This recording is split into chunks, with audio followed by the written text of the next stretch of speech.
Welcome to the Hawks Nest live stream show. My name is Brandon Kane, and I do appreciate you for tuning on in today on a lovely Sunday afternoon here in the fall, at least where I'm at. We've got some sunshine, our last little bit of light before the winter comes. We've got football action across the board today. We can all watch with sort of a casual eye because, of course, our Hawks are due to go back out on a prime time this Monday night, out into New York, hoping to take a big fat bite out of the Big Apple. And before we turn and look to a little bit of today's action and what it might directly mean for our Seattle Seahawks, because I'd like to give you guys a little bit of an update, not only on the scores from this past week, but we're going to do a little bit of an update here also in regards to maybe some possibilities for some additions down the road, say right around the trade deadline, or as we go up into an upcoming bye week, maybe potentially something that Schneider can shake the weeds a little bit on, see if there's something that's, springs forth as a possibility. But today I want to lead with a guy that got me really excited with his performance this past week out with Carolina, and a guy that was in this past draft for the Seattle Seahawks and got a little bit lost in the shuffle. And not in a bad way, just when you have this many draft picks and this many players that people have a key eye upon, you are not always going to, have a guy that's a fourth round pick unless he really is out there dominating, really catch people's eye and get their attention captured. But this guy was a very, very interesting prospect, and this would be Anthony Bradford. In fact, in the fourth round, Seattle really did shoot for more of the raw goods / they seem to have a far way to go type player profile in both this kid and in Cameron Young. Guys are definitely have some talent to them. They're just maybe ways you would think when they were drafted from reaching that talent level. In Bradford's case, he was a beastly player on the LSU tape. When he landed his block and when he hit it, he would send guys flying. His power was supreme. It was real. It was not just a matter of he's playing lesser competition and he's out there, going up against Tennessee, Chattanooga State, and throwing these kind of guys around. He's out there in the SEC doing this with LSU. And it was a certain kind of power you don't typically see in that manner, even from guards, even really good guards. You would see it when it would hit. Now, the problem was the technique was really raw, struggled to stay under control, struggled with balance issues, had too many whiffs on tape. This was the reasons he dropped into the fourth round. But it wasn't a matter because he didn't have the great length. He's got great length. It wasn't because he didn't have the great power. He's got great power. And it wasn't even because he didn't have the good movement ability. I'll post right here over my right shoulder. You can see his raw athletic score here was a 98th percentile athlete for his position. So you've got the power.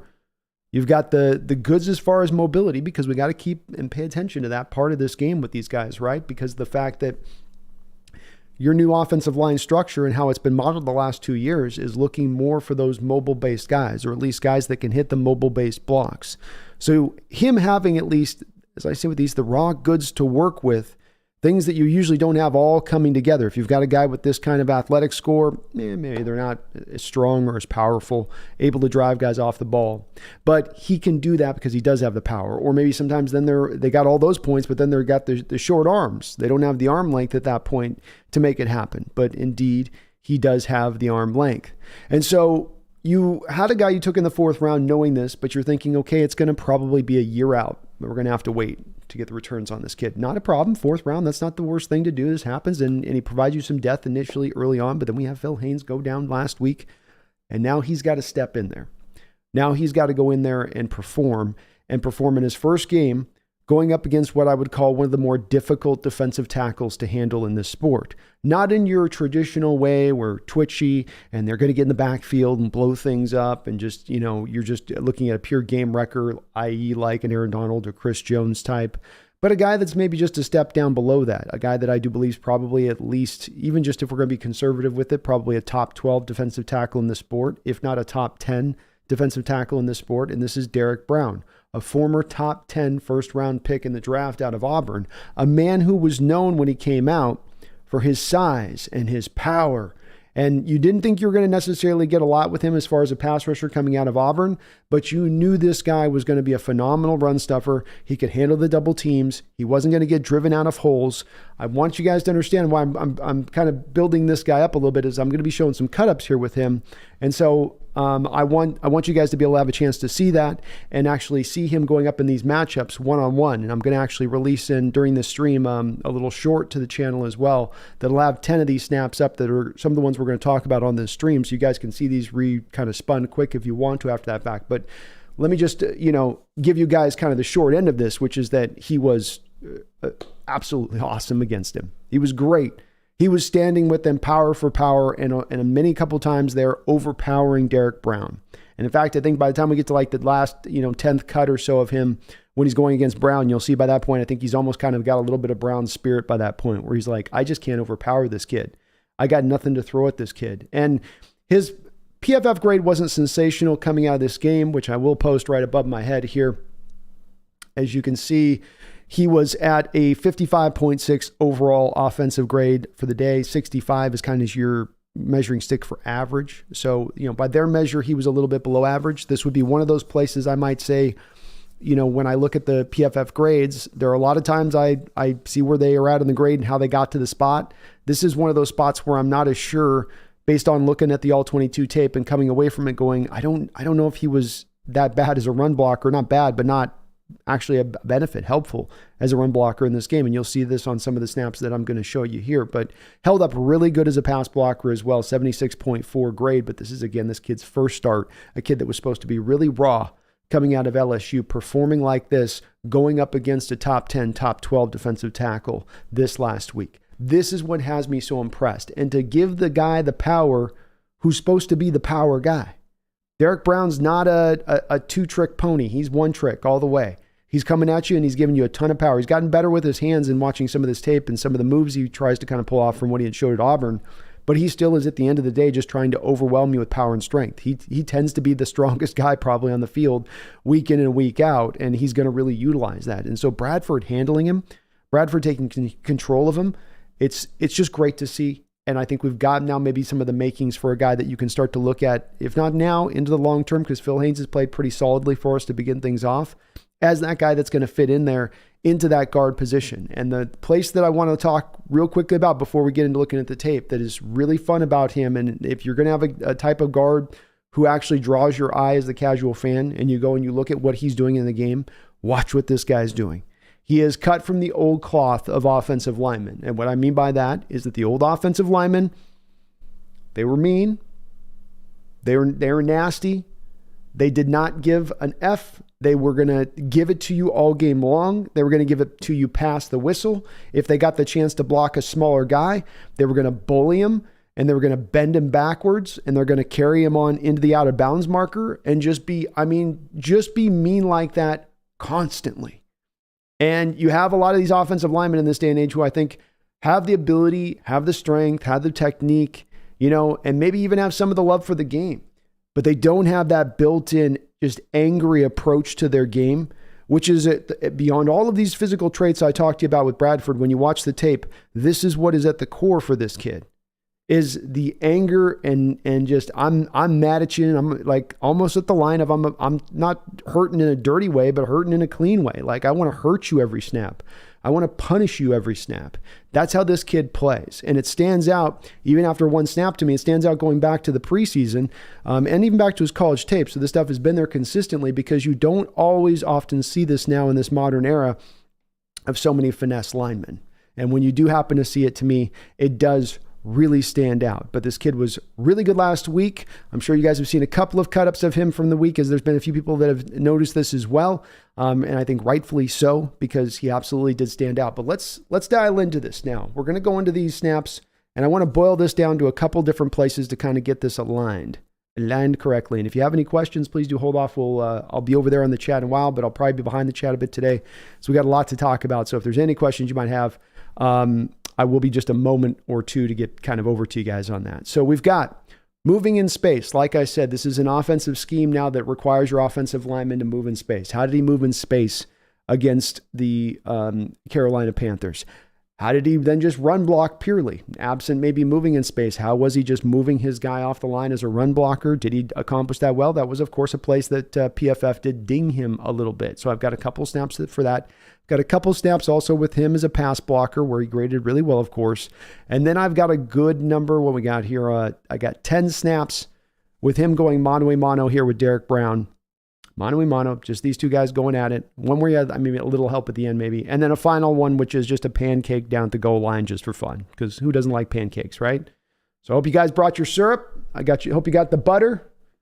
Slightly melted. And let's dive on into this tape here of Derrick Brown. Let me show you what's up with this guy and how he got it done this past week here. And why I think we might have ourselves a lineman here of the future. First play is going to be a run block here for you. Oh, let me get that off the screen. Sorry, guys. Let me get on my P's and Q's here. I apologize. Always got to be a technical difficulty. Now, these first couple of snaps here are going to be more movement based in space, okay? I'm going to have him marked at the start. You can see I've got the little flick point there. It shows you where he's at. So if you guys are wondering where's the guy going to be at, it's always just look for that little flick there. I tried to show you on the interior so you can see him. And what you're going to see here is a little quasi-duo block here. He's not really there to lean in the block on this first block, right? He's just there to get a hand and keep that guy, being Derrick Brown, cleared out of the hole. Now, he probably potentially leaves a little bit early here, but this is really, he set this up for Curhan to control this. This just shows you the power of Derrick Brown. Let me run this slow too, so you guys will give a good look. And again, on a lot of these snaps, I'm going to be putting as kind of a post as a short, so you can see these two as replay on that. But so his first job coming off the line of scrimmage here is attack half a man, get Curhan the time to be able to slide in and get his block laid on him. So Curhan just comes over there and kind of hugs him up. That's not technique by Curhan. He's got to slide off now and get to the second level blocker. And you can see Derrick Brown comes over and makes this play, but this is more on Jay Curhan just not being able to block Derrick Brown. It's a tough play to be sure for a right tackle to be asked, to be tasked with having to get down and hit this block. But he's just there to hold Derrick Brown up and then peel off to the second level block. So this is to me a place where he's doing his job. See, he holds it, then he's got his man's coming down to his space. He's got to go attack. So it really comes down to Curhan here, but a good job by him. He gets down. If you look, he's on his block. This play gets blown up, but you can see, and watch how he just keeps going. Just, there's a whistle. He will definitely play to the whistle on this one, folks. All right, we got another one here now. More blocking in space. Gets down to the linebacker. Bye-bye, linebacker. Show this again. We'll show kind of regular speed and then slow speed down. He's got to go reach the linebacker here, 54. Gets down, and it's not a pretty block, but keep in mind, so many of these guys get down to the second level and they just completely whiff these blocks. And look again, if you notice again, helping out his buddy, right? So what I love about this is you have him with kind of two tasks in one, not just one. I need you first to help out Jake here on Brown again, right? Same thing we saw just a second ago. Right arm comes up to get him cleared up with Curhan. Brown over pursues past the hole. Let's run it slow. Derrick Brown over pursues this, which opens up the backside hole. But this one was successful. The other one wasn't. This one mainly successful because Curhan actually executes his block on this play. But watch again. Right arm comes up onto Derrick Brown. Get him solidified. Track 54. 54 begins to attack the hole as he reads where Charbonnet is headed. Look at that. He's got a good track on it. He's like, I got this hole. I got this back. Bye-bye. See you later. You're no longer a part of this play. And then we've got a backside run that opens up for Zach Charbonnet. Reels off 14, 15 yard gain here. So two things at once and easy clear out power there. Let's show it one more time, just regular speed. Easy clear out power there at the end. This gets me excited. You're going to ask him to make a lot of these kind of blocks in space. No matter how big or powerful you are, you've got to be able to land these kind of blocks in this scheme. Not just your one job, you got two jobs. And as we saw in the last one, even when he was doing that job, that block can still be blown up. So he's got to damn well sure make sure he gets that arm in there and gets that defensive tackle controlled for that right tackle before he starts, wandering off down into the woods to go find him Little Red Riding Hood. Send Little Red Riding Hood out of the second level. All right, another moving in space block here for you. Again, starts out on one block, then comes down and stays on this block, finds a hat, lays the hat on. Getting that technique, arm to the guard, sets him up beautifully with Brown, right? It's where I wonder about how PFF grades this. Because, he's helping Brown out here, and then he still gets down and gets a hat on a hat there. Let's play. Oh, but look how far out this big man's moving and getting. This is a big guy out here getting out in space. And he's not just getting to start off the line of scrimmage full speed, right? He's got to first help out his guy and then get to his block. And gets down there and then just keeps blocking. Just keeps going. See, he's like, look at him. He's still going. He blocks him off the screen. There's a couple of these guys that get kind of chippy with him because they're not feeling it as this game wears on with him doing that. He just keeps going on the block. And, hey, if the whistle hasn't blown, I guess. Another one with him in space. He's got to go out to the screen. This is a place we've talked about Damian Lewis having issues in, right? This is the exact block that you guys often ask me about why our screen game doesn't work. And it's because this block right here. This guy doesn't get out to this block right here. But he's quick enough to do it. Now the play doesn't go for much, but this is not on Anthony Bradford, right? This is the backside pursuit getting in there. Somebody else muddled their block up or the play took too long or whatever else happened there, but he's getting off to his responsibility here. It's a big man getting good distance off the line of scrimmage. You look over the course last couple of years, we've run this play, it's oftentimes the guard not getting out there to get that block, and it just gets completely blown up. And so, again, moving in space, showing off a little ability with that. Very nice to see. One more here with him moving in space, going back across the scheme. Probably got away with a hold. Okay. Yes. But they got to call it. Okay. They got to call it. Definitely gets his arm up there. Probably should have been called. But doesn't get called. And this sets the stage for what? Zach Charbonnet to send a man into the shadow realm. So, I mean, it's, they got to call it. And this is what I like about big, mauling offensive linemen. I love when they're athletic too, but they'll just, officials get used to them just ragdolling people all game long, and they're like, oh, you got another one.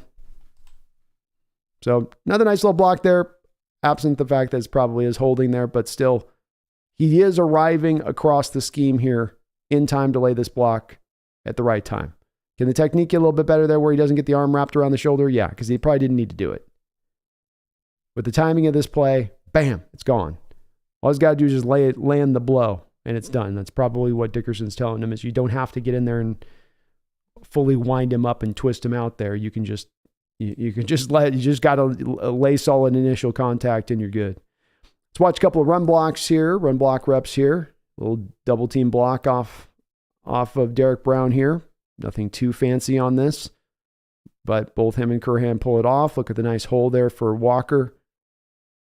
We do have a guy coming and making the play on the linebacker, comes through and makes a nice play because Evan Brown doesn't get his block late. So let's show it a little bit slower here. You get Curhan and Bradford at the point of attack. This is where the play is supposed to go, in my opinion. It kind of looks like it's winding left, but it does feel like they just kind of tried to set this up to have Walker run this to that backside, unless he's just making that cut so fast. It could be that the penetration makes him make the cut that quick. Hard to say there. But the hole is open back up for him if he is going backside rather than the front side of the hole because of the fact that Curhan and Bradford were able to clear the way there. And again, Derrick Brown's not the kind of guy that just falls apart when it comes to double teams. I've seen him very often, that very guy they just blocked, hold up in those moments, being double teamed up and being able to hang in there strong and not be moved. So it may seem like a small little thing that they're doing there, but it's actually pretty impressive considering, again, the player they're doing it against.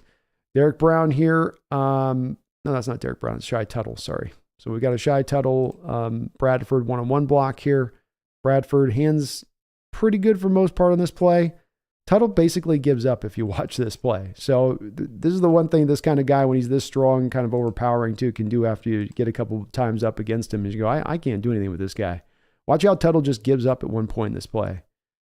And I'll run it slow motion so you can see it. Now the hands come off a little wide. You'd like it a little sharper, more inside. It's not getting called holding here, but again, very close here. He's playing on the line here. Now Tuttle just kind of goes, okay, I'm done. And then he's like, oh, the play's still alive. And then he decides to get himself back into it.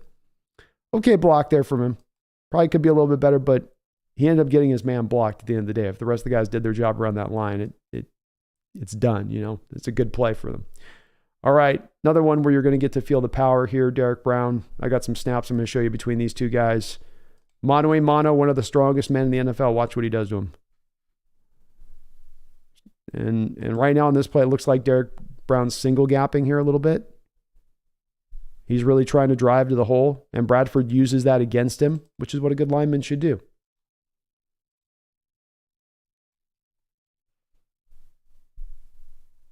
But watch the power here. Taking a very big, strong man and just controlling him. Yeah, using his momentum against him, but also controlling him throughout the course of this block. Heads up right there. See, he's got him right there. Look at that. To me, he's got him the whole way there. Derrick Brown tries to, shoot to a point, but in doing that, he gives up all of his leverage and all of his strength and all of his power, and allows then Bradford to control him through the hole in that one, in my opinion. This one might be a little bit of a difference of opinion in the chat on this one, but that's just my take on it. Just a strong play by Bradford there. Let's go with another one here right down by the goal line. You need a yard. You need just to get into the end zone. Who are you going to go over, Seahawks fans? Who are you going to go over? You're down right on the 1 yard line. You're going to do a run play. You're going to go wide zone. You go outside those tackles. You're going to go right over the top. Right over the top here of where you see Bradford start here, don't you? Now he bounces in there and just starts pinballing people through. Gets down to the zero tech basically and helps Evan Brown out with him, but the space is cleared. You don't need a lot of drive here. You don't need much. But shout out to Jay Curhan and him. And Parkinson, by the way. Look at Park. Big shout out to Parkinson there, man. Control. All three of those guys made this play kind of happen to me. It's Bradford going down to his left, Curhan going down to his left, Parkinson taking his man down left, and they all just wash everybody out. Touchdown. So a lot of guys did their job on that one, but including that would be Mr. Bradford. Last little run block here for Mr. Bradford. Locked up with Brown. Bye, Brown. Nice running play for Charbonnet. Watch it again here. It's going to be your right guard. Brown tries to give him a long arm bull rush here is how he tries to try to counter him a bit here. Brown snuffs out right where this running play is going. You can see that last play. He did too as well. He knows where this is going. He's reading it. Technically, Bradford's supposed to probably have a little bit of double team help, but he don't need it. He's got this. And then nice strong run there by Charbonnet. You can see people run into Charbonnet. They just start getting blown up into the air. One more time here. Hands nice inside to the inner part of the chest plate. Good technique. He's long arming. And Bradford thinks he has a little bit of space, but remember with this, when he creates that space being Brown, when Derrick Brown creates that space going around him a little bit there, he's giving up the room and the yardage to get back to Charbonnet. He's just like you did in that last play. He's paying the price for getting a little bit of that space that he's trying to create. See how he gets a little too wide? And then Bradford can just push him right out of the way, and then you've got a big old hole.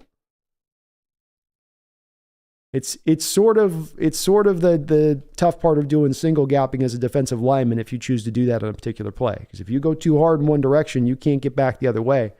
We play a gap and a half scheme most of the part with our linemen and what we try to tell them to do. Because you say, well, I'd like you to still have a pathway to get back. It's hard technique to play. But when you're doing that pure shoot through, that's what can happen is you might shoot through fast and look like you have some early penetration, but the guards actually got you set up with the leverage to be able to just push you right on out of the way. And then you've got this big hole where you were kind of originally aligned on the defensive line, and it's game over.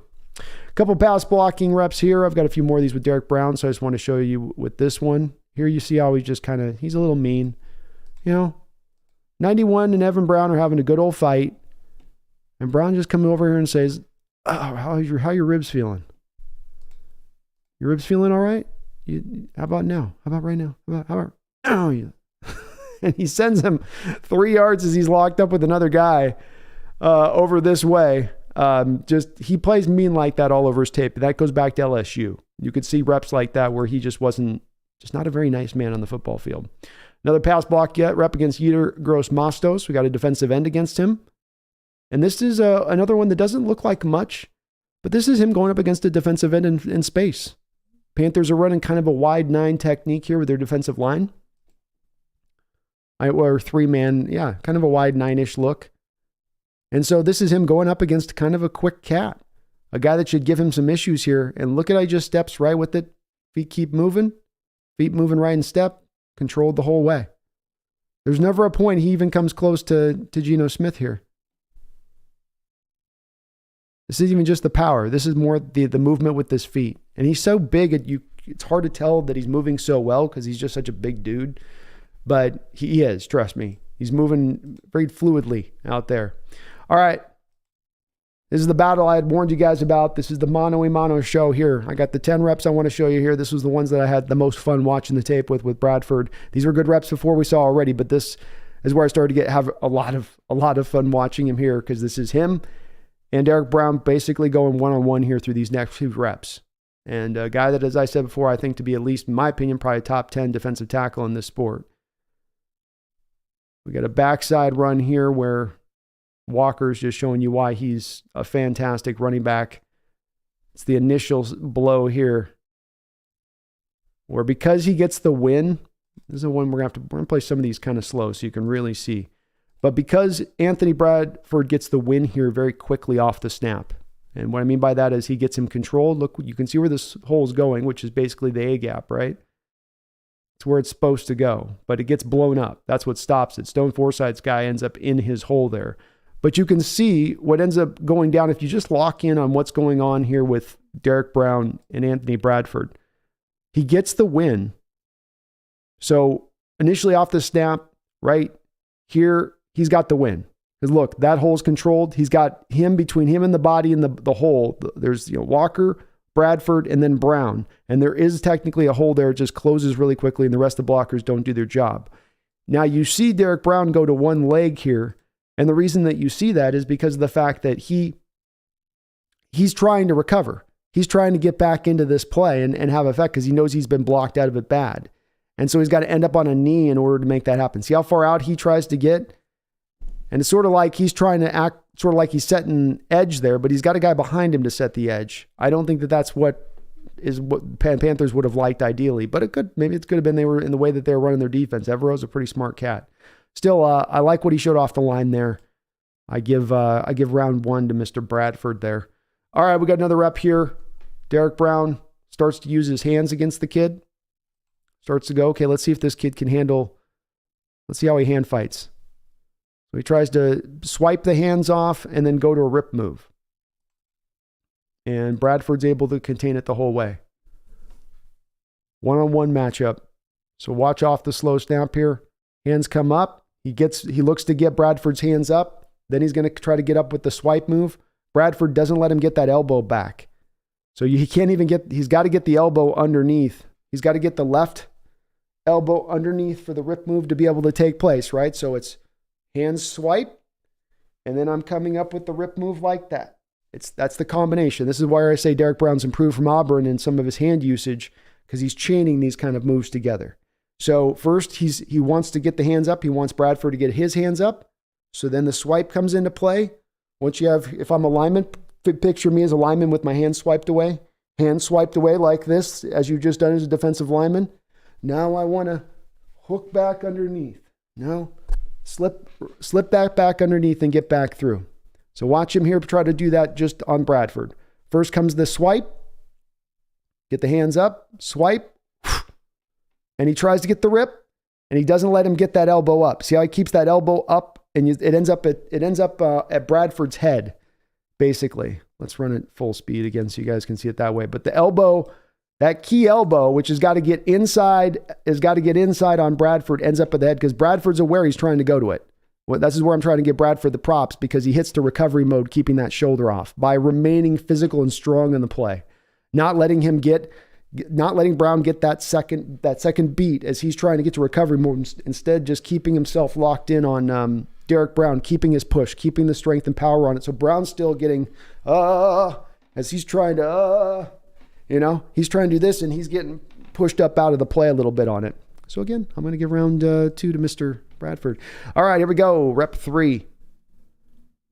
Again, tries to go to the hand swipe to the outside, ends up back inside. Derrick Brown ends up on his butt on this play. So Brown tries to hand swipe him outside, controls him.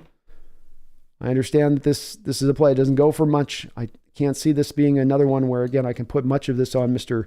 Bradford, as it appears if you end up putting Derrick Brown on his back, I think that would be a pretty good rep for our lineman at that point. Controlled. See him try to go to that outside shoulder. Tries to go to the outside shoulder. Tries to come back inside. Bradford, hands inside. Look at Bradford's hands. Inside. Picture perfect technique there with what you want with your lineman. Hands inside, controlling him all the way. Brown tries to get in to go help out, make a tackle. Bradford ends up on top of him. Look at that. He's right on top of him. I mean, this isn't a backup defensive lineman he's doing this to. This isn't just a jag defensive lineman in the sport he's doing this to. And you can see the Brown's giving him all he can. He's trying to his bag of tricks there, and nothing's kind of taken on here. Let's go to 4th rep here between these guys. Brown again, long arm, no.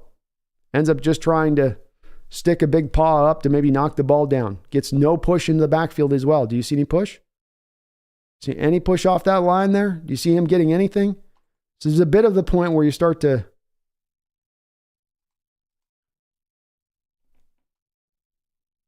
just handles it. And the long arm is supposed to be a power move. We talk about Derrick Brown, Derrick Hall using that a lot. I guess you guys just named be Derrick to use the long arm a lot. But our own guy uses that a ton because he's so strong and powerful off the edge in his usage of it. And that's why Derrick's able to use it a lot inside too. No push with it though. You think he wasn't trying almost off this rep. But he's trying, he just doesn't get any push, and he realizes quickly he gets nothing. Because it's supposed to be a slow burn move. It's walk them back. But if you stick that arm out and you go, then you just start putting your hands up trying to knock it down. And I guess I got the L on this rep. Controlling him. Back inside, Derrick Brown. Here he gets kind of a sort of little cross chop. Just kind of. Watch how Brown tries to cross chop and then he tries to jab him, shoulder jab there after he sort of the little cross chop with the hands. I'm probably using the wrong terminology, but I'm just trying to get you guys to notice the two things Brown's trying to do. It's not a simplified pass rush he's giving him from the inside here. Watch again. We'll slow down after one more fast beat here. Bop, bop, bop. Controlled. It's a quick pass here by Gino. He gets the ball because I think he's getting some pressure from some other places on this line, on this particular play. But Brown goes, okay, I'm gonna knock the hands out, and then I'm gonna stab. It's a stab is what it is, where you're stabbing after this. Bump, bump. Here comes the stab. Boop. Can't quite get it to get to the swim move. See, just like before, he's got a couple moves he's trying to set up. He wants to get to the swim move, right? So it's pump, pump, pump, and then bump. Get that long arm over. So the long arm over is where he completes it off. If he can pull this off on Bradford, but that's the finishing touch of this move. That's the third handle to this move. So the first part is hand chop, pop, pop, then the stab, boom, and now I just got to get the long arm over. Oh, I can't. He's got control of me. Great rep from Bradford. Great rep from Bradford. No easy little draw there for him either. Derrick Brown gave him a nice little rep. I actually like the hand usage by Derrick Brown. This is the reason you look at Derrick Brown. I think his pass rush numbers this year are up to like 70, as his PFF grade is. I think that's one of the higher grades you're going to see on him in his career. Because he's trying to utilize more of this inside and be more of a factor as a pass rusher as he's growing with his game. Former top 10 pick here going up against your guy. Bump, bump, stab. Now that left arm, can I get it over? Can I get it over? Can I get it? I can't get it over. You might have been trying to go to the rip too, whether it was a rip or a swim. Bradford said no. All right, here we got rep 6. And here he sort of fakes down the chop. You got a pass rusher trying to set up a rook. Watch him set up with that same chop, but he doesn't really go to it. He kind of gives him the, sorry, let me go to the. Watch again, like this is just like before in the previous rep I just showed you, where you get the chop coming down and he's trying to show Bradford that. Here's the chop. Nope. I'm actually going to try to get a little bit more finesse on you. And Bradford right there in front of him to control him. Another very fast pass here by Gino. But just a great rep here by Bradford. The defensive lineman's trying to set him up. That last play happened before this one. And he went at him with violent hands before. He shows him those violent hands. Here it comes. Here comes spinning wheel of death hands. Nope. I'm going to go right to instead of actually making contact with your hands. And when I say he doesn't actually go through with it, he doesn't try to make the contact with Bradford's hands. He's trying to get back to that stab and either the rip or the swim at that point. And so he's trying to see if he can get Bradford really worried now about those hands striking him. Bradford doesn't. He stays under control, patient the whole way. On top of the power and a little bit of that nastiness I said about his game, very under control in this game. Testament to how well Andy Dickerson has done with him, that he's brought him along like this. And we've seen this kind of improvement from this kid from what he was on his college tape. We got rep 7 here. Derrick Brown says, okay, enough with the finesse junk. Enough with this kind of noise. I'm just going to give him my pure power. Strong as I got. Strong as I got. The strongest men in the NFL going against a rook. Mano-y-mano. No help. We got to help our tackles, buddy. Sorry. As I say, nobody gets help on this play. Probably why Gino ended up throwing to the back of the end zone. But just all the way controlled and handled. He tries to push his hands up. Bradford's having none of it. Once he's locked onto you with that bear strength, that grizzly strength, nothing you can do. No matter if you're already a strong man. He's strong as a grizz. Got a new species of grizzly out here in the forest. Called Bradford. All right, let's give you another rep here. Number 8. Again with him. Look at that. He just controls him rather up with his power. Boom. Little bit of movement. I guess Brown kind of influences this play a little bit. But for Brown to do that, he ends up just having to flop along onto his belly and never really quite has a chance of getting the tackle made. If I'm looking at this rep, I love more of this rep than I don't.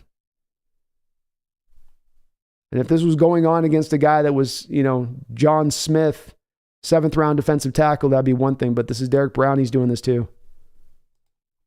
Most offensive linemen cannot handle the power or strength of Brown. And here you've got Bradford doing it pretty easily here through the course of most of these snaps. Rookie Bradford in his first game. Let's go another one here, rep 9. Can I control him on the move? Look at that. He finally gets thrown away, but look how long he controls this block moving in space. 1, 2, 3, 4, 5. 5 seconds after the play starts, he finally gets tossed away by Brown in just complete frustration. But Brown can't get off of him, until the end of this play, basically. And this is another one showing off his ability to move in space. I can keep my feet moving and keep my power.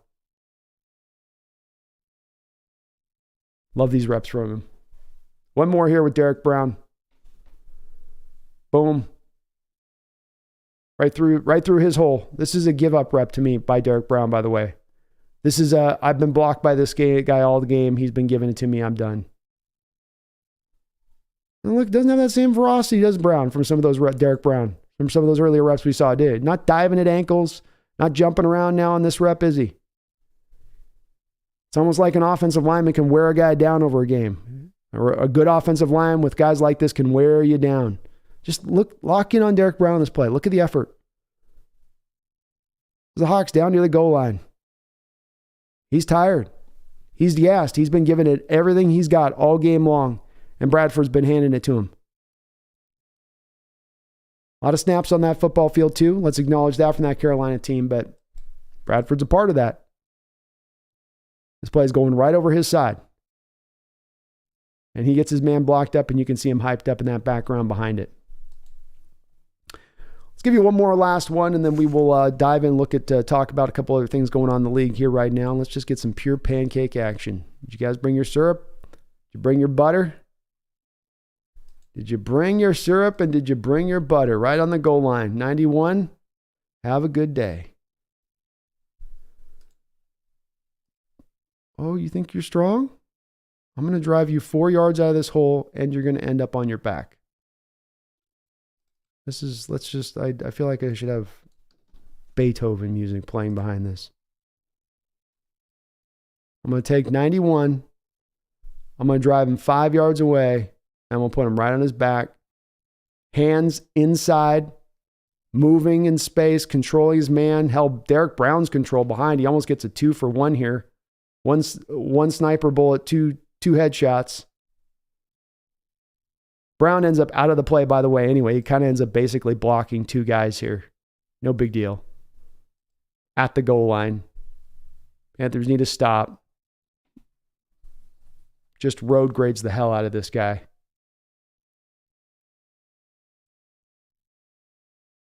Yeah, the play stopped and dead, but he don't know that. He don't know that. It's a big grown man he's just throwing around like that. Those are some big grown men he's just throwing around like that. It was one start.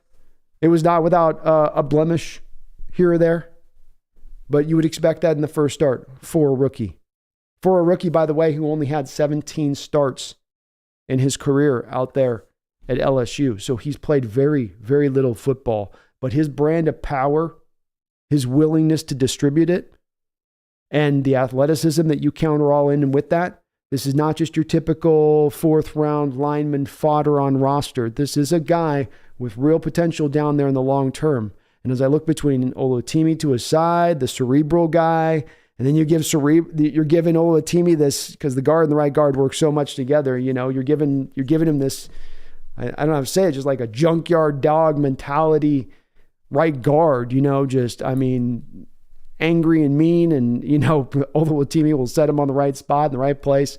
But I like the makings of where this offensive line is going. We are looking about the here and now right now, and we all got an eye on the here and now, and rightfully so. But where this line is developing into with having Cross and Lucas once they get back to full health, and then I think potentially what you have now with Oluwatimi and Bradford is it starts to kind of set the stage.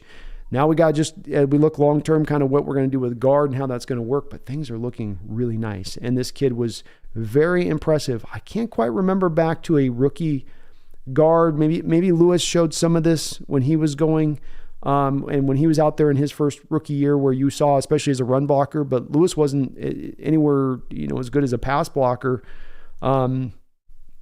as what we saw at Bradford when he was first going out there in his rookie year. That was definitely a place that he struggled in, and you could see him struggling at times mightily.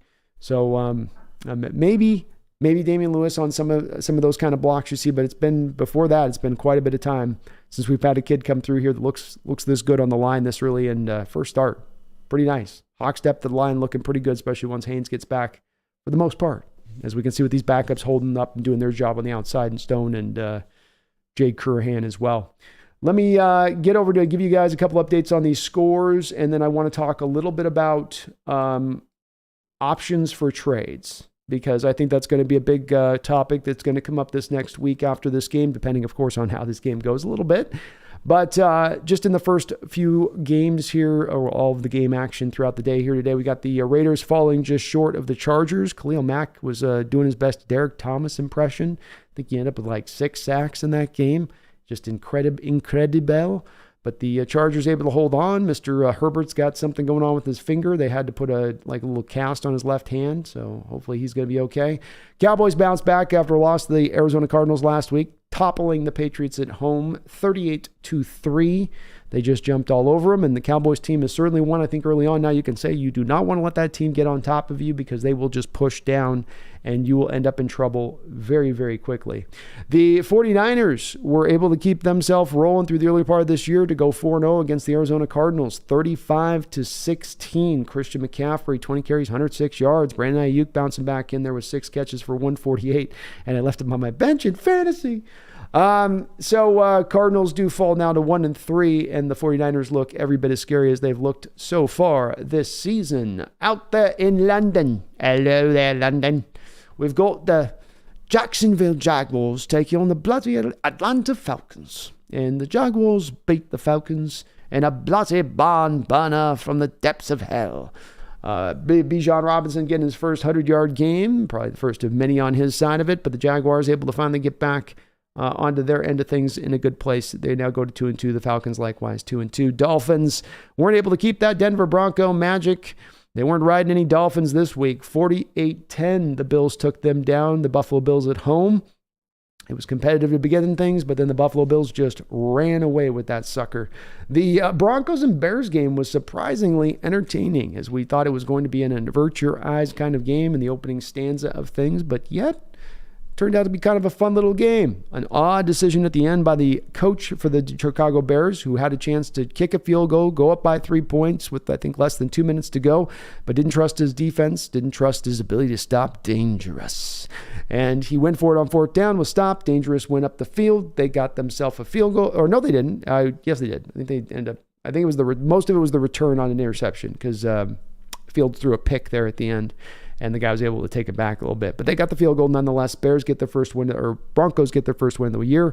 Bears fall to 0-4, looking like they're going to be strong contenders now for the Caleb Williams front-runner sweepstakes. Then we got the Ravens taking down the Browns. That's a tough Browns defense, but the Ravens were able to make it happen today, and the Browns offense suffered with no Deshaun Watson, a rookie at quarterback. Titans absolutely dismantled the Bengals. An interesting matchup for us to watch, of course, because there is worries and concerns about Burrow in that leg, and we play Burrow in that leg not 2 weeks from now. Burrow 20 of 30, 165, only 5.5 yard per attempt average. You continue to wonder if he's actually able right now to truly push the ball up the football field, or if he is still kind of impinged by that calf injury. Titans able to find themselves now at 2-2, and they still have a chance here to maybe do something this year. We'll see what's going on with that Titan team. Hard to get a feel for them. The Rams, they were up on the Colts comfortably. Colts came back in this one, went back into overtime. The Rams were able to actually win it again. Puka Nacua, 9 catches, 163 yards. The man just keeps producing, keeps going. Stafford, 319 himself. Rams now 2-2. So they are still hanging in there pretty tough this year. Buccaneers took down the Saints in the Bayou. Buccaneers now go to 3-1, and they are at the top of that division out there in the NFC North. Vikings handle the Panthers and finally get off the schneid and get a W here on the win. The Panthers go to 0-4. Panthers, I think, early front runners for the Marvin Harrison sweepstakes. Then we got the Texans. C.J. Stroud looking like one of the real true blue, real deal quarterbacks from this past draft, as he throws for 300 yards once again this week, 30-6 over the Steelers. And Steelers are looking a little bit disappointing. Baby hands Pickett went down to an injury. It wasn't his hands, but he did look to be somewhat serious there as he went out. 49ers took out the Cardinals. Oh, we already said that one. And then, we got the Packers going down to the Lions this past Thursday night, and that is the early game wrap-up. Now, really quickly, and I'll do eventually, I think this week during the bye week, a video on this subject, because I know it's going to come up on the channel quite a bit. And that is, we're looking at the teams right now who are going to maybe be in a position of sell mode. And we've got a little bit of time on this one, as we have between now and I believe right around the end of October of where the trade deadline will kick in. And that's it. You can go make a trade for inside that period, but not beyond that period. And it will be very interesting to see what our Hawks decide to do on this. I don't have a firm read about where their decision is going to be on this. I really don't. I would think that they would be in the market to make a trade. They got money to go make a trade. It's going to be hard right now, as it looks, though, early on, for who is going to be that team kind of in a sell mode and willing to make a trade to you. You've got, right now as it stands, it looks like you have the Raiders at 1-3. I don't think and we're specifically, I think at this point, going to look for, maybe you'd look for a middle linebacker, but I think we can kind of lock in on what they'd look for if they're going to make a trade would probably be pretty concisely a defensive end in the 3-4, not an edge linebacker, maybe a zero tech as well. But I think that beyond that, there isn't going to be a position the Hawks would necessarily target absent they don't trust the health of Abraham Lucas or Charles Cross as we go forward. And when I look through it right now, the Raiders at 1-3, not really a defensive line, guy that we would want to probably look at targeting there. We'll see what the Steelers do, but I don't think that they go into sell mode. Panthers at 0-4. Derrick Brown remains a guy that does have me very interested. I know as I had him getting a lot of shade there from Bradford. That's just because Bradford's good, man. It's not because Brown's bad.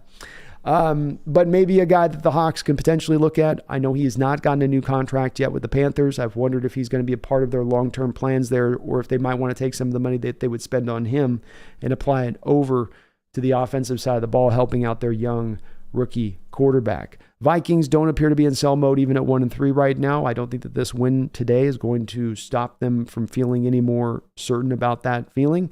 Commanders now 2-2. They're not in a sell mode even at that spot, so not necessarily a team early on that's looking like they're going to be available here. Saints 2-2. Buccaneers 3-1. Neither of those teams are going to be in sell mode. Colts, a team we've looked at with Grover Stewart and DeForest Buckner, but still yet I think they've been a team that thinks of themselves as maybe we can make some noise with this rookie quarterback. Maybe we can find a way with it. And they just fell this short today. I don't think today's loss is going to impel them to go a different direction. So still nothing there if we look at that as far as the Colts of a possibility. The Bears, there is nobody on that defensive line that's going to appeal to us.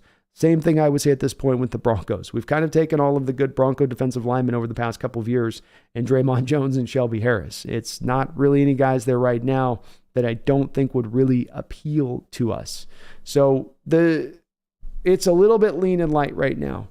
The Jacksonville Jaguars, Falcons 2-2, they're not going to be yet in sell mode.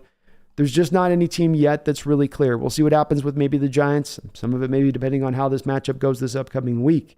But where it stands right now, if you're looking for where the Seahawks could target and players that could come to the forefront, I'm not going to talking star players, but just, able, healthy, good additions to this defensive line to help it out. Nothing's jumping out right now. And if I was to take a little bit of an early bet, is that we may end up being silent at the trade deadline because there's just a dearth of options. There's nothing out there. And so you just end up going, well, there has to be something for us to make a move. We can't just go make a move to make a move. And just that's the way it does appear to me. All right, let me bounce over to you guys in the chat. Sorry for the long opening, but I probably told you guys it was going to go that way. We're going to go a few hours here tonight. We've got a huge week up here for the streaming schedule, so I do want to let you guys know about that. But before that, I want to let you guys know about the sponsor of this show today, and that's going to be Underdog. Underdog Fantasy is sponsoring the Hawks Nest throughout this year, and you guys have been doing such a good job with using the link in my code, which is down there in the description sections. They've been so happy about how we've been using it and how we've been doing it, that right now, between now and October 4th, there is a very, very special offer that's being extended to just my audience, just those folks using my code right now. And that extension offer is this. If you go to Underdog Fantasy and you use my code, click it down there in the description link, they will match you up to not one, not two, not three, not four, but up to $500 on your first deposit when you use my code right now through October 4th. So there's a couple days left to potentially use this code. If you're in the state of Washington, I'm sorry, there's limitations that apply, but even in the state, you can go to a casino and use the app from within there. It's possible to go that direction with it. I'm not asking you to do that. You're not saying you have to go to that, but if you want to utilize the code, there is still a method to you guys if you are looking to in the state of Washington. But this is a big time offer on their part. I think it's a great little deal to take advantage of. You can get $500 on me. That ain't too shabby. That's not too shabby. And you can also do a lot to help support the channel within that as well. So thank you to Underdog Fantasy. They've got some great ongoing specials throughout this year, giving over like $100,000, $200,000 away every week, different type of prizes you can get into. It's not just really set to this is the only thing you can do on this. You can just do this one thing here. There's a variety of different stuff. You can do a variety of different games and stuff you can get into. So check it out. And thank you to Underdog Fantasy for sponsoring the show today, as well throughout this NFL season. All right, let's bounce over to you guys here in the chat, see where everybody's head's at today. Please do hit that like button. If you haven't already, I would really appreciate it. I hope everyone's having themselves a great night. If I happen to miss your question at the top of the stream, just go ahead and repost it back through. Sometimes on my opening little long-winded approach to things, it can take me a little bit of time to get over here to the chat. As well, I'm going to be posting up right now as we're speaking here. I'm going to make public the shorts, just a little 60-second shorts of some of the cut-ups, specifically the Derrick Brown cut-ups that we saw and I showed you here in this video. So you guys can check that out too if you guys want to go back over and look that, check out and see how that's going.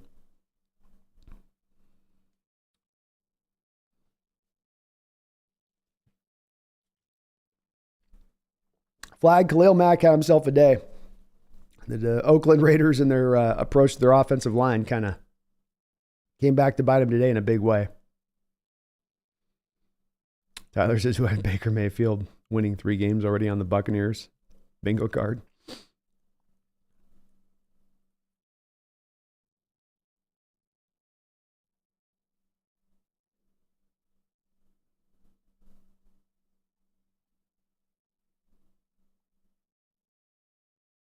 Riverside, I'm excited for tomorrow night too, man.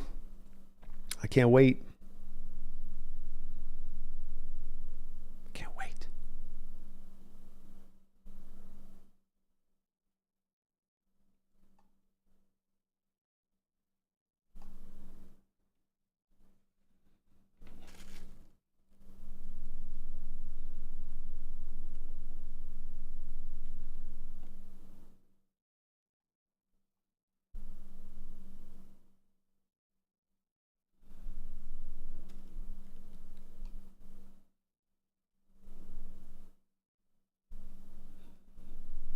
Tyler, I agree. The Patriots looked really bad, and Belichick's going to eventually begin to a spot here where you start to wonder about him on the hot seat with things there. Maybe he's got so much cachet there that he can last for years on end, but it doesn't seem like they're going in a great direction right now, Patriots franchise. TikTok's Brandon, I forget, do the Giants have a huge defensive tackle that'll be playing against Bradford or Lewis maybe? Yeah. Oh, yeah. You better believe it. That's Lawrence is the big dog down there. And I would estimate that if Bradford's out there, that the Giants are going to test him like we saw the Carolina Panthers test in their alignment of Derrick Brown.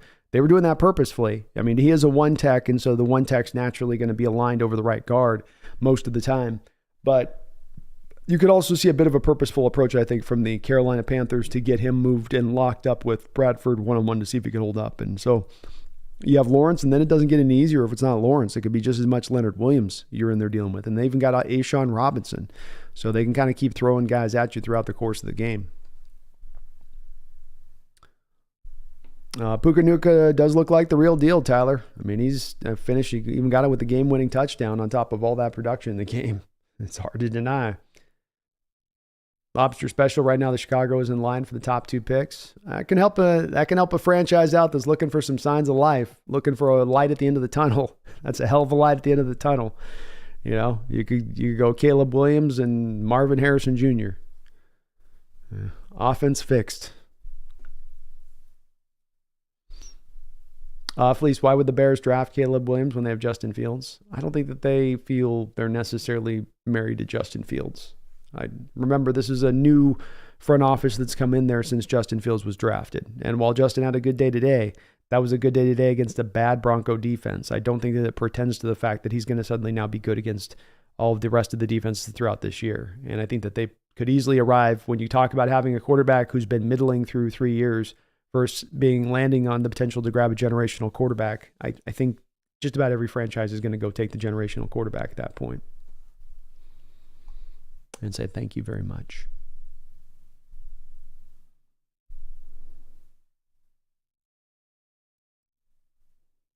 Tyler Jackson says, by the way, is it bad to ask the Seahawks to give up a few picks to get Kyle Pitts from the Falcons?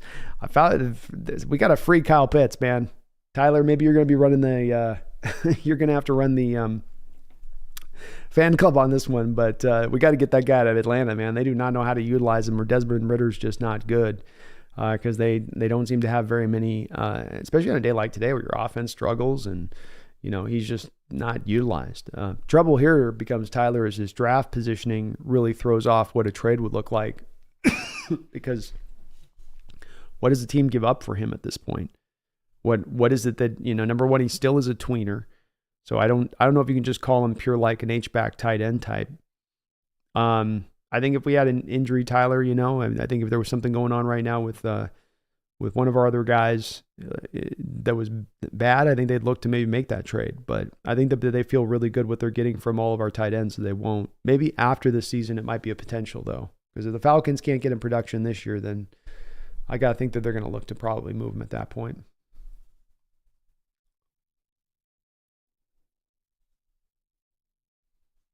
Brian Myers moving Brown for Lewis with Olu and Bradford. There we go. Lewis has definitely been a little bit of a struggle here for him in a contract year so far. Been a bit of an oddity to watch here. For sure.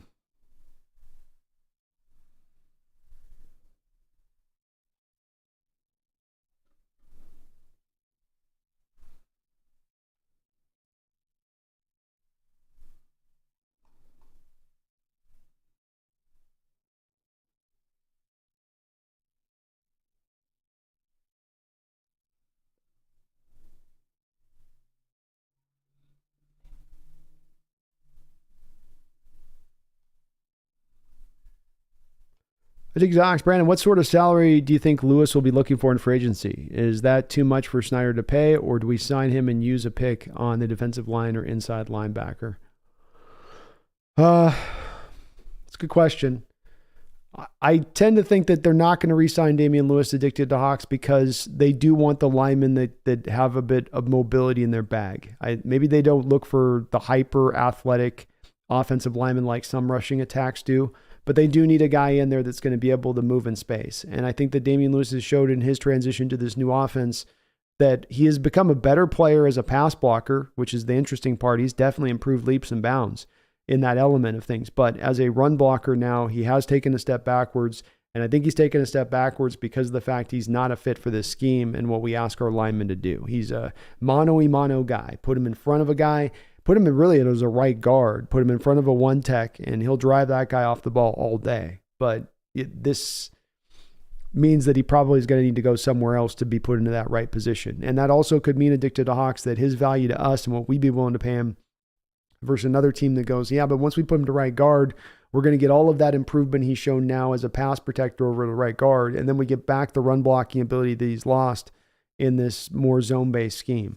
So it could have, he could be a player that ends up drawing more of a contract out there, especially with the value of linemen in the open market, than he will be to us. That would be my kind of short answer on it. And I think especially with us in our cap situation being kind of tight as it is, that's going to be one of those, unless it makes a lot of sense to re-sign a guy or bring him back into the fold, pretty much everybody's going to be in a default of let them walk. Because you just don't have a lot of money to spend, and you're probably going to want to spend it in very precise areas to find improvement. And Tyler, I feel bad for Kyle Pitts too. I never understand these teams that draft these players and never seem to have a plan for these players. They pick them and they're like, this guy good. He's fun to watch. What are you going to do with him? I don't know. You like him a lot? Yeah. You going to do with him what they did with him in college? No. Why are you picking him? He's good. Shouldn't you have a plan for him though? No. What, you know what I mean, Tyler? It's like, what are we doing? Like, you draft a guy, or we did this too. So I'm giving the Falcons org a little bit of a hard time for it. We did it too. Okay. I got to keep it real with that. We did with the Jimmy Graham situation. We're going to take it, let's take this guy that's an H-back slot and turn him into an inline tight end. But I feel bad for him as well. So Diggs at Hawks, I think defensive line and inside linebacker are going to be the two. I think if you look in the first 4 rounds, we're definitely, I think, walking out of the first 4 rounds with a defensive lineman and an inside linebacker somewhere in that. And I think they'd like to have those positions filled by ideally younger, cheaper players, but that would be the place that I think that they would precisely, those precise areas I talk about, defensive line, inside linebacker, absolutely 2 of those places at the forefront as to where you'd want to attack and address this offseason.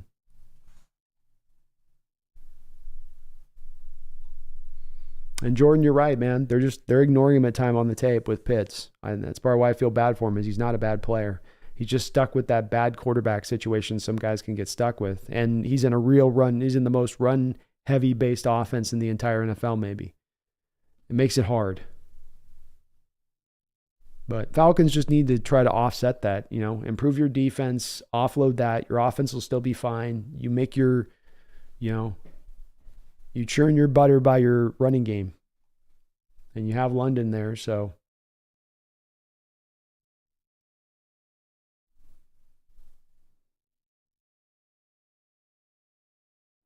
Lee says, what about that Jordan Travis guy from Florida State? Isn't he a short quarterback? He's a very short quarterback, Fleece. I think he's a guy that's as close as I've seen in recent years to a Doug Flutie kind of game. He plays the game like Doug Flutie. He's got some of the same kind of escapability, but yet still a pretty good arm. I think he's been pretty good this year. I don't know if he's been quite as impressive as some of the other quarterbacks who've taken those big steps forward this year, but I think he's been pretty good. And I see him as it stands right now, Fleece, I got him as kind of a 4th round range guy. I think certainly the size part does diminish this a little bit, but he'll come through this year as having 2 good years of really top-notch production out there at FSU. Paul says, all the hype about our defensive backs, none are worth trading so far, or would get none than a third in a trade. No, none to get a third. Yeah, I don't think you'd get a third for any of them either. Well, Hand Grenade says, should be a dominant performance. I'd love to see a dominant performance tomorrow night. I'll tell you that. I don't know. I think the Giants are going to give us their best shot, though. I think that they've been kind of called to the mat here this week, and I think that they're definitely going to give us their best, whatever that's worth. Space, how's it going, man? Jordan, for some reason, I see tomorrow being another close game because Pete's going to go into the game and just play conservative. I see it probably being that way, too. JG says, bring Belichick into Seattle as a DC. Could you imagine him and Carroll? Oh, God. That would be such an interesting combination of 2 guys trying to work together on. Brian, offensive, and they're blocking number 1 key to winning Monday.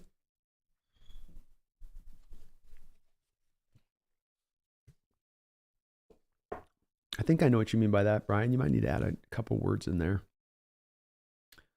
I think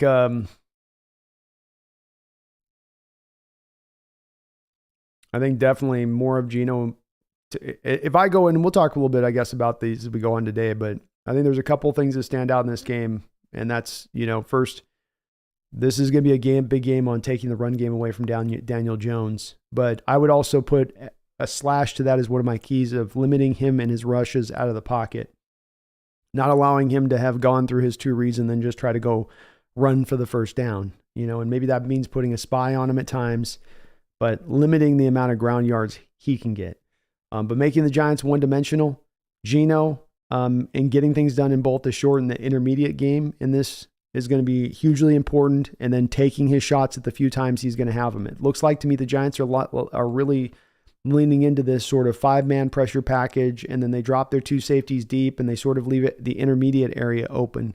And Geno's been very good on those throws this year. I think he's going to have to continue to be in this game. I think the Giants are not going to let us run the ball, but I think by them doing that and still playing to depth, that they're going to let Geno kind of peck on them a little bit throughout this game.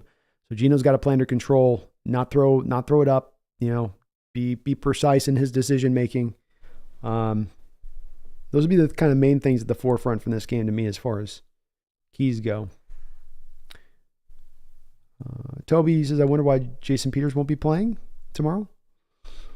He's just getting off the couch, Toby. You want these guys to have ideally a long period of time of building up to play strength, play go. It's with no training camp, you got to give them the time to kind of go. Even guys that played a long time in this league, or else you're just setting the stage for them to have a major injury. And I think that as much as anything with Peters too, if you had a situation where Curhan and Stone Forsythe were playing really bad, you probably would have called upon Peters even this week and said, okay, come on up, start this week. But those guys are holding the line okay. And so you kind of go, okay, we can just hold on until our guys come back, and then we've got him here, kind of as that backup at that point.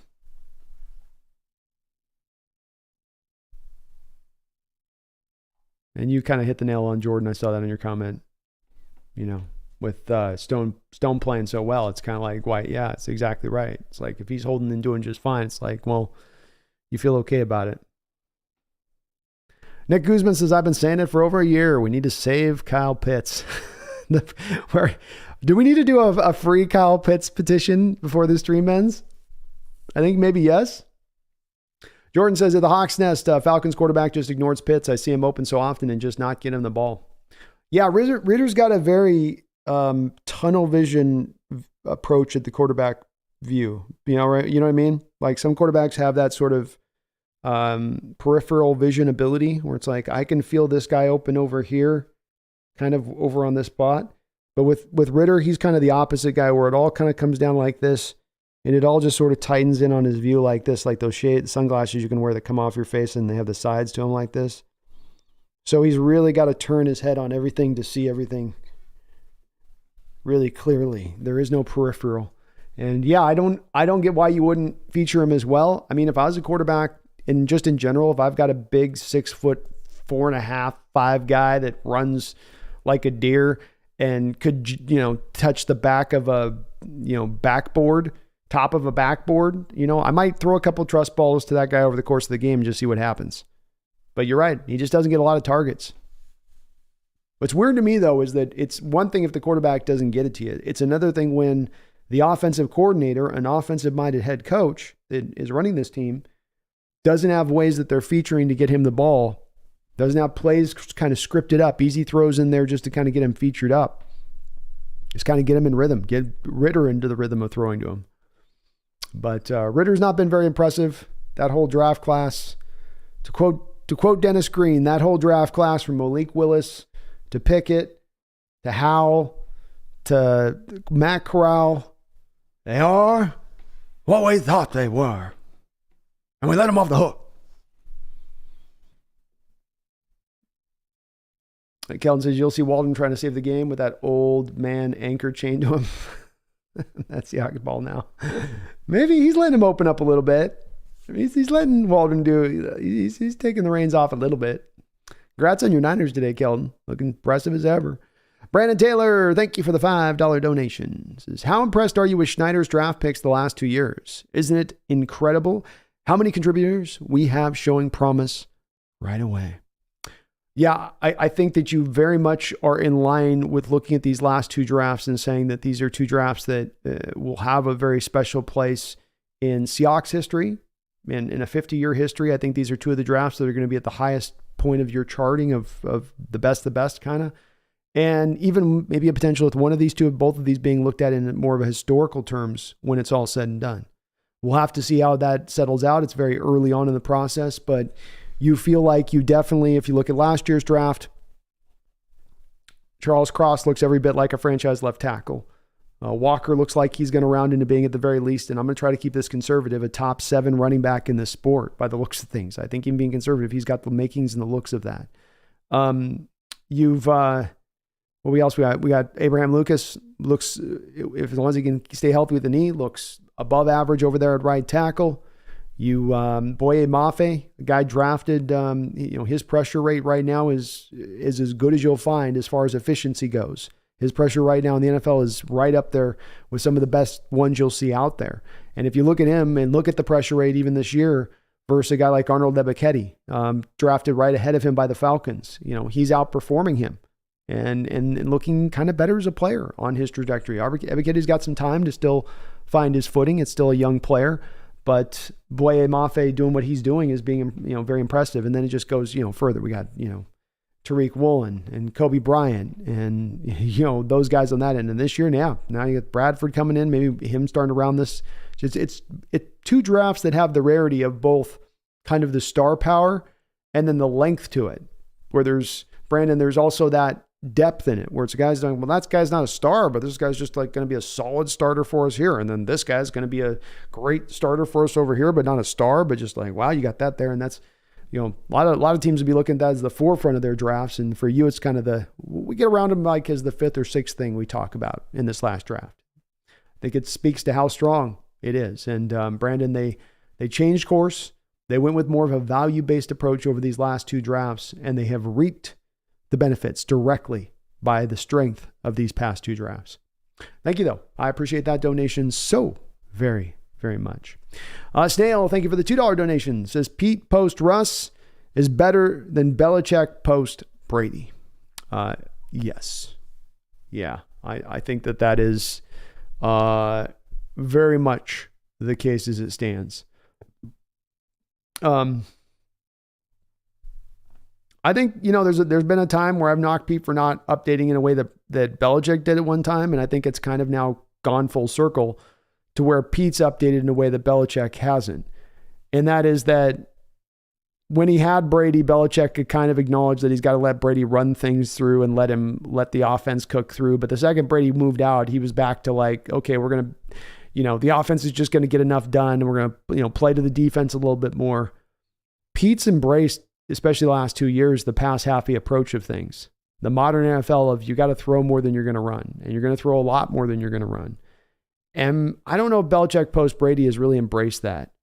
And he didn't. You could just see with his mentality with hiring Patricia as his offensive coordinator last year, which was a ridiculous decision, and you could see that was going to fail all the way through.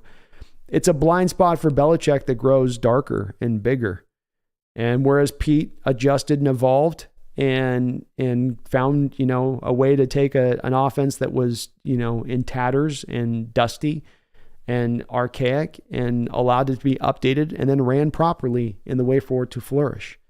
So we've got to give Pete that credit for doing it. I hope he continues to do the same thing with the defensive side of the ball. And if he does, I will be singing highly the praises of Coach Carroll, because as we can see with Coach Belichick, it's not the tendency of an aging coach, legendary coach, to go and find new tricks late into their career.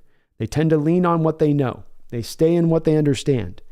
And in the case of Pete, he's shown some signs, not in all cases, not when it comes to his defense quite yet, but in all cases, at least with the offense in general, he certainly has shown that willing for an update. Well said, Snail. Belichick's looking a little bit stagnant, comparatively speaking.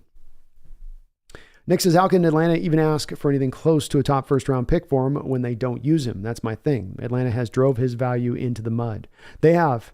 This is where we get back to, you've got to trade the guy at the right time. When you start to realize it ain't the right time, move him. Get while you can get. Don't hold on to the bitter end, because the bitter ends will mean that you don't get anything back in return. Take the Steelers last year with Chase Claypool. They moved Chase Claypool at a time where his value is just about to drop off that deal. They take advantage of Chicago's desperation at that point, get a second-round pick back in return, which you can't, I don't know if you could give Chase Claypool away right now. And so that's what you want to be on. You don't want to wait till that end of that point. You don't want to be the Steelers now this year going, well, we're trying to make it work with him and Pickens here, and we just thought eventually, no, it ain't working. Got to move on. Got to let it go. And sometimes it doesn't work because it's your fault and your problem. Sometimes it's on the player.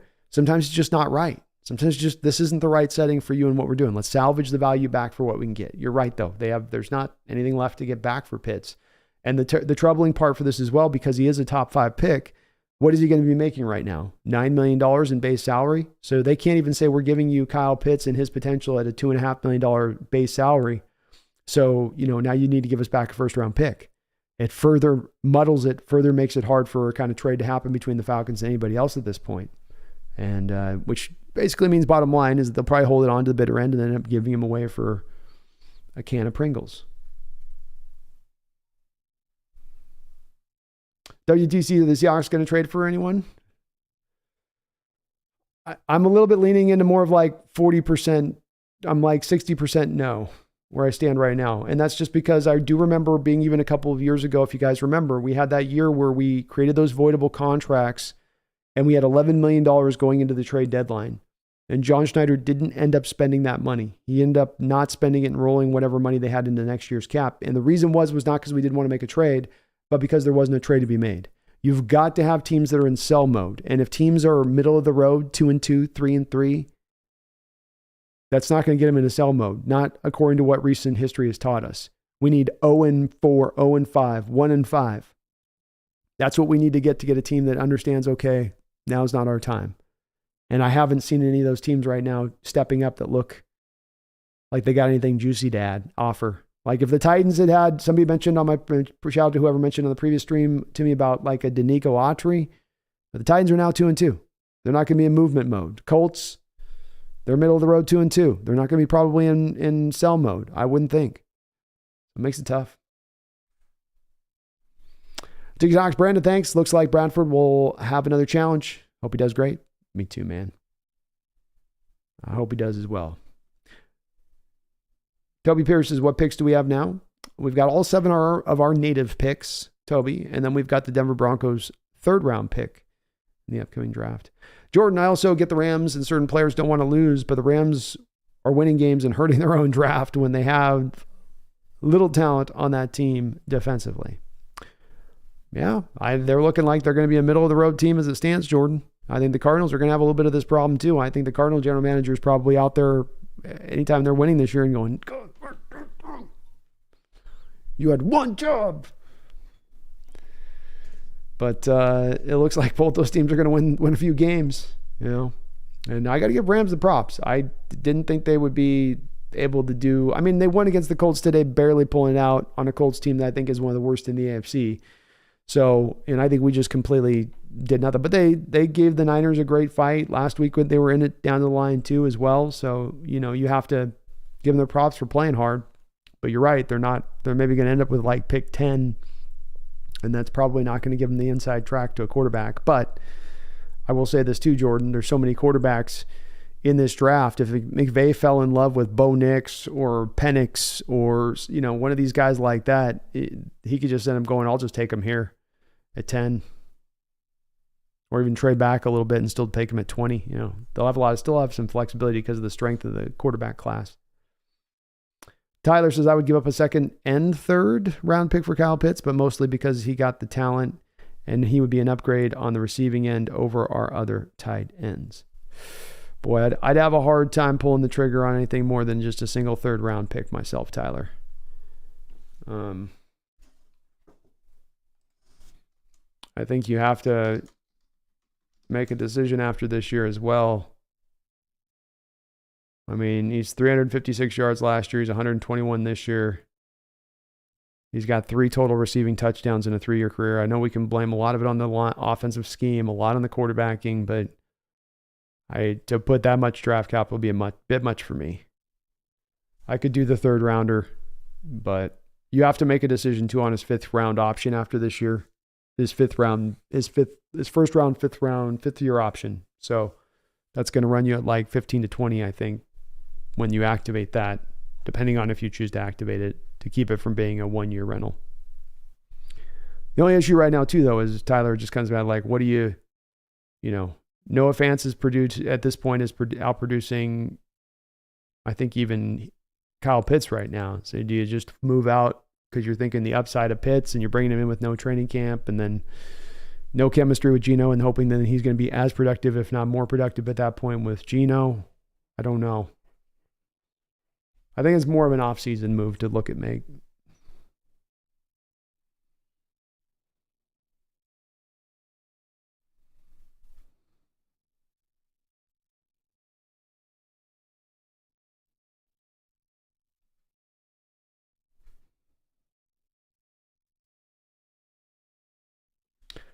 Wu-Tang says, sadly, I'm probably going to miss tomorrow's game since I'm moving, but we have escaped the millennial curse and managed to finally buy a townhouse in Seattle. Let's stay perfect in MetLife. Hey, congratulations, Wu-Tang. Let's go.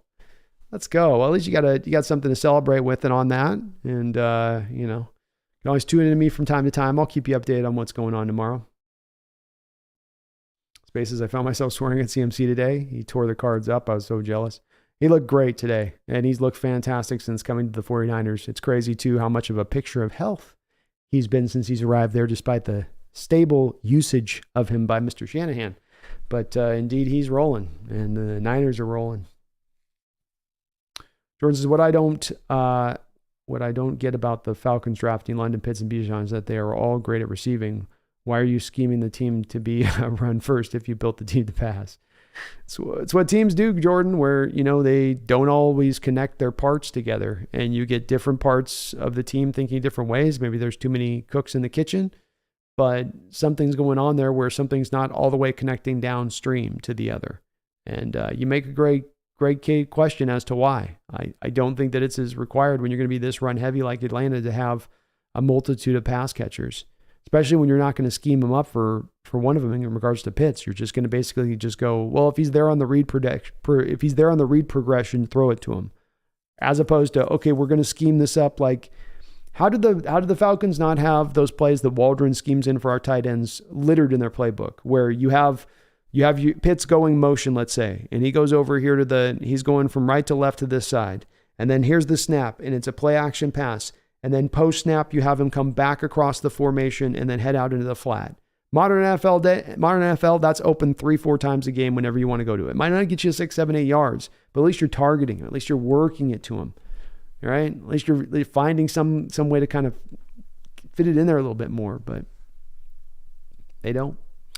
I think Docs. Okay, Brandon, we let Damian Lewis go. What round do we pick a guard? And do you have one or two favorite candidates for me to watch the rest of the season? Let me bring up my draft list. I've got one guy for sure off the top of my head, but let me grab you a couple guys here to take a look at.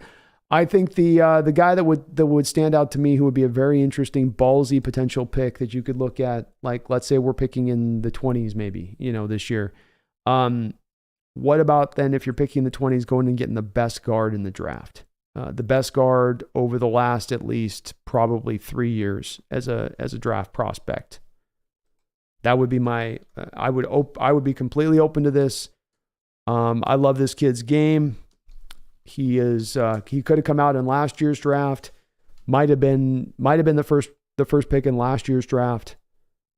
Or not the first pick, but the first guard taken in last year's draft. Might have been a first round pick, and just a complete player. Super powerful. Cooper Bebe out there at Kansas State. He's the real deal. And, he's maybe missing a little bit of, like, he won't test super great, but he's fluid as an athletic mover in space. You can trust him to get to the second level, to hit reach blocks, strong as an ox, handles everything in pass protection, upper level. He would be a very safe player.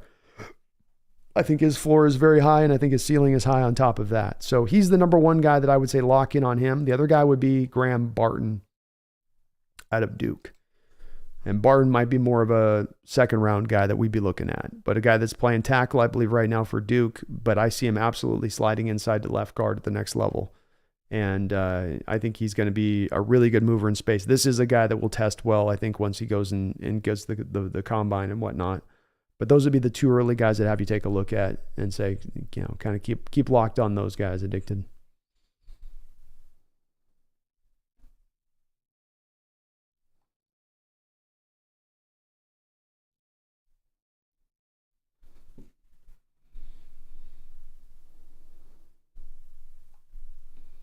T-Money, can we just take care of business and get this win? Can we, T-Money? We just not mess around about it with it. Just jump on top of them, 24-0 after the second quarter, and then just slowly push that pedal down all the way to the rest. Just Nicholas Newton, I don't need to look at numbers. Kelvin and Nicholas getting into it. Stale, thank you for the... sorry, got that Stale. Spider Rico says, Bobo plays now. Brian Myers, Taylor Heineke incoming for Atlanta. Maybe. Ritter certainly has been given his chance. And look, if you're given a strong ground game and you still can't perform as a quarterback, and you're just, yeah. But, don't know what to tell you at that point. You get your shot. He's a young kid, but he also came into the sport, I think, 24. So it's you got to get a little, you don't have as long as those guys at 21. You ain't Anthony Richardson like that. T-Money says Gino's pocket presence has been exceptional so far this year. I agree with you on that, T-Money, 100%. It has been so fantastic, and so much of pocket presence is such subtle things. It's the couple steps back you take to give your receivers a little bit more time to get their routes through, while you give your linemen a few more extra steps those defensive linemen have to take to get to you. It's the stepping forward in the pocket as the edge rushers look like they got a clear straight path at you, and you just climb the pocket, step up right past them, and they blow right past you. A step to the right, a step to the left. The decision of when to go and when not to go, when to use your legs and when to stay in the pocket and be patient. He's not been jumpy. He's been smart. He's been aware. I don't think you could ask more from him in that aspect of his quarterbacking play, especially considering T-Money. He's been doing it with 2 backup tackles for the majority of the year, and even his right guard out last week. Nicholas says, I'm hoping our defense is playing top tier, firing on all cylinders by the time we play Thanksgiving game, which I'll be at. I hope so too, Nicholas. Certainly happy to play the Niners later on this year rather than right now. I wouldn't want to be stepping in front of that semi-truck right now at the moment. I think I'll check that game out too. Oh, come on. Come on. Brian Myers, CJ Stroud, proving he was the best quarterback coming out this year. He looks quite good. Yeah, he does. He does. I'm surprised he's been so good so early, especially with that offensive line. I mean, I think their line was beat up today coming into that game too. The Texans. He's looking great. Nick says, I've been in these streams long enough to remember some Seahawks fans wanting to draft Willis as high as 9. Yeah, that was the tough year because that was the year where a lot of Hawk fans were just chomping at the bit to get Willis or Ritter or Corral or Howe or, and I just kept going, no. And they're like, why are you going to be so negative on these quarterbacks? I'm just like, it just doesn't, it's just a bad year. It's just a bad year for QBs. Oddly so.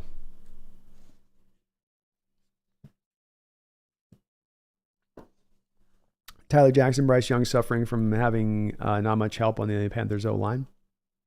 Yeah, they didn't do as much to take care of him. But I mean, again, too, I'd say, I don't know that CJ Stroud has necessarily had a lot more in his offensive line working for him. He's got Laramie Tunsil, which helps out there on that one part, being the blind side. But there's some other parts in that line for the Texans that are also a little bit dodgy, I would say. Just a little bit.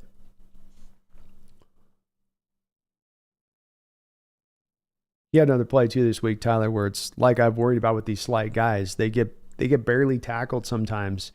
They're back there and they get like a little like minor hit. But to them, it feels like a car crash because they're 185 pounds with a 250-pound guy hitting them full speed or a 275-pound guy hitting them full speed. And the ball just goes, pew. It happened again today where it just, pretty normal kind of hit he took and just ball bounced right out. Brian Myers says the trade deadline needs to be later in the season. And Brian, that's a great thought because I agree with it. I hate that it's so early, Brian. And the problem has been that when it comes to us making the trade, and the problem with making trades in recent history versus going back 7, 8, 9 years ago when you might have been able to do it, is you added the extra game on the season, the 17th game, and it's just made teams think longer into the season that they can get things turned around. That, well, we're just a break or two away from, I know we're 2-3 right now. I know we're 2-4 right now, but we're getting this guy back. And we've been close in the 2 of the 3 losses. We've been really close, and we could really be 5-2 if you think about it.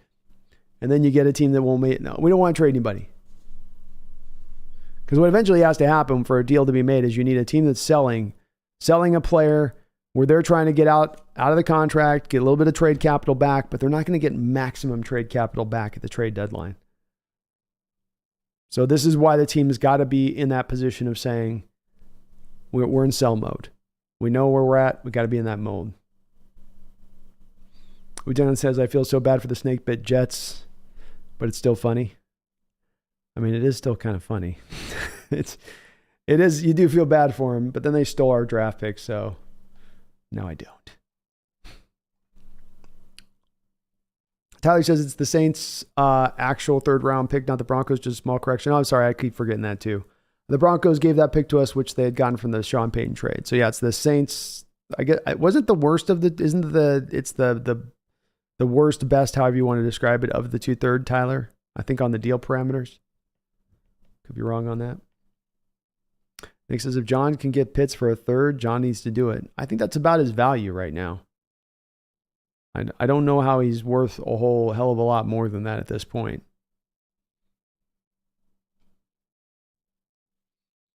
Even more Seahawks, thank you for the $2 donation. Says, would you call Brock Bowers generational? Yeah. I think he's the closest to a Gronk tight end that we've had since Gronk. I think Gronk is a once offer kind of player. You get those players at positions, but he's got a lot of, and the Gronk comps come out a lot with these tight ends in recent years. But this is one where it absolutely fits. I mean, when you see him make that play this past week on Saturday, And Bowers, if you guys haven't had a chance to look it up, Bowers sticks out a paw and just catches the ball. And the ball's not spinning after it hits his hand. If you watch the ball that's spinning and then it hits his hand and it comes to it's like he has Velcro to where the ball just stops completely spinning it. And he's got that bear paw-like grip that Gronk had when he catches the ball. He's got that same body style to him as Gronk had. He's a great blocker and a great pass catcher, and he's got some explosiveness and just juice to him that you wouldn't see for a guy that size most of the time. Yeah, I think he's pretty close to being generational as far as what you'd call him. I can't think of another tight end talent that's come out in these last years that has been this good in how you view him. I know Kyle Pitts was viewed in that kind of, but Kyle Pitts was always got a little bit of a tweener side to it. There was always worries about what he's going to bring as a blocker. You don't have to worry about Bowers doing any part of what you require a tight end to do. You can align him out as a slot, even if and he'll handle and do those. He can handle that duty and do it well as too. So anything you want to do with that guy, hell, you can give him fly sweeps. I've seen Georgia do that, where they give the guy a fly sweep at the tight end position. Jets about to give up a touchdown here. Yeesh. So, yeah, I don't. I would definitely say generational is probably about right. Phoebe Moore Seahawks. I'm going to go with that too. I'm going to say final answer is a yes. Yes. Appreciate you though. Thank you for that donation. Connor Oshwagler, thank you for the $5 donation. It says, according to Next Generation, Daniel Jones has a 74 complete percentage against zone and a 49 completion percentage against man. Hopefully the Seahawks are man heavy tomorrow. Well, there's a great stat Connor just produced for us here, folks. I'm going to read it again since I butchered my reading of it the first time. Thank you for that $5 donation, though, Connor. And he says, according to Next Generation Stats, Daniel Jones has a 74 completion percentage against zone defenses and a 49% completion percentage against man defense. Hopefully the Seahawks are more man-heavy tomorrow. There we go. Stage set. You want to unveil a new blitz-heavy approach this week from a variety of different areas. You want to unveil more man-based coverage and have an opening for that to show itself now more vibrantly. Here you go. Here you go. Jamal Adams returns. Tariq Woolen back. Devin Witherspoon showing he can handle the man duties. Move Jordan Love up there. Have Love up running the slot. Adams and company this week, when asked about his usage and how he was going to be put into play, were very, very, very, very kind of quiet about what they were looking and willing and what they were trying to do. I said, you guys have to see. You'll see. Obviously. But you drop into zone in this game. Daniel Jones can pick a zone apart. So a little bit more of the man-based concepts this week would be nice to see, Connor. That's for sure. What would be interesting about that too, Connor, would be to see how much the Niners ran that versus last week. Because Niners, like us, a team that likes to fill themselves into mostly a zone-based state. But I'm reckoning to guess that a lot of what they ran last week was a lot more man than they typically would run. Even probably what they ran against Arizona this week, because knowing some of those stats at play, Connor. But that's great stuff, man. Thank you. Awesome.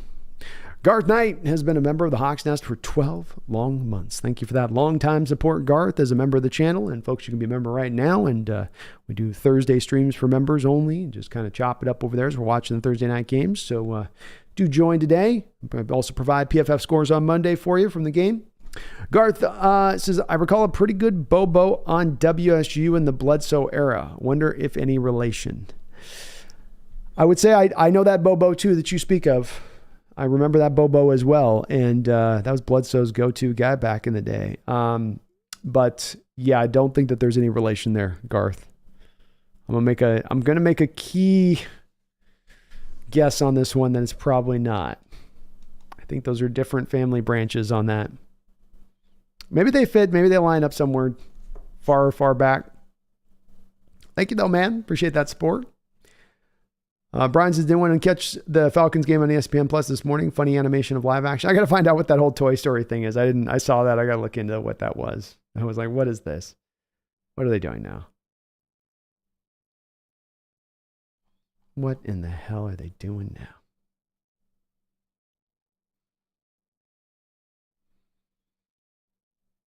Snail says, didn't they draft Pitts the last year of Matt Ryan? Yeah, that's right.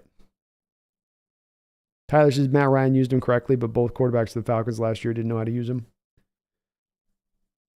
Yeah, I would agree with you there, Tyler. That's accurate. I mean, in Marcus Mariota's case, Marcus just can't. He's just not an NFL passer. He can't handle it. He's kind of a spaz back there at times when it comes to that element of the game. And then Ritter's the game's really fast for him, and he's not really developing along within it. And I certainly think Pitts could be certainly way better in a different position. Nick Guzman isn't Bebe tackle. They've used him at times to tackle, but he's a guard in the NFL, though. That's where he'll be. David, CMC played 48 of possible 48 games his first 3 years in the league. Then he was hurt for 2 years. Suddenly he was made of glass. I never bought into that narrative. Yeah, I definitely didn't think he was made of glass.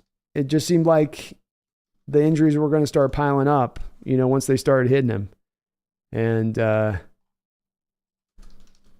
it seemed like he was just kind of at that point, it was like a little bit like with Jamal, where it's like you're going along and you're healthy, and then just suddenly it seems like you can't stay healthy. So, I mean, he plays his first three, you're right. He plays his first 3 years with 16 games, but then, man, I mean, 2020, he plays 3 games. 2021, he plays 7 games. 2022, he plays 6 games. And I mean, even last year, he only played 11 games. So, I mean, that's quite I'm not saying he's made of glass, but that's also quite a bit of games to be missed. That's not just based off of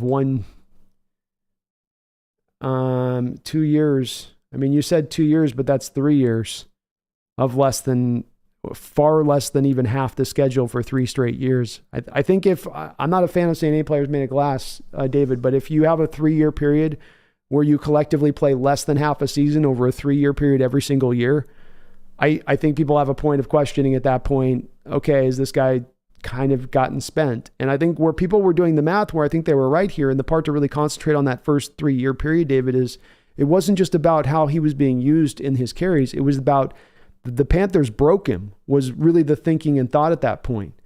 Because you had especially those last 2 years where he had the 2019 Carolina, 287 carries and then 116 receptions on 142 targets in addition to that. So people just thought that he had gotten kind of tapped out at that point, that it was going that way. And to give one last little data point on this, David, that is kind of what happened with his dad. I mean, I lived through the era when he was there with Denver, and his dad's body just started breaking down and got progressively worse over time. But we'll see if he can hold up this season. He's been great so far. 11 games missed last year. He's up at this season right now at already 100 touches through 4 games. We'll see if he can remain in good shape. He's been absolutely a difference maker for the Niners there. I mean, he's kind of making that offense tick right now. There's some other parts that help it really, really soar, but I mean, he's been that main part. He's the engine kind of right now. King Tay, how sure are you that the Seahawks will defeat the Niners when we meet up this year? Not sure at all. Niners look like one of the best teams, if not the best teams in the NFL right now. We've got to keep it real. And, we've had points of improvement and we've had points of stepping forward and being better, but, they're a well-oiled machine as it stands right now. So we have to overtake that. We have to go meet that energy. We're not there right now as of yet, but we can absolutely get there. Please, I hope we see. I hope us wearing our throwbacks means we're going to play harder and beat the Niners. Me too, man. Me too, Fleece. Docs, Brandon Cooper, Bebe, great. I will watch some highlights on him. Cool. He's a good one, Addicted. I feel good about that guy too, because he'll come out after this year and have 2 monster years of productivity, and he'll be ready to roll. You can insert him into the lineup, and he is going to be an instant difference maker there at that position if you do so. Brian Myers, Pumpkin had a rough night last night. She did. She's been a little melancholy today. Duke the Hawks, Brandon, I watched the Notre Dame versus Duke game. Daughter goes to Duke. I can't remember Barton, but Duke had a D-line guy, number 90, who was a stud. Is that Stackhouse? I want to say.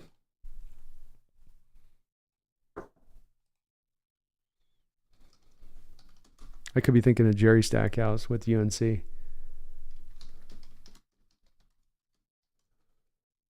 Oh no, that's Georgia's. That's what I was. I was thinking of Jerry Stackhouse. I know what you're talking about, but then I don't know you're talking about the number 90 Duke. Let me see if I can find him. Duke tackle number 90. Dwayne Carter. Yeah, Dwayne Carter's good. Gotta look him up.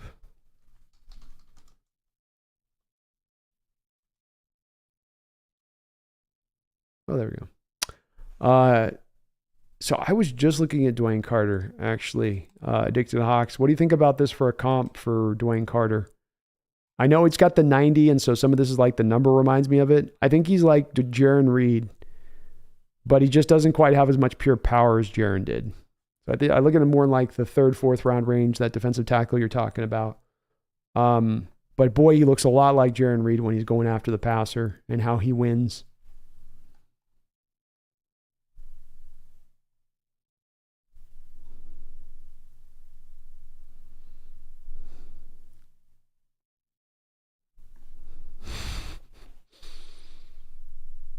Jeffrey O'Kelly, why is the NFL can talk about what the Chiefs is Taylor Swift? I don't know. I'm already over it, though. I'm good with it. Like, holy hell. They've already done like 10 shots of her up in the press box here on Sunday Night Football. Let it go. Brian, do the trade for Pitts next year after releasing or trading Fant. That's where it is, Brian. That's why I say off season. And then you don't even, at that point, Brian, it's not even trading or releasing Fant. Fant's on his 5th-year option right now. So Fant's a street free agent after this year. You could just go then make the Pitts trade and then bring him on after the year. And probably the value is even more reduced at that point if this currently goes on its trajectory for him and what it would cost you to bring him in here. So I would take that track with it too, Brian.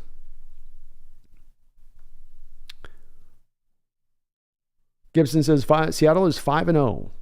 At MetLife since MetLife opened in 2010, and Jones is 0-6 in Monday Night Football games. I agree. I think Bowers is a game changer. He also runs like a 4.5 40. Yeah, he's just completely freakish and complete. And I mean, the tight ends have been pretty weak in recent years too. It has not been the greatest of classes when you go down the line of things. And so when a guy like this has come along, he does stand out. That's for sure. Tyler says they didn't say it's the worst of the 3rd round picks, but I'm assuming it's the normal one given they didn't talk about compensatory picks. That makes sense. I'll look that up just for sure to make sure on that. But either way, we get a 3rd round pick back.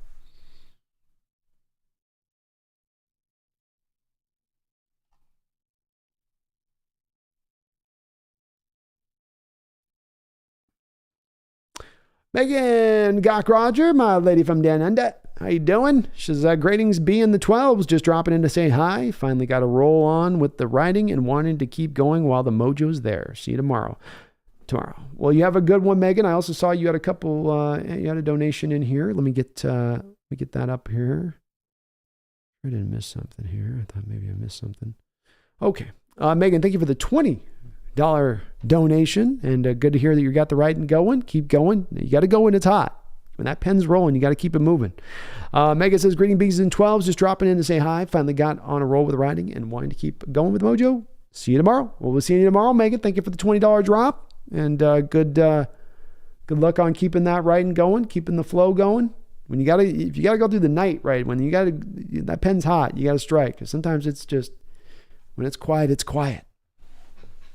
But thank you for the $20 donation. I do appreciate you for that. It's good to see you.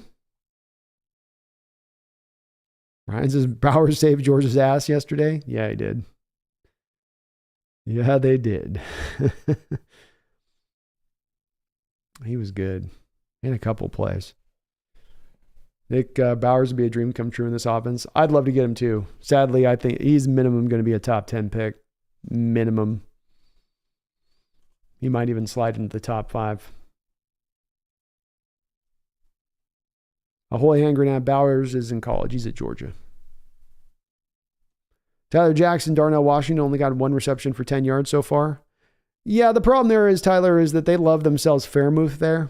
He's been such an active part of what they've liked him a lot. And I never was super high on Fairmouth, but the combination of him being ahead of him on the depth chart and then the fact that Pickett has been pretty not good this year. Can we say that? He's just not been particularly very good. And I think that's kind of going to limit the production there. Philip Bobo, that's who it was, Chase. Yeah, Philip Bobo. Hell of a receiver back in the day. Wu-Tang says Darnell Washington can block like a bulldozer, though. That he can. I saw him pushing Bosa on his back in week 1. That is the truth. Holy Hand Grenade, you doing an earlier daylight savings? Oh, sorry. You're telling me. David, it's 2 years. He played 6 games for Carolina and 11 games for... David, go back and check the stats, my man. I'm literally, David, I'm bringing up the stats. When I was referencing it to you before, I was literally looking at the stats online. So 2017, 18, 19, you're right. He played the 16 games. And then in 2020, he played 3 games. And then in 2021, he played 7 games. Oh, no, you're right. I'm right. No, I'm wrong. I'm the asshole. No, I'm the asshole. I am actually. My bad. They comboed it up for 2022. So 17 games last year. So 2 games, 2 years. You're right. He's definitely been better. So I take back what I said. I thought there was 3 years what I was seeing, but I was misseeing it. So yeah. I don't like the glass thing being applied to any players, but I think that's just what people were starting to think was going to. I think the dad thing and what happened with him, it looked a little bit like what was going to be going on with Christian, where people were doing the math. And I don't think it was as much when I looked at it with my assessment of it, because I was wondering if he was going to hold up from a health standpoint too. I loved the trade with the Niners last year, but just the thing going, okay, he's not the biggest of backs as it is, and he's already had that kind of usage. And when we see with these backs, they get to a certain point of usage, what is it? Usually 2,000 touches cumulatively, I think, between college and the pros. There tends to be a drop off, but look, he's been fantastic this year, 5.7 yards per carry average on the runs. He's already got 18 receptions on the year. I mean, he's awesome. He's definitely awesome. But we'll see if he holds up. If he can, the Niners are going to be pretty tough to stop.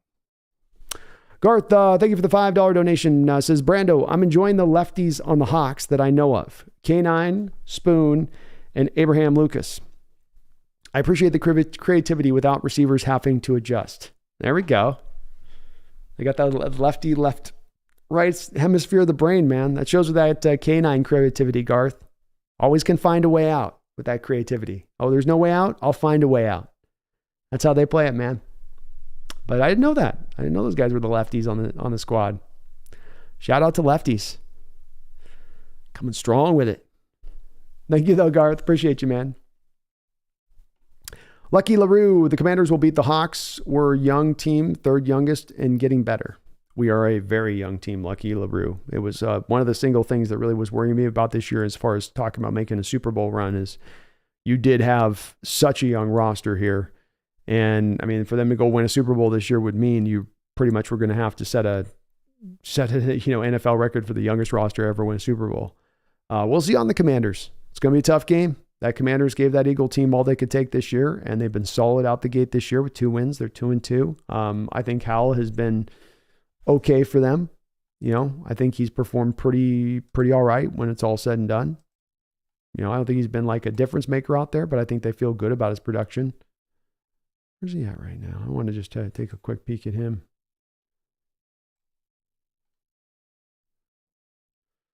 65% completion percentage, three touchdowns, 5 interceptions. So he's doing okay there. Using his legs a little bit.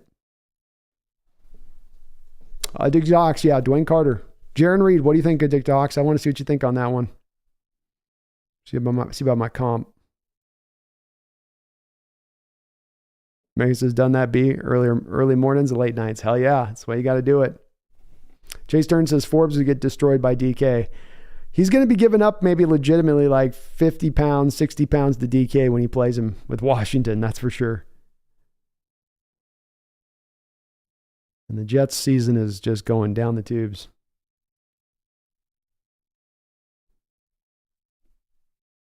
Dig Dogs, Brandon, I thought Carter maybe has more pass rush ability. Agreed.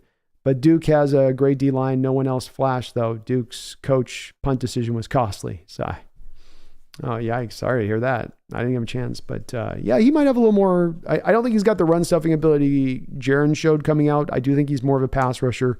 It's more of just his body style and the way he's not a pass rusher that gets you with like his moves. It's more of he gets up into your body and then just kind of uses his ability to displace his hips and swing around you and swing around your block and still getting kind of closer and closer to the quarterback while utilizing a little bit of power. Something about it just sort of reminded me a little bit of Reed.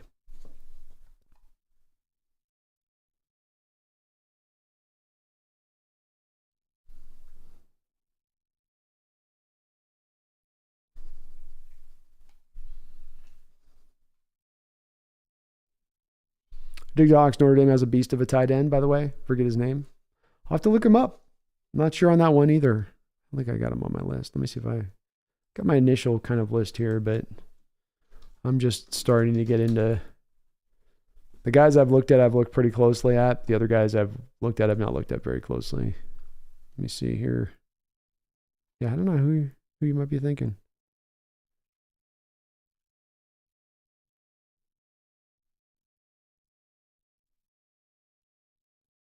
Kingdom Joe, am I the only 12 here thinks we beat the Niners twice this season? I don't know. They look good. This is going to be a tough game.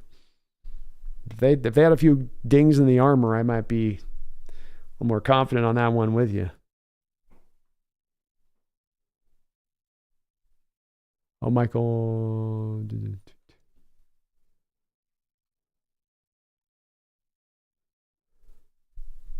Yeah, Michael Mayer was good, but he wasn't generational talent coming out good. Jeez. Chiefs are just going to hand the Jets their buttocks.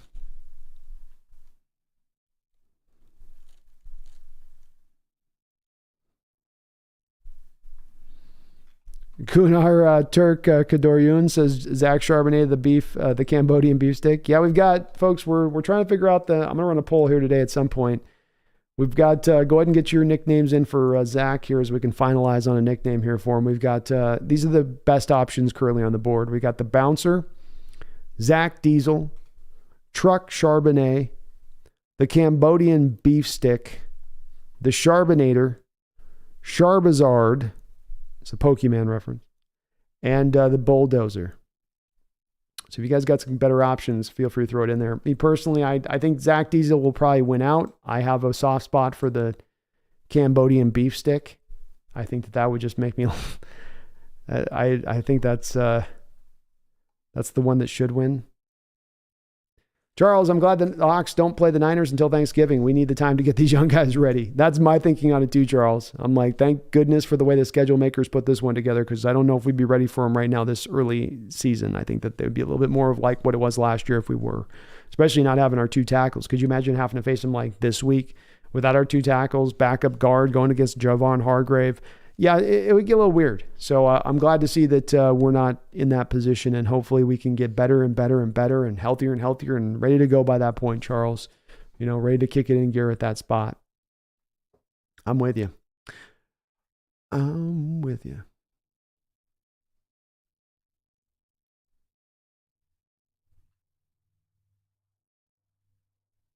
A few more Seahawks. I think Dalton Kincaid is overrated. I do as well. I just thought he was a receiving tight end coming out of college. And he's kind of a tweener type a little bit. My opinion. Fleece, we were smoking the Niners pick and winning. Let's do it, Fleece. I love the confidence. William Alasapaku, how you doing? Go Hawks.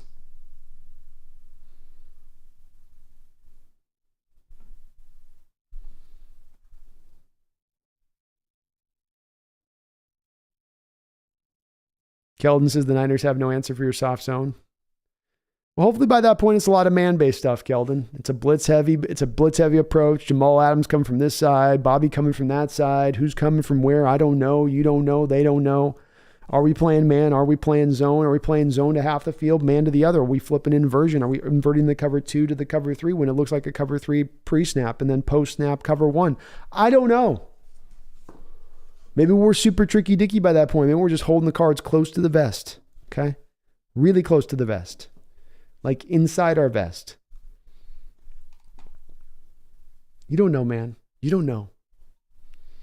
Snail, thank you for the $2 donation. I know where you were at with this. Snail says he likes Charbazard. He says Charbazard's the way there. That's his vote. I'm going to present it to the chat at some point today here, probably. Today or tomorrow. Maybe tomorrow before the game. We'll do a pre-game vote on nicknames, and I'll run with that for the game. We'll see where the fans stand on it. But thank you for the $2 donation. I appreciate that, Snail. Dick Docs, Brandon, yeah, Carter for Duke did a great job of collapsing the middle of the pocket on pass rushes for sure. Yeah, he kind of does that, right, Dick Docs? So that's what I'd say about Jaron Reed. Jaron Reed wouldn't be, even when he was playing 3-tech, he wasn't a first-step quickness guy, where a lot of those 3-techs, that's what they're doing. It's that first-step quickness where they've just got that guard worried about how quick you are, how laterally quick you are, and so you start to get them jumpy a little bit. And with these guys, it's more about they're going to get into you, and then they're just going to slow roll you into their pass rush a little bit. And not like molasses slow. It's moving quick as they're always seemingly progressing into the pocket, into the backfield. But they're just not quick pressure guys. They're not those guys that are going to get the high pass rush win rates where it's measured in under 2.5 seconds. It's going to take them a smidge over that time period. But if you get a quarterback that then holds the ball for a beat longer than they should, tries to go through one progression too many, those are the kind of guys, that guy like Dwayne Carter there at Duke, are the kind of guys that can jump on you then at that point. Jeffrey Thistle, thank you for the $5 donation. It says, no matter how this season goes, at least we aren't the GD Jets. It's true, man. That's very true. It's one reason I always try, and I have to remind myself of this, is because I can become as emotional as any fan out there in this year and the results of this season. Like I aforementioned, just talked about a second ago, you've got such a young team right now. If you were to go win a Super Bowl with this young Seahawks team, this would be the youngest team in NFL history to go win a Super Bowl. So, we're building to something here. We've got a young team. We're trying to get to that contending window, but we're on that rise. Other teams are in their window in the league in different places. And there are teams out there that think they're in their window and trying to go full hog for the window, and they don't have a light coming down into the distance. And this Jets team is that way. They went all in this year, all in on Aaron Rodgers, all in on the aging quarterback. And it's going to all collapse now at this point for them. And they've got the cap situation set up for the next couple of years where it's going to be dicey for them. It's tough on there, Jeffrey. That's really tough here for this Jets team. You feel bad for him on it. I can understand the move they made with Rodgers. Probably a year or two too late. He probably needed to be moved like a couple of years ago. But hard to predict that's going to happen. Hard to predict that Achilles just going to go snap. That sucker can be random as hell, man. Thank you for that donation, though, brother. I do appreciate you so very much. Hope you're having a good night, too, bro. Jordan says, I think Dalton's a good receiving tight end, but I don't know why you draft him if you aren't going to have him out there more. Yeah, I mean, that was supposed to be the thing, too, with him, Jordan, was he was you're right, more of a receiving guy, and then also more of a guy that, you could get out immediately, as opposed to in this tight end class. You didn't know if, for instance, with Musgrave, who was the real toolsy guy who was really injured in college, you didn't know if that guy was going to be able to initially get out on the field quickly. But you did think with Dalton, you get him out and he should be able to work into the passing attack very quickly wherever he goes. And he hasn't. And I think maybe that's a little bit of a testament, Jordan, to maybe that some of that pass catching skill is not quite as good as it was being hyped up to being. But we'll see. It's early on. It still is early on. Kuhn, you're with the Zach Ahmed and Beefstick. You're with me on that one? There we go. Kingdom Joe, 49ers, always act so tough, but they're the whiniest bunch of fans I've ever seen. The minute their team messes up, they're trying to trade them out the house and cursing everybody involved, laughing out loud. There you go. Charbonnet Ramsey. Save the Geese next offseason needs to be all trenches, both D-line and offensive line depth. I like it, Save the Geese. I'm with that plan. You never go wrong investing in the trenches, brother. Dig Docs, Brandon, Michael Evans was the Notre Dame tight end, playing the big brother role of tossing aside his little brothers in Duke secondary. Nice. Nice. Mitchell Evans. All right. Let me take a look. I'll look up Mitchell Evans.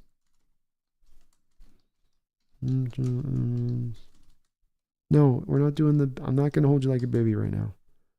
Evans, Notre Dame. Got it. I'll take a look at him, Addicted. See what's up. Garth Knight, thank you for the $5 donation. It says, on my holiday with Gary Glitter, Billy Idol, and Deshaun Watson in Thailand, we came across a few Cambodian beef sticks.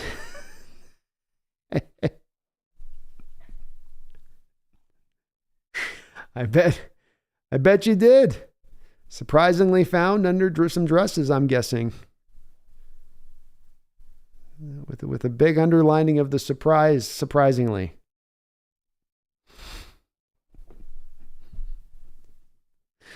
Gotta watch out. Gotta watch out there, Garth. Stay on your toes. Cup check, my man. Cup check. Thank you for the $5 dono, though. Appreciate you.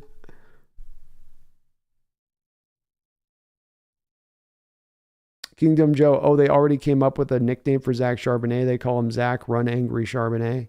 That's the dumbest nickname I've ever heard in my life. And we need to do better. Are we even trying at that point? Right? Come on. They may have said that that's what they want to call him. We're going better than that. There's got to be better than that. Zach Run Angry. I mean, what is that? Doesn't even rhyme. It's got no phonetic rhythm to it. Save the Geese. Purdy is so fortunate to play in this scheme, and with all the elite yak weapons he has, why couldn't they be in another division?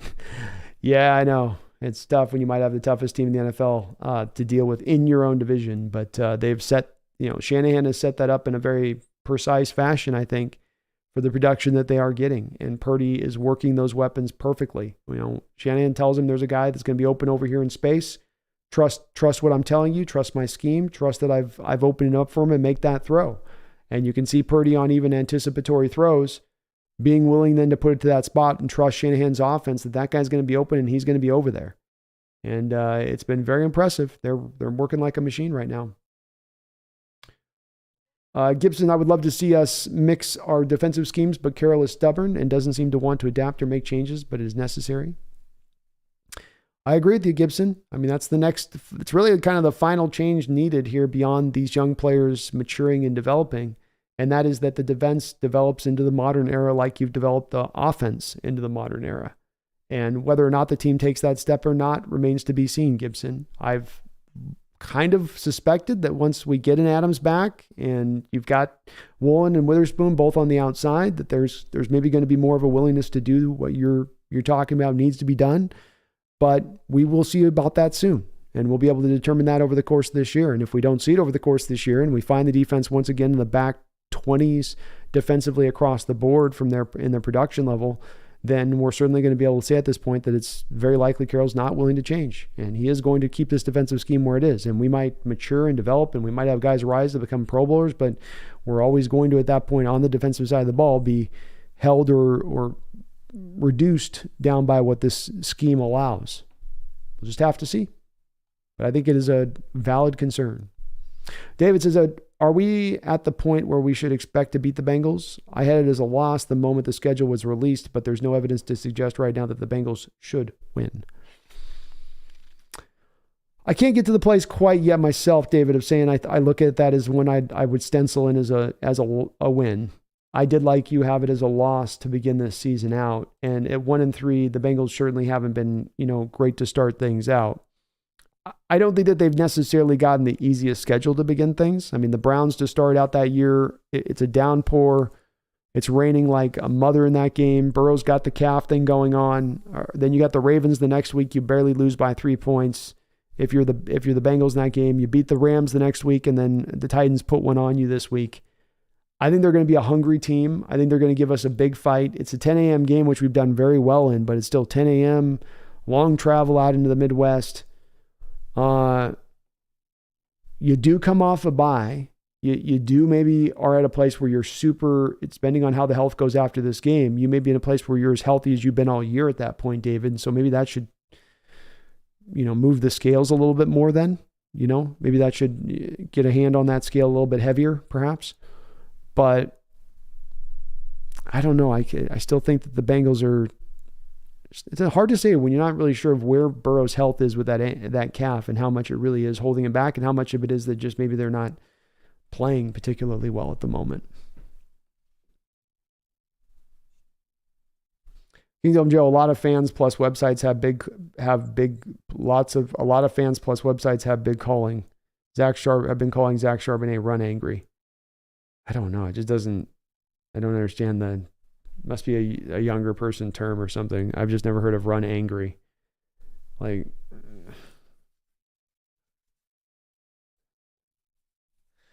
Kingdom Joe, Zach Diesel sounds too much like Shaq Diesel, and I can't stand the Lakers. I will put it to a vote. Garth and Charbonnet Ramsey's classless, but I love it. We got Zach Apocalypse. Is better than Zach Run Angry. I'd go with Zach Apocalypse over Zach Run Angry. Agreed. Lucky LaRue, are the Seahawks going to beat the Giants? I'll give you a yes on this, Lucky LaRue. I think it's going to be still a tough game and a close game, but I'll say yeah. We pull it out. I'll give you a yeah. I'll give you a hell yeah on that one.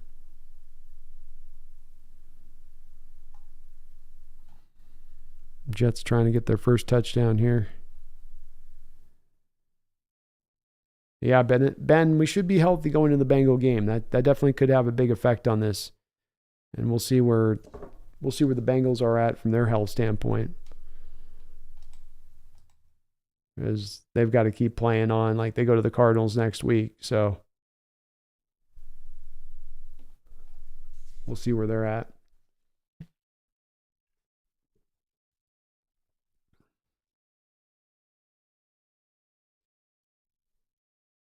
Wu-Tang says we're getting Adams, Cross, and Woolen back, right? I'm not sure on Cross for Monday night. We are getting back Adams and Woolen. That part is to be sure. But I'm not sure on the rest.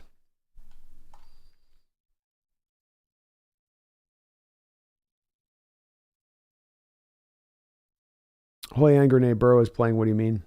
Hoy hand grenade, Burrow's dealing with a calf injury that struck him, and that many think out there a little bit of this lack of production comes from the calf still being a problem, and that he's far less than 100% health.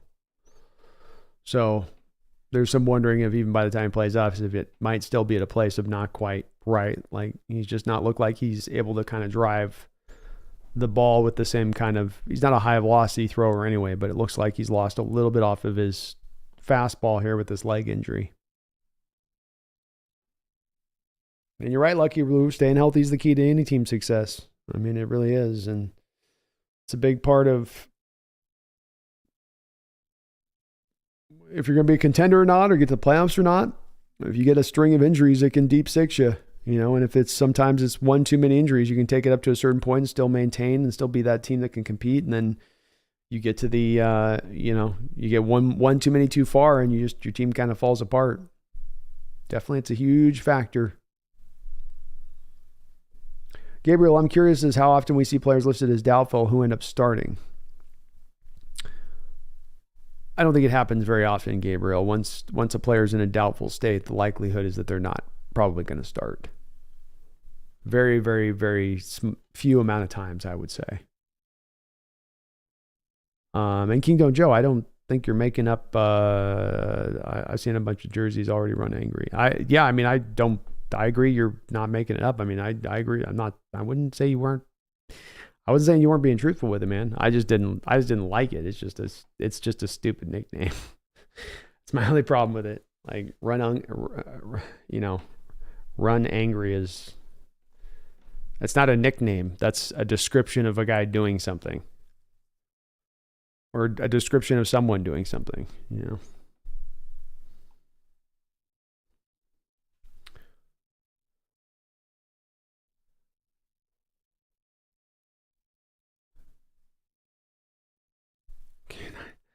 Keldon, did the Bengals just copy the who dat with who day? That's super lame. They should be embarrassed if that's what already happened. I don't know who had it first, Keldon, to be honest with you. But they own it. They own it. Kingdom Joe, I'm down with whatever Hawks Nest wants to call it. Zach Charbonnet, my personal Brandon, is the Neo Beast. Neo Beast is good. I like Neo Beast, Kingdom Joe. We'll put it to a vote at some point. And maybe we'll just give him a bunch of nicknames. Maybe it'll be good enough we have to give him a lot of nicknames. Artie Burns is not playing, huh? Oof. Thank God you got Adams coming back. Now you can put Julian Love down in nickel. If you didn't have Julian Love, then I think Kobe Bryant's still out, right? Zang, zang. Zang, zang, zang, zang. Hamstring for Artie Burns. Man, those hamstrings. Tom Eden says Houday is Huda Full Brewing, a Cincinnati staple since 1885. Sold beers at Riverfront Stadium starting in 1970. 2 seasons after the Bengals' inception. So there we go. No stealing. So I guess the Saints stole Houday. What isn't Houday the New Orleans one and single Bengals are Who Dat? I don't know which one's which. Kingdom Joe, isn't Run Angry a movie or something? Please don't name my man after a Nicolas Cage movie. Yeah, that's Drive Angry and not a very good Nicolas Cage movie. So yeah, that would be, I just can't. We can do better than this. That's like that's the name of like what a 4-year-old would give him. Yeah, we can come up better. We can come up with better than that. You know, Jets trying to hang in this thing.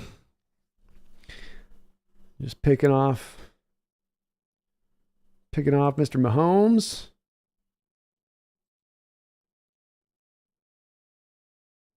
I got to give up on Sky Moore in my fantasy. He's just not going to happen. Especially since Kelsey's come back.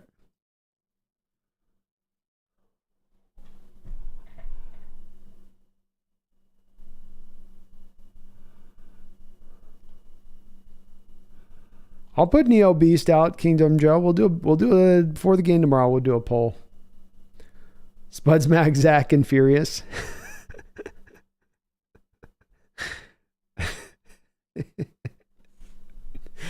There you go.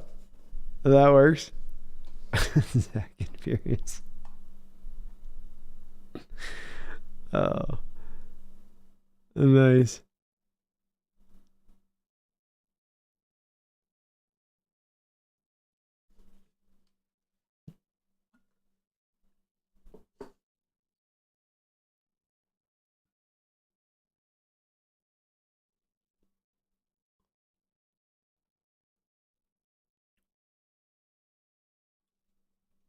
Full Metal Zach. I think we're onto something here. See, Full Metal Zach is so much, that's way better than Run Angry. All right? I mean, that's a thumbnail waiting to happen. I have like the Cross X of ammo on him. Rocket launcher on his back. Oh, sorry, kitty. I know. I'm sorry. Oh my God, Zach Wilson sucks.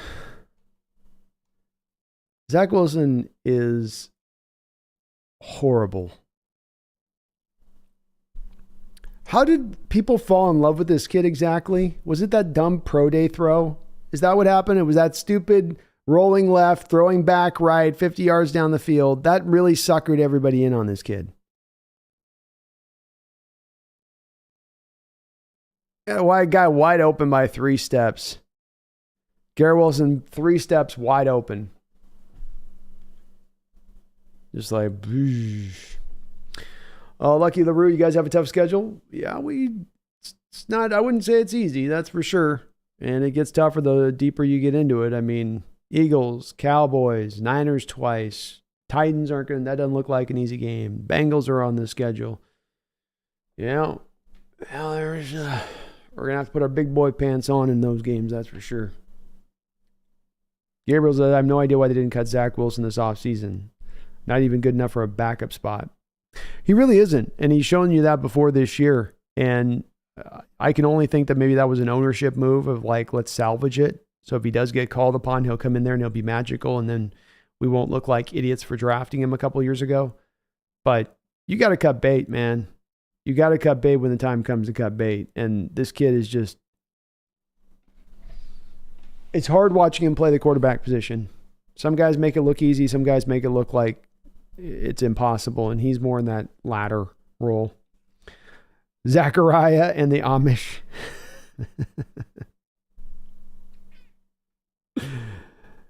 I'm putting Full Metal Zachs on there. We'll go Neon. What was your other one? We had Neon, the Neo Beast. Full Metal Zach. Neo Beast.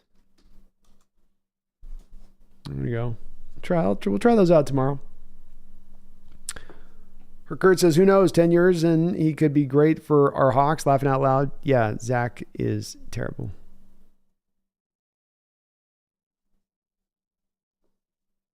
Zach the Attack Mac. Zach Attack the Mac. That's a mouthful. Tommy says, I don't know. Is there, 3 ever notable BYU quarterbacks? You've got Steve Young, Ty Detmer, and Jim McMahon. Zach had his no arms and was noticeably skinny coming out. Yeah, he's got little baby arms, doesn't he? He's got little, 29-inch long arms. They look a little nubby. Yeah, you're accurate on that list. I mean, Detmer didn't do a lot as a pro. He was a spot starter type. Obviously, Steve Young was a Hall of Famer. And McMahon was a guy who was good when he wasn't beat up and all that. But, there's been a lot of BYU quarterbacks, it feels like, who's come through the league in my lifetime, and not many of them have been particularly good. But I did not understand the Zach thing at the time at all. And especially because there was people at the time. There's literally people out there that are smart NFL minds that would tell you that Zach was a better prospect than Trevor Lawrence in that draft. And it blew me away that there were people actually trying to take that approach, watching these two guys play and looking at Zach and going, yeah, no, as he throws a touchdown pass. Like, oh yeah, no, he's better than Trevor Lawrence. Huh? No way. Wu-Tang says Zach the Stack. Zach Religious. Heart of Zach. Swedish Shinobi says all the moms find the skinny arms hot. He's got that dog in him, He's got that dog in him. T-Man, how do you think we dress nickel if Love and Brian are out? Huff. I would say we're likely at that point, T-Man, to kick Witherspoon into slot and then start Jackson on the outside. I guess Caillou Blue Kelly gets out onto the roster this week too. It's dicey. It's dicey as hell. Hope the Giants don't go into... Giants got Wan'Dale Robinson too, so it's a tough matchup inside there. Not easy.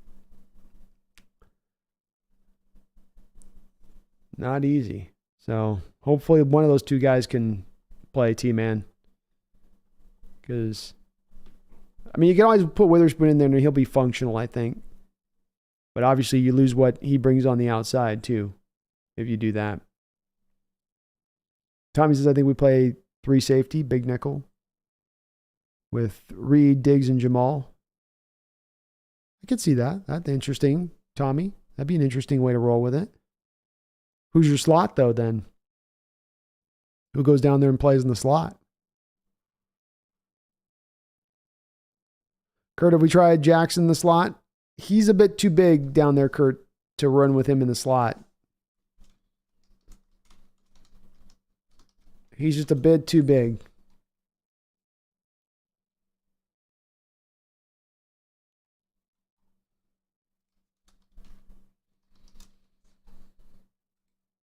I want to verify something here. Yeah, so he's 6'1", 210. I just don't think he doesn't have the short area quickness to handle the slot duties, Kurt. You just have him giving up instant separation if you put him in there. Lucky says, what are your impressions on Pete Carroll after all these years? Does he still have it, or is it time for a change? I think that there's still a little bit of an evaluation period at play here for us, Lucky. Through all of these years, there's different factors going into different seasons for success and failure. And for a lot of the years there between Russ and Coach Carroll, I think it was hard to know where the success of one started and the failure of another began. And so we're getting our chance now here as we go through these last couple of, as we're going through this is, starting now the last 2 years without Russ here to get a bit of a better evaluation pure on Coach Carroll. He's updated his offense. He's taken steps forward in his coaching game to not remain in that aspect of things stagnant, but he's not necessarily Lucky LaRue taking those same steps defensively. And this is what's going to be the determination of your answer in the long term and can't be made right now, but needs a full season of data to make the determination, because then I have 2 years to go off of, Lucky, rather than just going off of 4 games this year and last year. It will determine at this point if he's going to find a final last bastion of success in this very long, fruitful coaching career that Coach Carroll has had. If he can make the adjustment defensively and find a new rhythm and not lean on the old rhythm as just the only thing he can go to, he can find that success once more because the talent is here now. He's got the front office in place. The team will spend the money. So he's got all of the other factors outside of his control that are controlled and taken care of. The thing that's now in his control that he has yet to handle and take care of is that defense. That's the part that has to get fulfilled now. And that's the part that will determine where he's at going forward, and how, if he is still a top end coach, if he is still one of the best, or if he's seen his brightest, best days and that those are past now. But I can't say I know for sure as of yet. I can't quite, it's a bit early to determine that, but by the end of the year, I'll have more of an absolute answer for you of where I stand with it.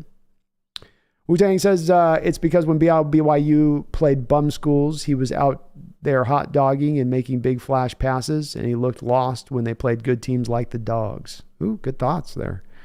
Doing some of those wild passes to get those NFL evaluators all frothing at the mouth. It's a good point. It's a good point. Connor says T. Higgins is expected to miss our Week 6 game against the Bengals. That's huge. It's a huge loss for them. Nice opening for us there, if that's going to be the case, because Higgins is a tough matchup as a number 2. Ben Dennett says Zach Hammer. I'll put it on the list. Zach Hammer. I got the Bouncer, Zach Diesel, Truck Charbonnet, the Cambodian Beef Stick, the Charbonnator, Charbazard, Bulldozer, Full Metal Zach, Neo Beast, and the Zach Hammer.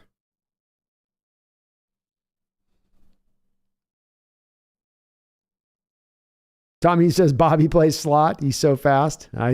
Maybe Bobby 8 years ago, maybe. I don't know about Bobby now. might be a tall task for Bobby now.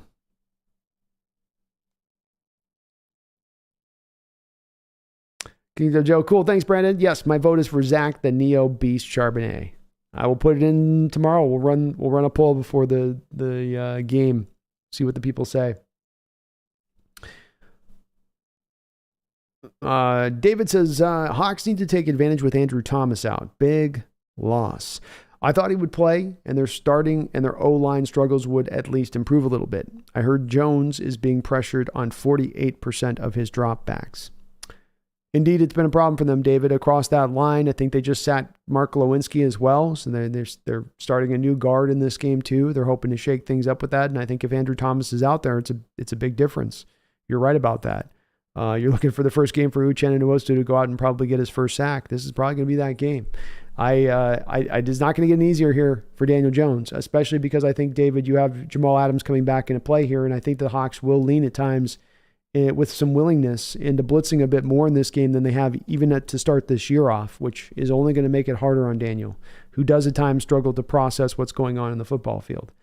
And even if you have, I think, Barkley's out of this game, most likely it's, the stage is set for us even being on the road that, we should be able to control and handle this game when it's all said and done. This is as good as you can ask for your health situation versus their health situation versus how they're playing to come in this game and feel like you're in solid ground to come take this win. I expect the Giants to give us everything they got, but yeah, I think we're definitely having a lot of outside parameters set in a way that it's set well for us to be able to Take this one. Ben Dennett chicken dinner? Daniel, Love has played a few snaps at corner and looked good. Would you prefer Love in the slot and Spoon on the outside, or vice versa? I would prefer Love in the slot. He did a lot of that with the Giants last year. I think he can do it very comfortably. And so I would prefer that. Let's get him out there into the slot. And keep Spoon on the outside at that point. As long as he's healthy, of course. Tom Eaton says, Zach reminds me of Okoye, but he brings the hammer on every play. A little smaller, of course. A lot smaller on that one. Okoye was like 6'4", 250, 255. I mean, he was huge. I mean, even for modern running back terms, he was a freaking just house of a human being. King Joe, Zach Charbonnet reminds me of Allstott, just not as big. Yeah, a little bit. I mean, Allstott, another guy that was just kind of insanely large human being for a fullback. I mean, these are two of the bigger backs we've had come down the corridors in NFL history, kind of. But he runs with that kind of power and force. I'll give you guys that. Yeah, just a bit smaller. Lucky the Roo, thanks for your response. A really thoughtful answer. My pleasure, Lucky. Anytime, brother.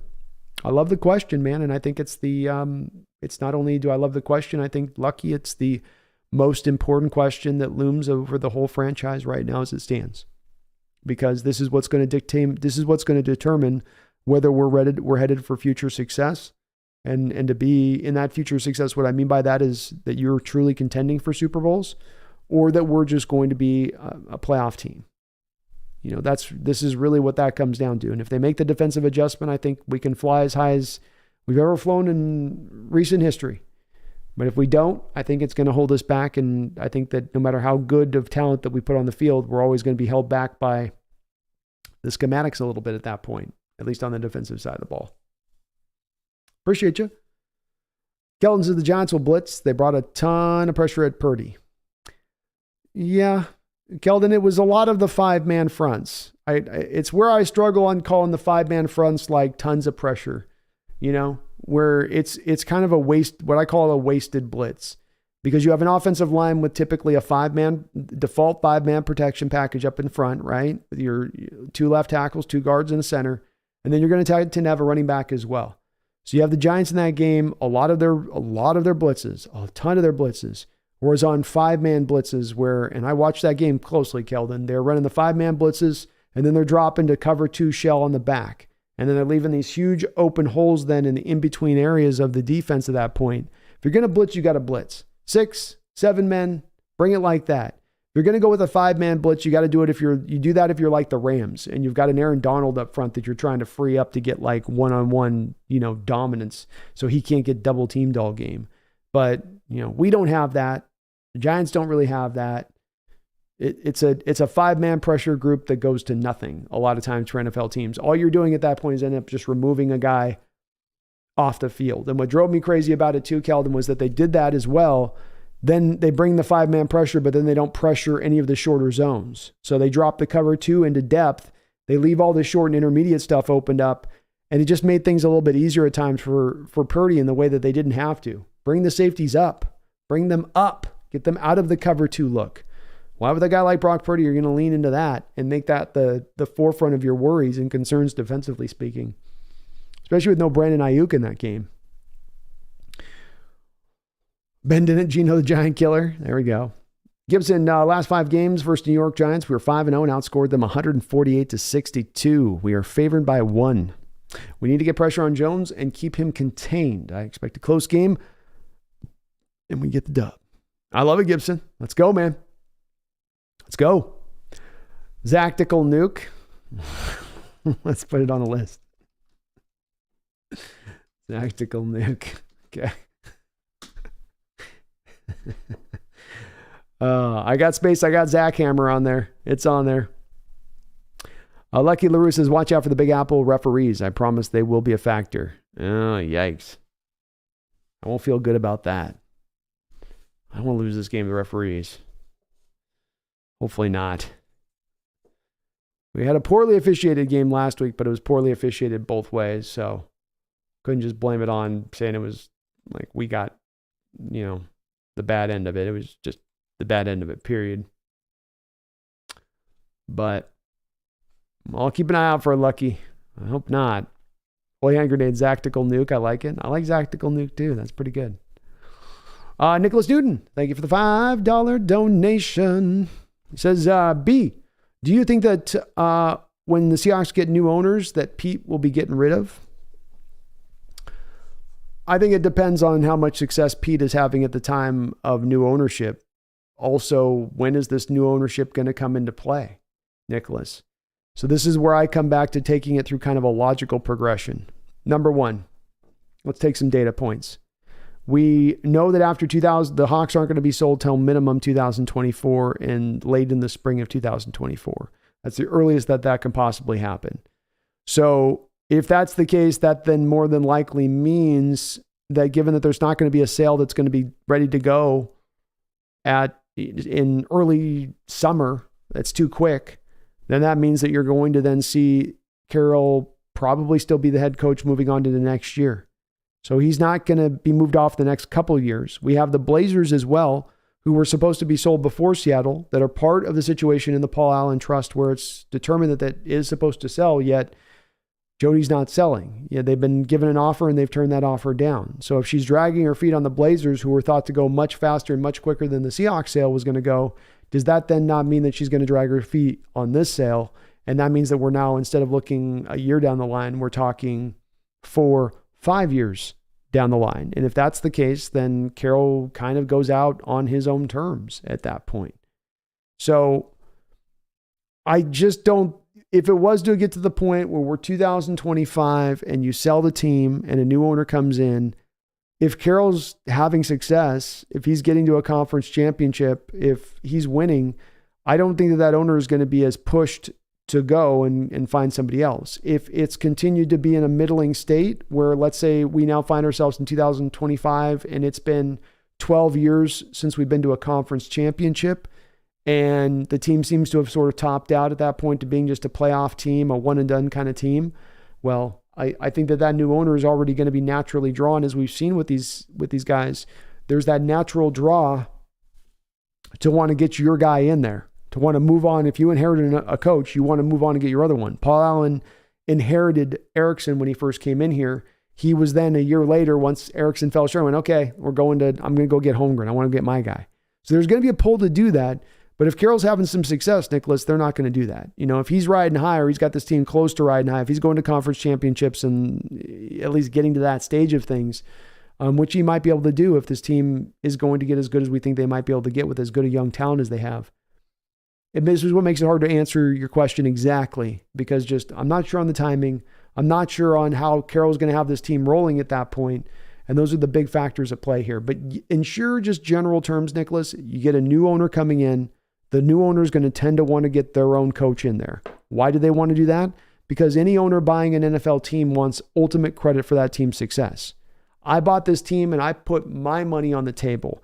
I bought this team, I put my money on the table, and I hired the guys to make this happen. Well, if you inherited those guys, you didn't hire them. So now do you get as much credit at that point if they have success, if they reach the height of the heights? Ego's a funny thing. From our angle, we might say, yeah, you do, because you chose to still maintain and go with it. So you should get that credit. But does maybe the narcissist billionaire feel that way? Do they go, no, I need to hire the guy, so I did everything, so I'm the one that got the credit for it. That's why I think there's a bit of a draw to do that a bit. Ben Dennett says, Jigba's been laying in the weeds, expecting him to have a breakout game tomorrow. Indeed, I'm expecting a breakout game as well. I put my money where my mouth was out on this one. I've got my underdog bets going this week, and I've got one of them is Jackson Smith getting over 29.5 yards. Let me see where I'm at with it right now. I think I've got to get one where Jackson's got to get on one of my bets.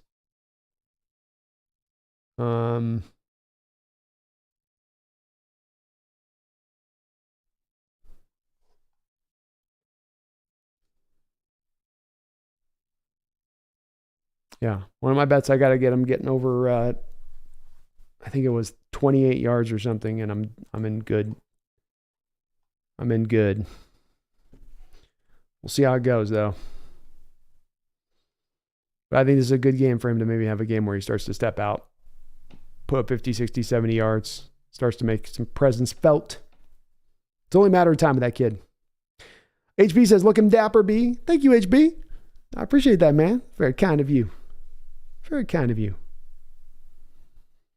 HB says, I don't get why we're only a 1.5 point favorite. What aren't I seeing here? Laughing out loud. Well, you're still potentially starting 3 backup offensive linemen on the road, HB. I mean, you take that kind of to a bottom line stance of that. It's any team anywhere goes down by 3 linemen on any road. A team being bad going up, a team that's good going against a bad team, a team that's great going up against a middle team.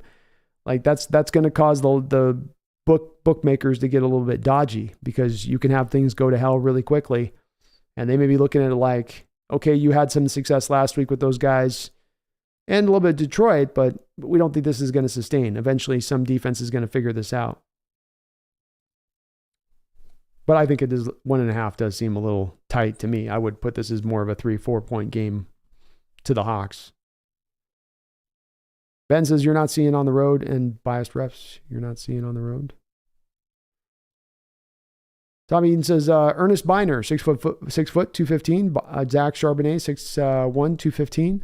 Both fast and power backs. I like your reference though. I think it was Forte though. That's hard to beat.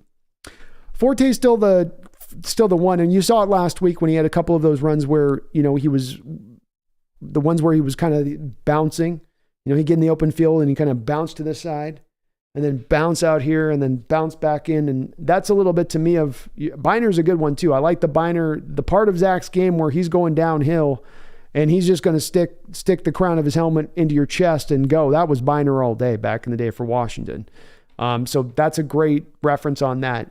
It's only with the difference I'd say there is just Biner, of course, didn't have that. He didn't have the skippity pats, He didn't have the those really nice feet where it sets up just like a drum beat, where he gets up in the open field on a guy and it's bump, and I can go power, but then I've also got the elusiveness. And Biner had some elusiveness because of that speed and athleticism, but this kid's really got that sideways lateral kind of bounce to him that really does provide him kind of, I think, a just unique point to his game when you combo it up with his pure power and some of that explosiveness that he brings. Nicholas, thank you for the $5 donation, the double donation, actually, Nicholas. Thank you for that. I do appreciate it, and I hope you're having a great night, man. He says, I'm completely okay with Jody Allen keeping the team as long as possible. What are your thoughts on how longer Jody can truly hold on to the franchise? Well, based on what I understand with this, and I would share your feelings on this, I'm in general nature okay with Jody owning and continuing to own the team. I would put the caveat, Nicholas, being that she's going to own the team. It's got to be not by her being at all hamstrung, financially speaking. If there's, and it doesn't appear that there is. You gave Uchenna Nwosu a big deal. You've converted a bunch of deals from base to bonus here this offseason, right? You signed the $17.5 million per year deal to Draymond Jones. You signed Gino to his new contract. So that, she's this. I would say that there's no indication she's not willing at this point, Nicholas, to spend. That part is there. That willingness seems to be there. So I'm okay with her holding on to it as long as that is the case as well. In regards to how long, I think the answer really comes down to Nicholas, kind of as long as she wants. The Paul G. Allen Trust states that after his passing, after a certain amount of time after his passing, these assets of his needs to be liquidated. And then all of that liquidation needs to be moved into his pet projects. And of course, the Blazers and the Seahawks are not considered part of the pet project stuff.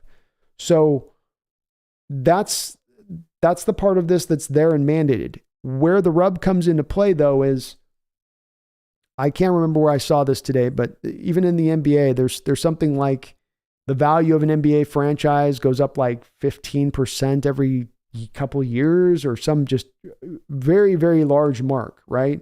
Like there's a lot of money coming back from both these franchises, and sort of it's in maybe Jody Allen's best interest in holding both of those out as long as she can versus the rest of the assets she liquidates, because those are going to bring back the biggest, best return the longer she can hold out on them. And if that's the case, then that pushes her to holding out on those franchises that much longer. Because if if she can sell it for right now, the Seahawks franchise at $6 billion right now, if we're 3 years down the line, can she sell it for 8.5? That's what I think starts to make it really tough to make the predictions on this, Nicholas. Just that really alone almost. Thank you, though, for that $5 donation. I appreciate you for all that. I wish I could give you more of an exact answer on this one. Boy, Mahomes with another interception. James says that win over the Lions is sure looking good right now for the Hawks. Go Hawks. Boy, is it ever, James. Big win. Maybe season-changing win. I think if you lose that and you start getting that energy going in that direction after that opening week loss, it gets harder to turn this vessel around to the right direction of things. But it was a big win, good win, got us on the right track. We go 3-1 now, potentially into our bye if we can handle business tomorrow. As good as the Niners looked at that point, they're one game ahead of us at this point in the year. As good, and you're maintaining pace. So hopefully we can do it. I am hoping. Kellen says she's a billionaire. She can keep it as long as she wants. She can keep it as long as she wants. Remember with this Nicholas, the thing with this Paul Allen G trust thing is that there's not a officer of the trust. There's not some, Kobayashi-like presence sitting there going, "You will sell the team now, Miss Allen. You sell it now or you will be in trouble. Your brother dictated it," right? None of that. So she can kind of decide when she wants to do what she wants with this one. Tommy says, 2 questions. Who's the Giants slot receiver, and do we even need to worry about him? And where are the Giants weak on defense? Where do we attack? Good question. Great questions, actually. First off, the Giants slot receiver is one Mr. Wan'Dale Robinson. He was out, I believe, all of last year, but he was a guy that really was the security blanket for Will Levis at Kentucky, and a really good slot. Great body control, smaller guy, but some really good catch radius, sticky hands, very sudden in space. I think he had like 4 catches on 5 targets last week in his, I think, first game back there for the Giants in like a year. So he is a problem. He is an issue. We do need to pay attention to him. He is somebody that they will go to if they have a possibility of seeing him open. It makes the easier read for Daniel if he can just work it to him. So yeah, I think they will, especially with Daniel's inability at times, Tommy, to target the outside receivers in this offense. The Giants are weak, I would say, mainly in the secondary. If I was to point to any particular spot over any other, I think that you can run on them on the edges. First off, I think their team speed is not particularly good. I think they've gone for more size and girth than they have for speed. So, watching Niners last week and hitting the edges in that run game, and really utilizing that approach. That's something that you could attack them with, is let's see if those linebackers can move in space. Let's see if those big defensive linemen can move in space. But then you see in the secondary as well, they try to have their corners match up a lot in man coverage situations. I think we can beat those kind of situations pretty easily at that point. Even last year, Tyler Lockett had that sluggo route he won on. He also had another deep ball that he won down the field, because when you get those guys in man coverage on DK or Tyler, you're going to get them smoked up. You're going to get them beat deep. This is why you see the Hawks have so much cover 2 that they have teams match them up with, because they're so worried about those deep shots getting hit between both of those 2 receivers we have. And so you could really go at these corners, I think. I know Deonte Banks has had a really good start to his career there with the Giants, but I think you can really test him in this game. And he's already out there talking some noise there, in his matchup with DK. It's going to be a fun matchup to watch, but I think the corners are where you can go after him with. Watching William Jackson last game against the Niners and a couple games this year, I don't think he's looked particularly good this year so far. So secondary and get to the edges of the defense. Those would be the best ways to go at it. I think Docs will Pumpkin be making a bid to buy the Seahawks. I have a GoFundMe right now. We only got about $1.25 in there, but if she gets enough in the GoFundMe, she's gonna make a bid. Lucky the Roo, thank you, man. Appreciate the good luck. Fleece says, I thought Jeff Bezos was going to buy the Hawks. I think he buys them eventually, Fleece. But Jody doesn't have to feel pressured to sell them fast. She can sell them at her speed. Bennett says, Jody keeping Paul Allen's memory alive. Indeed, she is. Indeed. Tommy says, it would be a conflict of interest with Pumpkin. She can't own the team and prognosticate on wins. That would almost be like sports betting. And Goodell would find her. Indeed, that might be the case.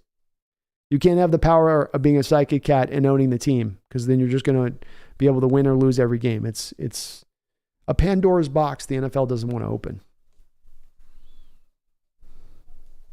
HB says Jody was done with Dame time. They seem to have come out of it with a really good trade.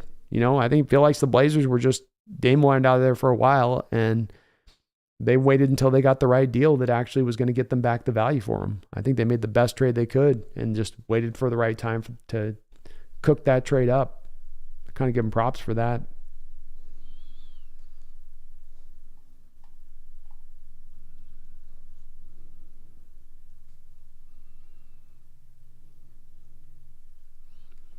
Connor says this is going to sound crazy, but Wilson is somewhat outplaying Mahomes right now. I don't think it sounds crazy. Mahomes has kind of played a weird first half. 8 of 16, 135 yards, 1 touchdown, 2 interceptions. Kind of an un-Mahomes-like first half, to be honest with you. And Zach, 18 and 26, 5.4 yards per attempt. They're letting him dink and dunk around there. But Mahomes threw a couple of those throws up in that first half where you're just going, "What, Patrick, what is that? What are you doing?" It's almost like he's like, we can always come back in this thing. Let me try this. Maybe this will work. HB, did Lillard even want to leave, or did Jody just trade him? He asked like a year ago for looking at wanting to trade and stuff. I think he wanted out of there. He knew he wasn't going to win there anytime soon. Fleece says, if we didn't win the 2013 championship, I think Paul Allen would have gotten Pete fired. I don't know if Pete would last as long as he's lasted here at this point if Paul Allen was still alive, to your point, Fleece. There's a good chance that he might have looked to have moved off of him at that point. Hard to say for sure, but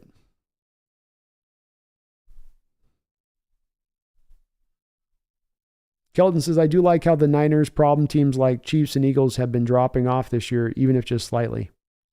Agreed, man. Keldon, you guys are the class right now of the NFC here through the first 4 weeks. And Eagles do not look as good offensively. They lost, Shane Steichen, I think, was their offensive coordinator last year. And they don't look as good offensively, and they maybe look a smidge worse defensively this year in addition to that. And Niners haven't missed a beat.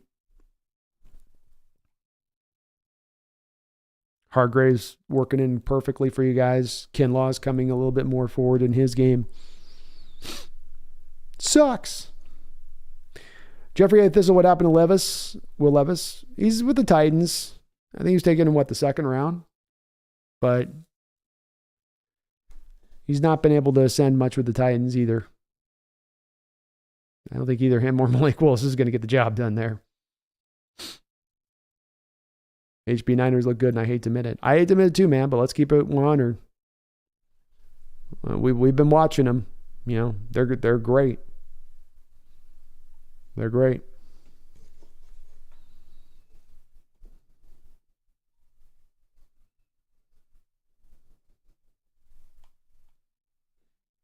Gibson says 3-1 going into the bye would give us some momentum going forward. I feel like we still have issues on defense, but our offense appears to be clicking and should carry the load.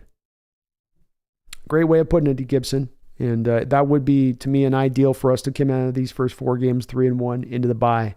I'd say I'd feel pretty good about that, all things being equal. And that you come out of that bye potentially at the healthiest you've been all season.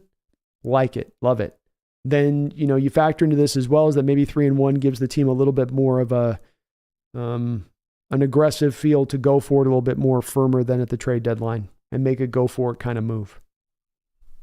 Maybe I'm just being hopeful, but Actually, Niners are 1 injury away from not winning a single game. Just be patient. CMC Trent will go down. That team is a 500 team. I certainly think it changes their trajectory if they lose a big time player or two. I don't think you're wrong about that. Does that happen or not? We'll see. But I think you're right. There is built up as top heavy down as any team in this sport. Their top is nice though. Their top is strong. But I think that is the truth. I think that is the reality.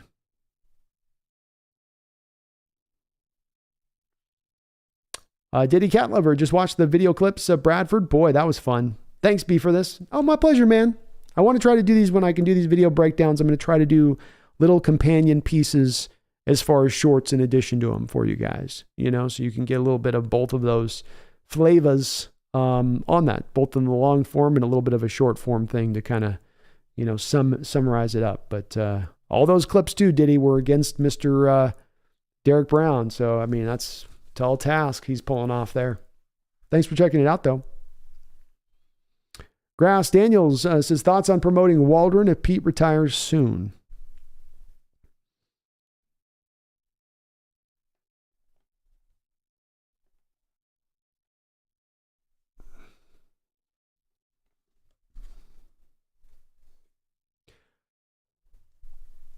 I think, Grass, my feeling on this, and I tend to try to look on where to inform me in the future, I look to the past. And I go, okay, what has had the most success in our past? What has brought us, kind of the best returns? And I could make an argument to you that when you went for kind of bigger coaching hires, the 3 times that you have in your history as a Seahawks team, and you went for guys that were established names and were big signings and great gets. I know Chuck Knox was a guy who never won a Super Bowl, but he was a guy that won a lot of games in his career as a coach and was very successful in a variety of different places from Buffalo to Los Angeles. And he was a big get for the Hawks in the mid-'80s for where that franchise was. And he took you to a conference championship, and you had a lot of success with Knox, even though you never got to the Super Bowl. And then you went with Mike Holmgren. Was back in 98, 99, 97, whatever it was. You brought Mike Holmgren in, and here's another big splash coach. Won a Super Bowl title. Took you to a Super Bowl. Then you went to Coach Carroll. Big splash signing coach. He's taking you to a couple of Super Bowls. In my feeling on this, being as informed on this as the past, I would more go for a little bit of the bigger higher Grass.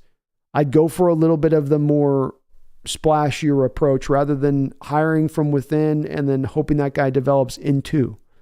Maybe that's just being too informed by our recent history or by our history just in general. But I just think that seems to have been the better approach to go with. I like Waldron. I think he's certainly going to be a head coaching candidate in this league. But I mean, if you came down to saying, do you want Waldron or you want Harbaugh from Michigan? I'm going to probably go Harbaugh with Michigan. If you're going to go Waldron, or we can go get Lincoln Riley out of USC. I'm probably lean to rather go Lincoln Riley. I could be wrong for that. I'm not great necessarily in, I think, itemizing in my own mind as well as I can look at players and looking at coaches to determine who's the best candidate, who's the right candidate, all that. But that's just in general terms where I would lean to with it. HB, if you take away Kelsey, the other options aren't too great or reliable. Decent run game, though. Yeah, they certainly try to get by on peppering the ball around and just leaning on Kelsey. Actually, Purdy does nothing, bro. He just gives the ball to CMC or Debo for screens. If that is your majority of your offense, you will look great. Yeah, he's executing it. I mean, that's the thing is I'm with you, actually. I don't think that he's doing anything special or phenomenal with it. I'm with you on it. I just think he's just executing the offense, and it's doing a good job of it. But you're right. He's got as great a playmakers to throw to as you'll find. He's got as great a receivers as you'll find in the sport at creating separation across the board from his tight ends to his backs to his receivers. It all helps. And he's got a mind in Shanahan that can scheme stuff up and have guys just wide open a large amount of the time. And I think that there's still a way to squeeze down on Purdy and get into his limitations. Just no team has found it yet. Ben says, loved Dame, but got tired of 1 versus 5 when he had an off night. Yeah.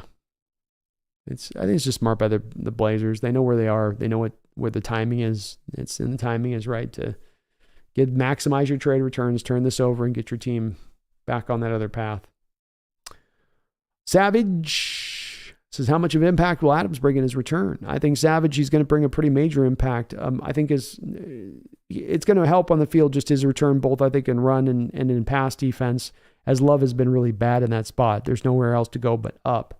I also think, though, that the impact is going to be tremendous in the willingness now to lean more into man-based coverage moments, snap to snap, and also to bring more blitzes, which is two points of this defense that the team has been very hesitant to establish. And in their hesitancy, I think that's part of what's held back this defense from getting more maximized returns on it. So I think that is going to be really where the major point of impact will come from Savage. But I think he'll just in general be an overall improvement from what we've seen from the position so far in the play there, because it has been kind of league worst, one of the league worst at a strong safety position so far to start this year. Tommy says Niners are due for their annual entire team injured stretch.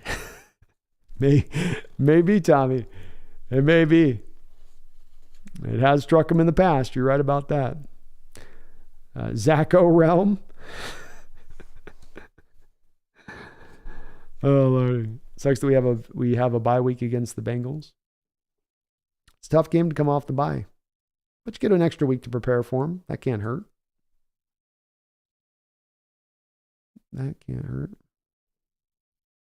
Actually, are the Hawks watching the Jets game in the stadium? Anyone know? I don't think that they haven't traveled out of Seattle yet. Yeah, Ben, I agree. I think Pete's going to coach as long as he possibly can. HB Waldron's a decent play caller, but I don't see a leader of men, but maybe I'm wrong. So it gets hard to make that prediction from my standpoint too. I don't know if he is or not either. That's where I also go back to just give me something a little bit more certain. You know, if I don't have to ask questions about the coach I'm bringing in, if I can have those already answered and know I'm getting a top-notch coach in addition to that, that's more worthwhile to me.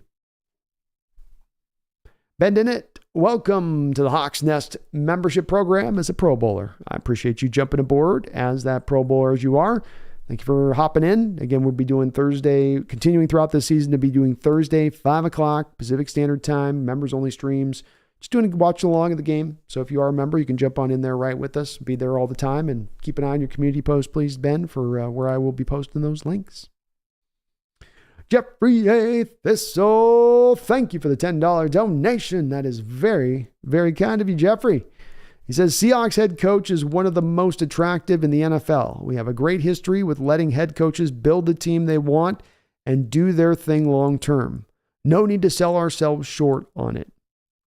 No, I agree with you, man. I think I think when we talk about, let's just talk about feasibly the next coach comes in. If it is a Bezos or a Ballmer that buys the team, when that occurs, that is also going to mean you're going to have a new owner in here who's going to be willing to pay that coach whatever they want to be paid as far as if it is a prime time name coach. But that's also why you're right, Jeffrey. That's why I lean to say, go get the splashy name. You're maybe somewhat of a small market, but you've been able to attract the bright, vibrant coaches in the past. Why can't you again in the future? You have the updated facilities. You have the fan base here, which is going to give you that support. You've got a new stadium you're in, relatively speaking. There's a lot of pluses here as far as a head coach goes. That you have to work with the loud fans. I think it would be an attractive job for just about everybody out there. I don't think that we would be reduced or limited on that part of it at all for whoever the next guy would be. I agree with you, Jeffrey, 100% there, man. Very attractive spot, I think, for most head coaches here. But then all the reason why, Jeffrey, all the more why I want more of that established guy. I want a true, real blue guy. I don't have to guess or when we think you might be the next of the Bright and Brett. No, give me something true and real.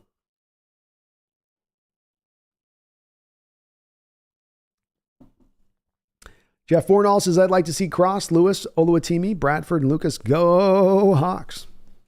Go Hawks, Jeff. Well, whether it's this year or into the future, I think you're going to see something very close to that alignment very soon. I do believe. Hey, Holy Hand Grenade, I don't see Shane as a good head coach. I think he's a great OC. I have a little bit of that wonder or two. Holy Hand Grenade, I do think he's going to get an opportunity here sooner than later if he keeps doing what he's doing and his offensive play calling. But I get that feeling as well. Akshay says, Harbaugh won't coach Seattle. We are not a creme de la creme as a franchise. We need to get some low-key guys who have potential. Waldron is not a bad option, to be honest. I might push back a little against that, Akshay. Before Minnesota ended up hiring, I think it was O'Donnell there a couple of years ago, they were playing footsies with Harbaugh. And the word was that Harbaugh wanted to go there, but that Minnesota just wasn't quite sure that they were ready to bring in Harbaugh.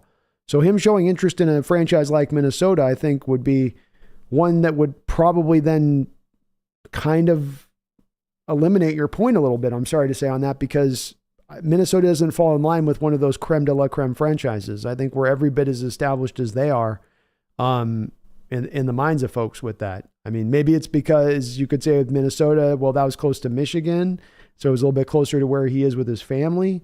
But I don't think that he would be hesitant to come to Seattle. I don't think that we wouldn't be an attractive option to him. I also haven't seen exactly any necessarily proof that that's what he wants as a requirement. Gibson, Eric Bieniemy, or Kellen Moore are young offensive coordinators who will probably be head coaches soon. They would fit with our youth development. Two potential guys. I definitely want to go with an offensive-minded head coach and the next guy, that's for sure. And Bieniemy seems to be doing a really good job there with Sam Howell in Washington, especially considering that offensive line is not in very good shape. Kellen doing pretty good with the Chargers here. So, yeah, I'm open to both those guys.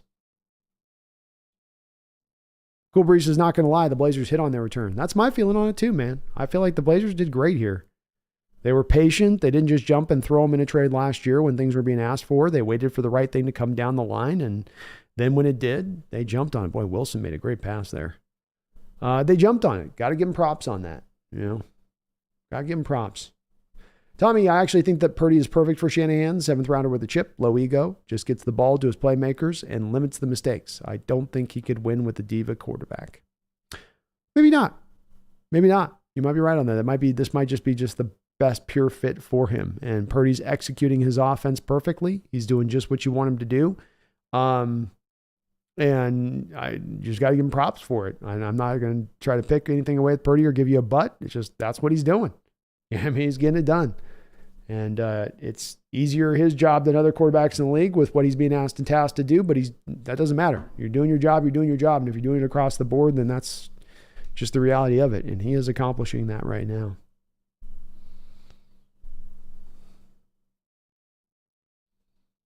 Twelfth Man Nation 253 says, "Go Hawks. Hope Jamal comes back 100%.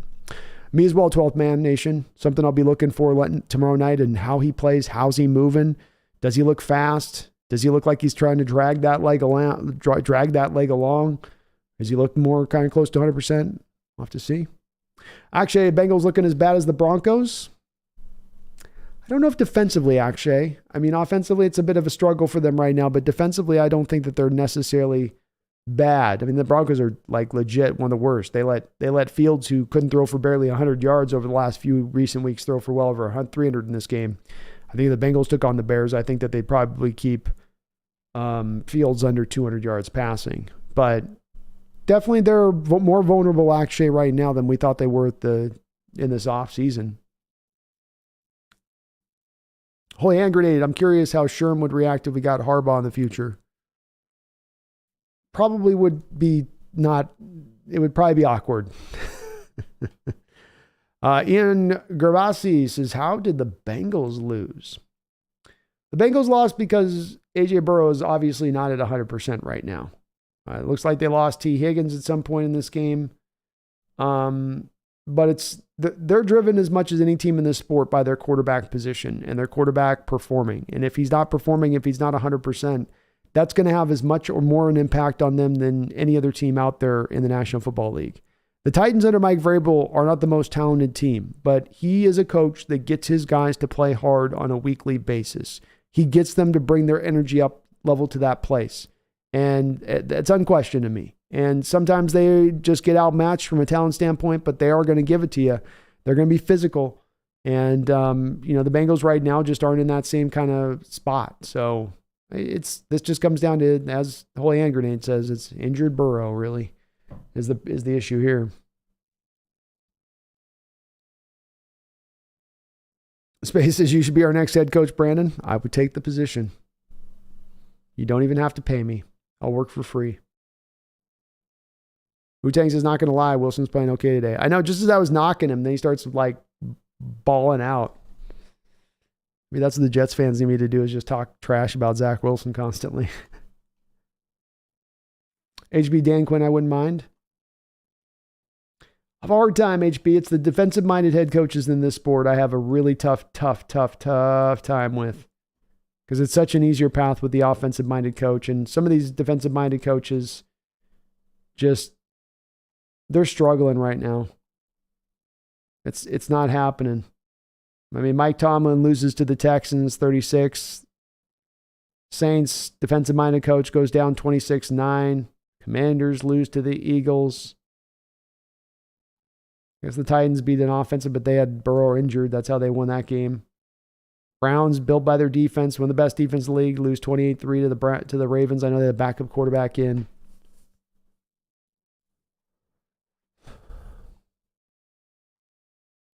It's just tough to get it done with an offensive head coach. I'd like to go a little bit harder than... I wouldn't cry about Dan Quinn, but it would be nice to go a little bit stronger as a hire than that. As Big Country says, I think of him as more of just a DC. Really good DC, one of the best in the sport.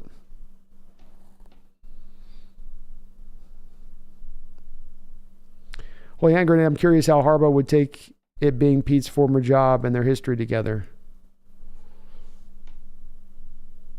I think there's a difference about where that's at right now versus where it was in the past. And I think that what Harbaugh wants when he comes back to the NFL is very similar to what Pete wanted when he wanted to come back to the NFL from the USC. And that is that rather than just getting back there as fast as humanly possible, I want to get back to the right job that's available, to the right spot. And you could talk to us about, you can talk about maybe, as somebody else said above, about not being an attractive place, but it's like, you weren't necessarily a particularly, if by the metric right now, we wouldn't be an attractive destination for a Harbaugh versus other places. You could have made that same argument about Coach Carroll when he was leaving USC, that there would have been a better spot given his pedigree and history there at USC to go land a better job. But he looked and valued the Seattle job because the parameters were set up correctly for him to go out there and get done what he wanted to get done. I think you could offer Harbaugh a very similar thing. And this is all, of course, especially depending on when Pete retires, because you don't know where's the state of the team at, you know. But what you're technically doing at that point, whoever the next coach is taking over, is it's not a matter of a typical situation where you're taking over this job because the previous guy in front of you sucked at the job. And so now you got to come over and be the savior for the situation. Instead, it will be, we have a coach who's reached the end of his line. He wants to retire. It's just, he's ready to move on. You have a really good time still here. Do you want that? That's going to be a very interesting proposal to a potential next coach, Harbaugh or whoever it might be. And I think when it comes down to what's the quality of the destination, that's going to win out more than past beef I had with the former coach of this team.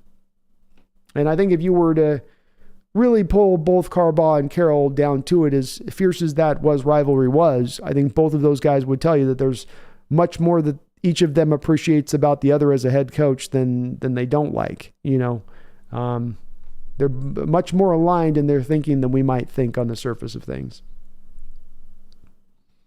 Connor says Zach Wilson forgot he's supposed to be bad. Zach Wilson banging dimes. He's banging MILF dimes tonight, man. And HB, you might be right, man. You might be right. I just don't think that would factor that much in if he's the best hire by their determination. But we'll see. It's probably still long off in the future.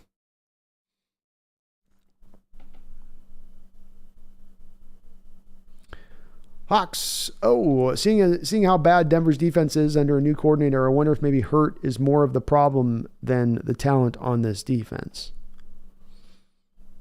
Why do you feel like that? Because, I mean, other than last year, the defense under Denver was pretty good. It ended up getting wore down. But it was good defense now this year, league worst defense. Our defense was bad before Clint Hurt came aboard. So you were kind of you've gone more from bad to bad, whereas Denver went from good to bad. I tend to try to push back on this pretty hard, Oxo. You've hired in-house for your defensive coordinator the last 3 times. You didn't do that because you wanted outside ideas breaking through the surface and challenging Coach Carroll. Coach Carroll hired from within the house. Actually, it's 4 straight times in-house. The reason he's done that is because he does want yes men. He wants men who are going to execute his defense the way he wants it run. So, i.e., the Seahawks defense is a Coach Carroll defense, not really a defensive coordinator defense. You can't relate it in the same way you could relate another defensive coordinator doing their job at another place where they're given the full play calling, they're given the full control. It's just a different situation. You know, the amount of input that Coach Carroll has into the defensive game planning versus the amount of input that Sean McVay has into his defensive game planning is night and day. And that's just one example, but that's kind of more of the rule of thumb on that one than anything else. I get where you're coming from, Oxo. If it was a matter of he takes over for Norton and Norton was balling out and had this defense performing great, but Norton really didn't. Tommy says, I want Pete's replacement to be someone more aggressive outside of Pete's tree, someone with some fire, but also some pedigree. Maybe Jimmy Johnson will park the boat in the Puget Sound. Yeah, I think definitely Jimmy's good. That would have been a good hire back in the day. I love Jimmy Johnson, though. He was awesome. Jace Van Loo says, still think Pete gives 3 to 5 more years. His energy is unmatched and does not look to be slowing down. This would be the best point I think made of all of this, Chase, and the one that I think I'm aligned with as well, which is I get asked a lot about next coach, new coach, who's going to take over. I just don't think Coach Carroll's looking to step down anytime soon. I think he loves what he does. I think you're going to have to rip the whistle off of his neck. I think you're going to have to, we may potentially see him as the first coach that just drops dead on a football field. He ends up coaching so long and dies by natural causes, not by some bad thing. He just old age gets him eventually. But I don't think it's happening anytime soon, man. I think 3 to 5 years is probably pretty accurate. Big Zox says, I can't take Dan Quinn over Harbaugh. Just can't stand Harbaugh's ego. I get it. And it's a name I mentioned, but it's not one that I'm just necessarily affixed on. It's just a more of like a placeholder kind of name to think of as far as having somebody with a pedigree kind of like that versus an unknown guy who's never done it. Jeffrey, thank you for the $2 donation. I do appreciate you for all your donations tonight. Jeffrey says, what's the over-under for Adams games before IR?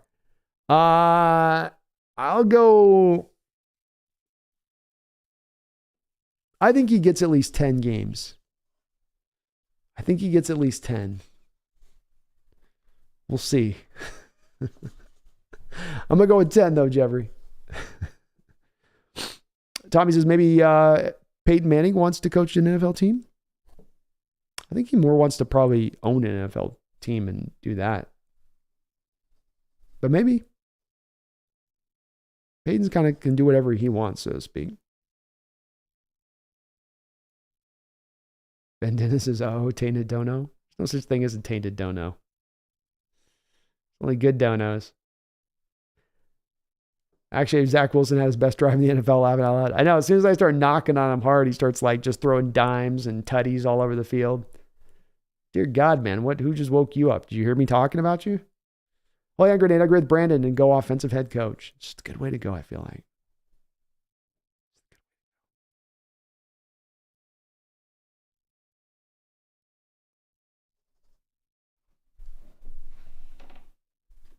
We'd have 5 trophies by now, Brandon. There we go. You know it, brother. I'll take it as the promised land. HB, I agree. Joe Namath was overrated. Probably shouldn't be a Hall of Famer if we want to be real with it. Diggodox, what is Purdy's record? I thought he was 10-0. Impressed by what I've seen. He is, I believe, 10-0. He's yet to lose a game. Man's been very impressive. Very impressive.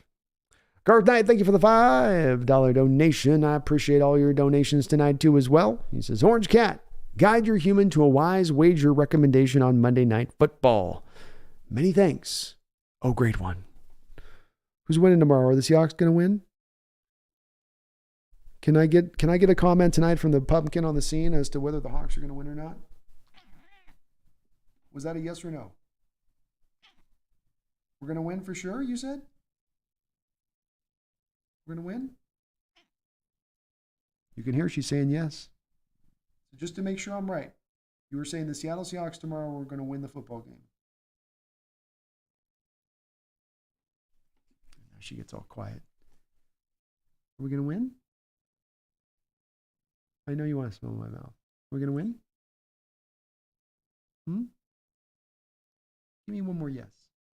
Can you say yes? There we go.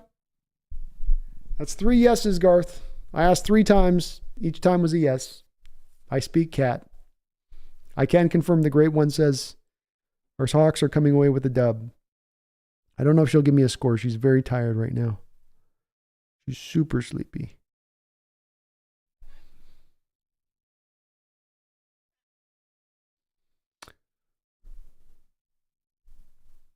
Ben says that he knows the secret to getting the most out of players. I agree with that.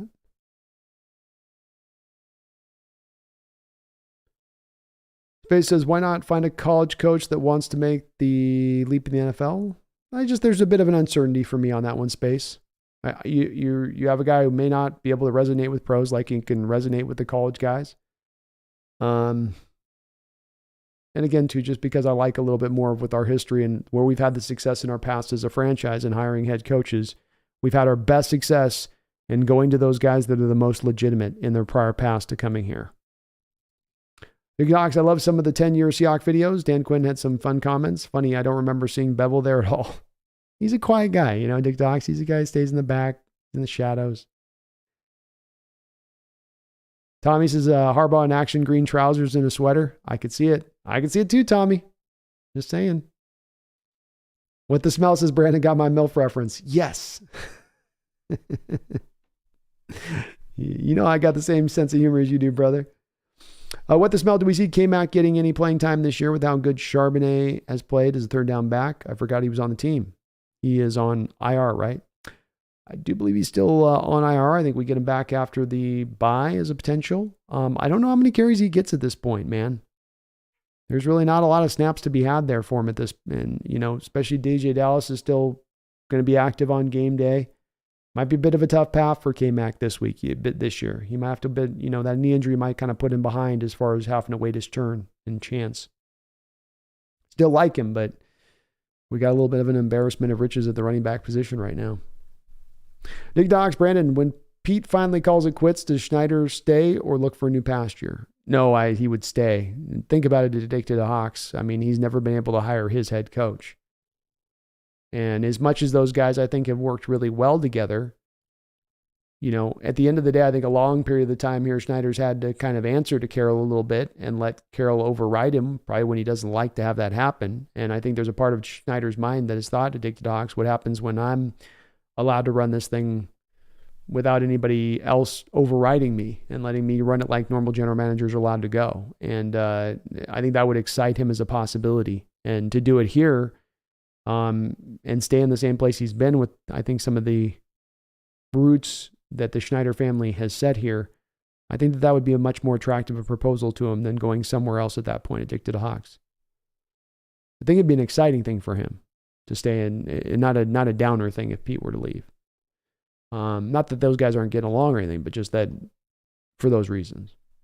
Snail, thank you for the $2 donation. I do appreciate you, Snail, on that. It says, Wilson saw Kelsey's mom on TV last week, given his Al. Wilson saw Kelsey mom on TV last week. Wilson's like that. So what you're saying, Snail, is Wilson's like that Jordan Poole meme, where if you guys ever see it, Jordan Poole's got a YouTube video of Jordan Poole sees two baddies courtside and goes off. And he's like struggling in the game. Then he looks over and sees two girls on the sideline, like right on the deal. And they're like giggling. And he starts just going ham on it. So you're saying Wilson did that today? He saw Kelsey's mom on the deal. And he's like, oh, I'm about to turn up. You guys are too mean. He likes his women with a little bit of, the older the berry, the sweeter the juice, man. That's all. Can a man have his preferences? You get on all these older guys for dating these younger girls, It's nice to see it switch the other way a little bit. Good for him. That's why they say he's got that dog in him. We're seeing it tonight. He's absolutely got that dog in him. Are they really trying to relate Isaiah Pachenko to Marshawn Lynch? They just did this. Really? Sunday night broadcast? Really? I don't think so.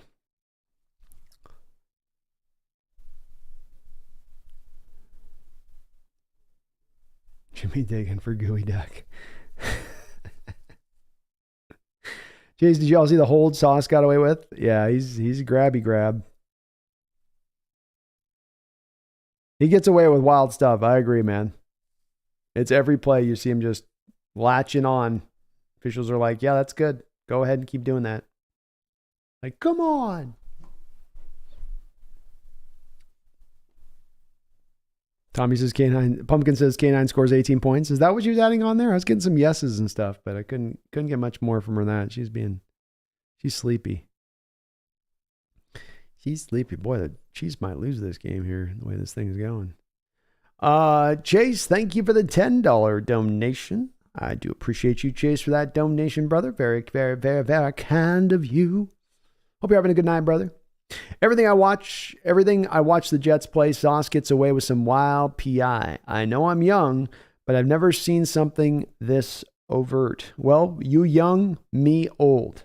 But neither of us, old eyes, young eyes, have seen anything like this ever before.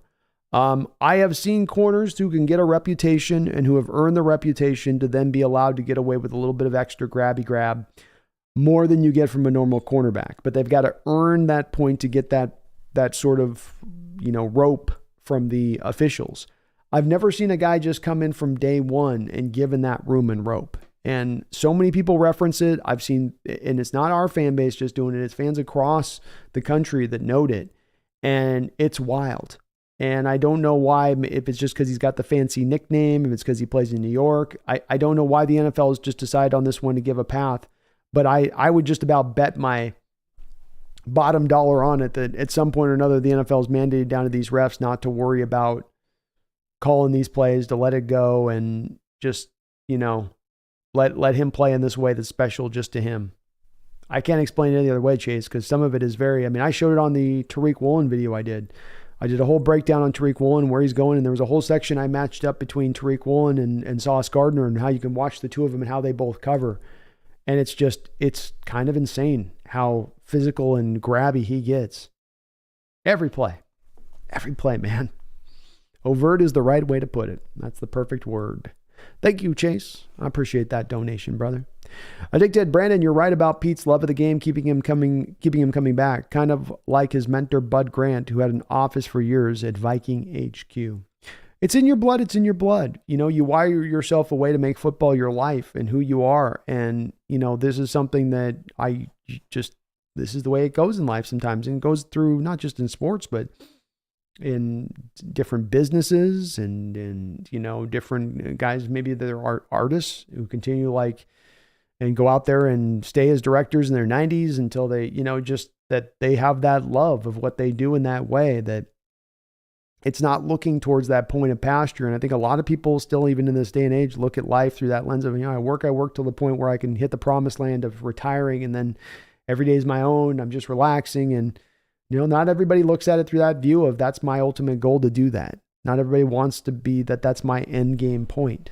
And for a lot of guys in the way that they're wired, that's kind of actually for them, equivalent to sort of, passing on almost.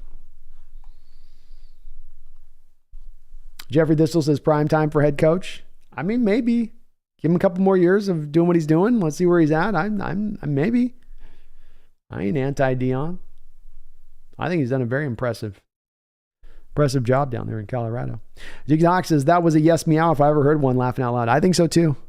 I know her sounds, and that's definitely, she can enunciate a little bit, and there was definitely a yes in there just a little bit. You have to listen carefully for it. Brian A. Wilson B, what it do? What it do, Brian? Bro, here's the deal. Jamal plus second pick this year, plus second pick next year, snatch up Myles Garrett from Cleveland and help Nwosu out on the line. Seems legit to me. No faith. Well, I love where your head's at. I don't think that the Cleveland Browns are going to trade away the great tackle in the open field by Brian Cook there. Breece Hall just about took that one. I don't think that the Browns are going to look at giving away what looks like right now the early front runner for Defensive Player of the Year for Jamal and a couple second round picks. But if they would, I would take it. So I'd be with it if they would, but I don't think that they would. I don't know if Jamal's got a lot of value as it stands right now in the open market, unfortunately. Addis the Gamer says, just want to stop and say real quick, go Hawks. And hopefully the team can finish strong before the bye. Let's finish strong, Addis. Let's give us a nice big smile for the next 2 weeks. Feel good about this team. I'd love to see it. Stage is set nicely for us. Let's hope we can pull this off. I'll tell you what, Hackett gets a lot of shade. He's calling a pretty good game here for the Jets, for Wilson. Nicholas Newton, thank you for the $5 donation. Says, who do you think is Schneider head coach? Who do you think is Schneider head coach? So Nicholas, if you can verify with me, just put in the comments, do you mean who do I think Schneider wants as a head coach? Can you verify that that's what you meant with that question? Thank you for the $5 donation. I do appreciate it. I think that's what you meant as a question on that. Who would he want as a head coach?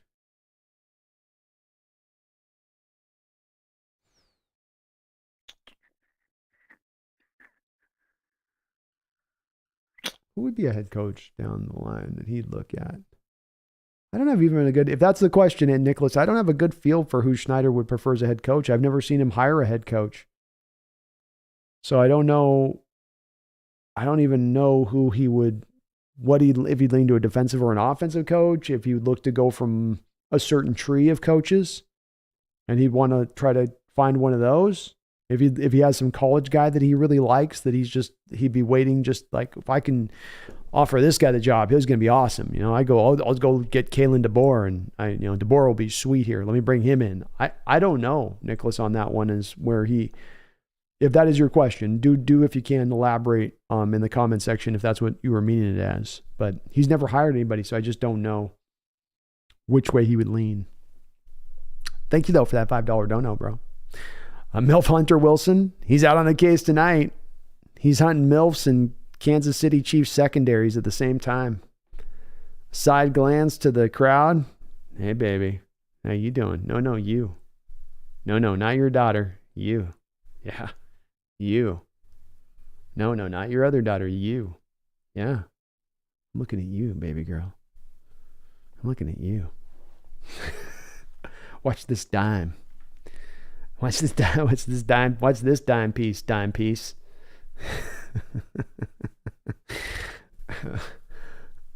We're having a little too much fun with the mill. Addis Gamer says, we need to 100% lock in tomorrow on prime time tomorrow night. Lock it in. Lock it in. Addis says, Pachenko ain't beast mode. Yeah, that's a silly comparison. He runs hard. Not every runner that runs hard is beast mode. There was only one beast mode. Don't bring that comp out unless there's some real baseline there to fit it. Tommy, I wonder if John would look at someone like Chip Kelly. He seems to have a good relationship with UCLA, or at least his scouts do, and he is an offensive guy with a former NFL experience. It's an interesting consideration there, Tommy. Chip's a tough one to make work at the pro level. I think you could make an argument that his scheme and the way he wants to run his scheme has been impacted as much as any other by the new practice regulations. Because, his whole thing is, I want to run my teams and get them into this best shape of any team in the league, which means I'm going to run as hard a training camp as anybody's going to run out there. It's hard to do that. It may be a real productive way of building a team, but it's hard to do that with modern players. Like you saw some of the pushback he got there at Philadelphia, trying to do that stuff with some of the players who felt like he was wearing them out prior to the year. And then that team did get kind of wore out on the injury front as the year went along, trying to operate that way. So, he still has a very smart offensive mind and certainly still a trendsetter when it comes to the offensive side of the ball, but I like where your head's at. I like the possibility of a chance, but I think there'd be some certain questions I'd have about that with Chip on how that'd work at the next level. HP says, I feel like a big DK game. I could see it, man. He's going to get some man coverage situations to your optimism. There's going to be some points and times where he gets an opportunity matched up there to make it happen there. And he has tended to be a guy that can really flourish in one-on-one opportunities. Doesn't get them often. I dig it, Ox. Brandon, I agree with you. Schneider stays after Pete leaves unless a Green Bay spot is open. Maybe.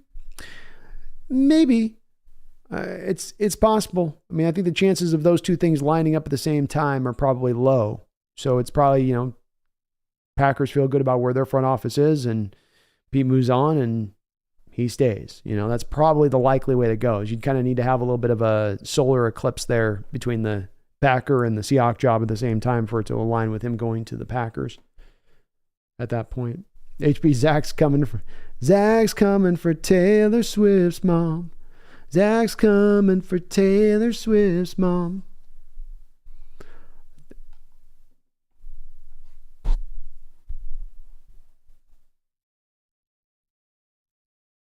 Like, oh my God, someone put the same level as beast mode. Where's my shovel? Jeffrey says, I'd love to see Mahomes lose. Don't think Zach Wilson can finish this thing, though. Mahomes giving like 10 chances and it won't be enough. Yeah, Mahomes has done everything he can in this game to kind of just piss this one away a little bit. So to your point on that, yeah, I still think, though, you're right. Zach's going to fall just short. Snail says, God, no, Prime is overrated. He's got to send some people out that don't like it. I look at the job he's done in Colorado, and I'm very impressed. Getting that program turned around like this in year one. I mean, he took USC right down to the brink last week, and I just think that is a little bit of indicative of what he's done as a job there as a head coach. But I need to see more from Dion. Tommy, you should have heard Prime's rap tape. I think I did hear it at some point. Not the best stuff.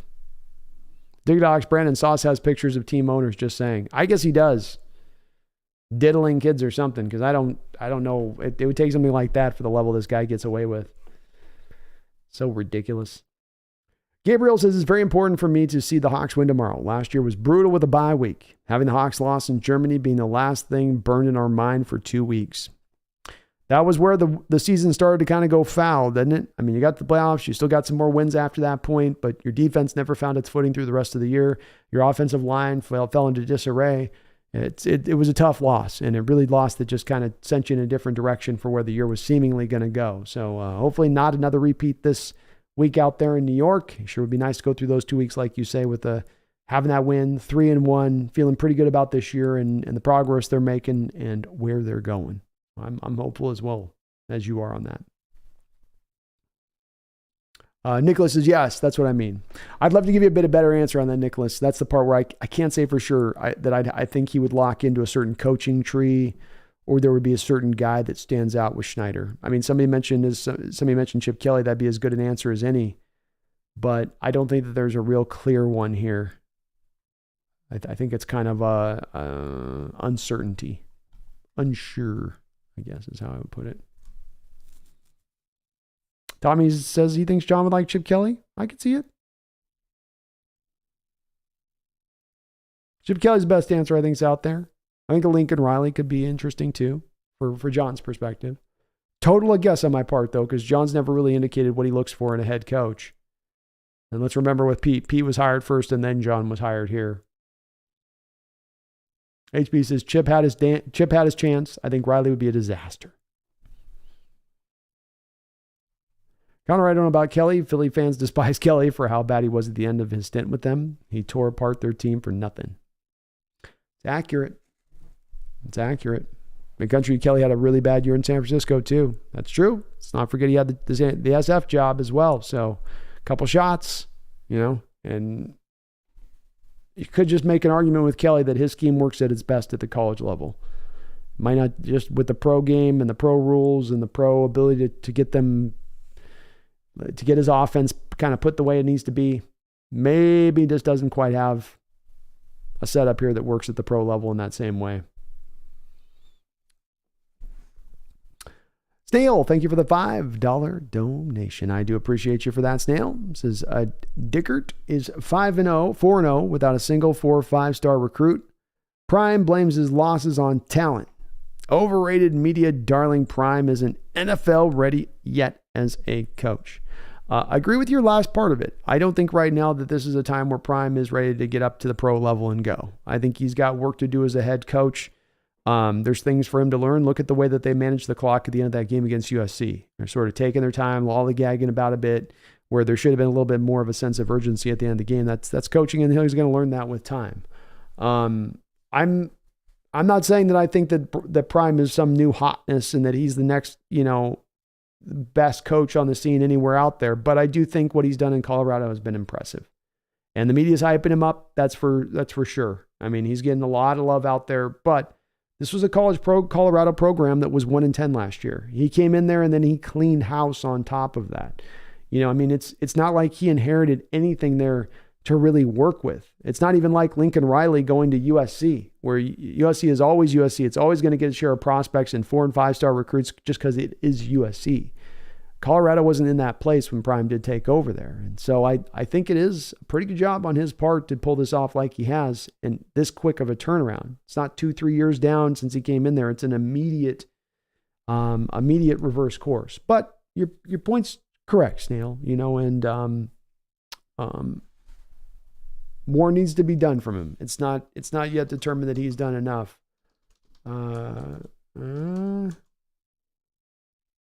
So Jake Dicker at Washington State. Oh, you got a Washington State reference in there. Oh, Snail. We work our way back around to that WSU, huh? Indeed, Dickard's done a good job. 4-0. He's got a ranked opponent he's knocked off this year. And you're right. Doesn't have those high-ranked guys to go off of. That's for sure on that. That's a good point. I agree with you for the most part of this, Nail. I do think what he's done has been pretty impressive. Thank you, though, man. I appreciate that donation. That's very kind of you. Gibson, I am not in favor of bringing up someone from college. I would prefer someone offensive-minded with NFL experience already who doesn't need to adapt on the fly coming in. This is where I'm at as well, Gibson. We're of a like mind here. I would like a track record. I'd like as viable as we can come with an offensive-minded coach who's got good history of success to wherever we can go and find that in the NFL. That's my preference too. As informed by the 3 most successful coaching hires that you've had in Seattle Seahawks history in 50 years have been guys that you cut from that particular lane of things. They all check that particular box. HP says, I'd rather someone from the NFL. Pete was an exception. It normally doesn't work. Yeah, agreed with you there. And even in his case, HB, part of what probably helped it to work was he had a track record in the NFL as a head coach. So even as he was being hired as a college coach in the NFL, he had done it at least a couple of different turns prior to that. Robin Hayhurst, our backups are doing fabulous. Sure picked the right players. Well, we thought coming into this year, Robin, that this would be the deepest team that we'd seen here in years in Seattle, and that is proving out to be very much the case. The team has built back up not only the top-end talent, but the depth, and you are getting to see that on display this year so far, Robin. It's a great point.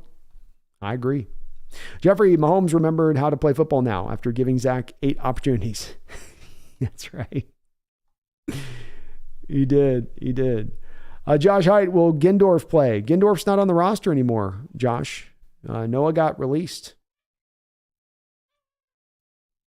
He got released. So, Jordan says, I really never understand why people hate Sanders. He's a genuine guy.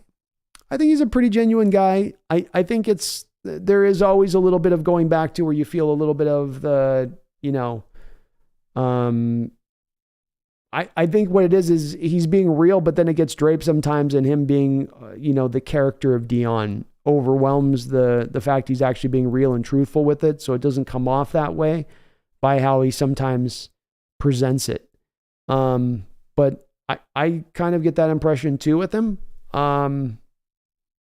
But he's always been a guy that does rub people, even back to his playing days, the wrong way. He has been a bit of a divisive figure at times for certain folks. People love him, really love him. People that don't like him, really don't like him.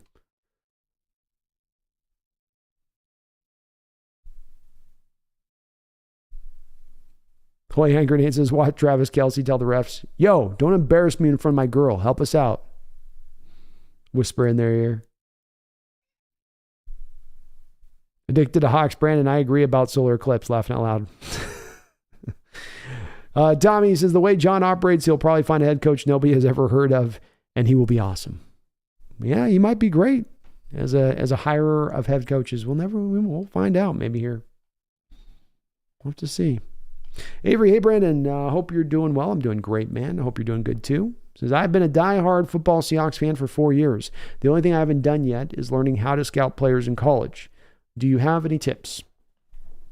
Well, I think certainly there's some tutorial videos that you can find out there about how to scout players, what to look for in players when you're watching film. I think that definitely, helps. I think that when you're scouting film, you've got to go through a couple of different things before you actually get to usually a play being played for the most part. Down and distance is very important usually.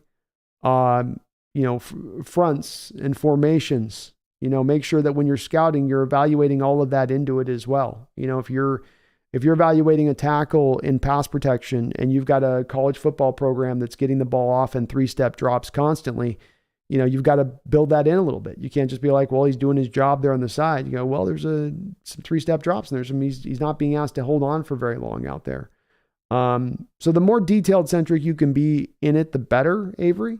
The more notes you can kind of take as you're looking through these guys, the better, I would say. But then it just comes down to watching football, and if you're going to scout guys, it can't be just one game or the highlight package. Highlight package isn't going to tell you anything. Highlight package is good for an initial, let me get a good smell of what this guy does good. All right. But then you need the game tape. Then you need the snap in and snap out to see what they're doing to get the real true feel and measure of who they are as a player. And multiple games at that. If you do that, you'll get better and better at it. Jordan, Prime is humble. I don't know, Jordan. I don't know if Prime, humble and Deion Sanders Prime is two things that I've ever heard referenced in Deion. I love it, man. I'm with you on this now, Jordan. I am. But I don't know if humble's quite the first description of him I've heard,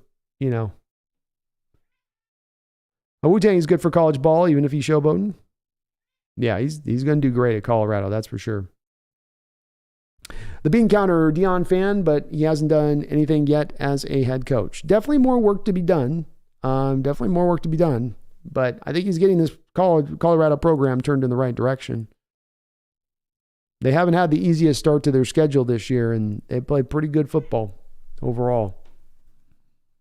But he's got more work to do. He's just getting this head coaching job going, just getting the feel for it. That's for sure. Jeffrey says Giants should hire prime time for corner, missing 2 toes, still be their best defender. That's big facts. Mr. Allo, Deion has already been more valuable than any other coach. CU went from bottom of the barrel to top recruit destination in 1 year. Unheard of. Great point. Great point, Mr. Allo. James says, to me, it looks like Sauce is scared to tackle. Go Hawks. Yeah, he'll make his decisions about when he wants to stick his nose in there and when he doesn't. I'll give you that. I think Hawks, didn't Prime's team do relatively okay against USC? I think he loves the game. Only time will tell if he makes wise or foolish decisions. Yeah, they hung in there well with them. A lot of people thought USC was going to blow the doors off him and no chance, but they hung in. And I know Oregon gave it to him on the road, but they've also been good in the other 2 games, winning those 2. So as Mr. Allo talked about, I think it's the key point on this is he's taking over a Colorado program that's not just it's firing on all cylinders, and you're now going to just help it continue to fire on all cylinders. This was a program that it was at its lowest state in probably 50 years as a college football program. I mean, that's where he was. That's what he was taking over. It wasn't like he was getting the prime time wasn't getting the primest of gigs. He was kind of having to make do here it's a major college program, but a long way to go. Wu-Tang says Deion has always had mad swagger. It's who he is. That's just who he is. That's why when you say humble, I'm like, or not you, but when Jordan's saying humble, I'm like, I ain't mad at his swagger, but he's more swaggy than not. Jordan says fair. I'm not trying to sway people's opinions. It seems like people try to find things to dislike about him, which confuses me. I think he does. Your point on that's correct, where I think there's a little bit of divisiveness there in with whatever it is with his manner, there's a way that he does drive that out in people at times. Fair or unfair, it just is something that does come about a bit, I think. Jordan says, but outside of Oregon, they've looked impressive. Agreed. For the most part, for the talent they do have. But I agree. If it wasn't Sanders, they probably wouldn't be getting the same coverage. Correct. Yeah. And he's done a good job. I just mean humble outside of football. I'm with you, Jordan. Yeah, I'm with you.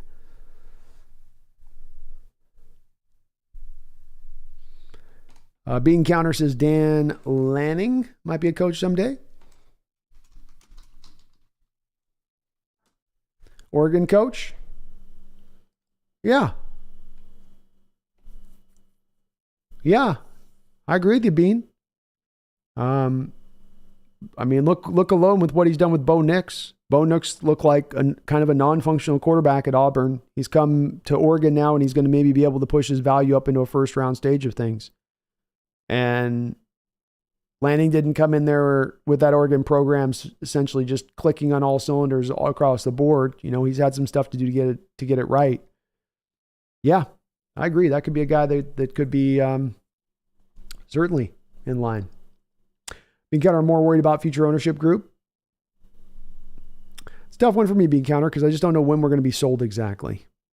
Is it a 2-year down the line problem? Is it a 5-year down the line problem? A bit hard to say at this point. Domain Henderson, I just joined. Who's the new Grizzly? That would be Anthony Bradford, Domain. If you get a chance, watch just at the top of the show. I put about 15 to 20 good cut-ups there of Anthony Bradford in this last week, showing off some Grizzly power and strength, looking really good against Panthers and going up against one Mr. Derrick Brown at the same time, which was mighty impressive in my opinion. Mr. All, people seen the caliber of NFL coaches. It's not a league full of Parcells. Anybody that can get the players to listen is NFL caliber. Great point. Jeffrey, I think Colorado's quarterback looked better than Williams with a massive team talent discrepancy. Been unimpressed with how Williams has played this year. Unimpressed? I don't know. Man's got like 16 touchdowns, 1 interception. I don't know on that one. But I will maybe give you a little bit on the Shedeur Sanders looking really good. Supposedly he's going back for another year in college, and if he does do that, that's a guy that's going to very quickly ascend to being probably your likely number 1 overall pick the year after that. With where the Colorado program's going, and he comes back with another year of development if that is where he goes with it. So, very impressive with him. Arm talent, great. Movement ability, great. Accuracy looks pretty top-notch. Can throw off platform. Can throw with different arm angles, getting around to pass rush a bit. Throws with a little bit of anticipation, too. Yeah, I like a lot of what I see from Shedeur. Mr. Allo, Sean Payton just got smoked by 50 and had 70 put up on him. Let's not overrate good coaching.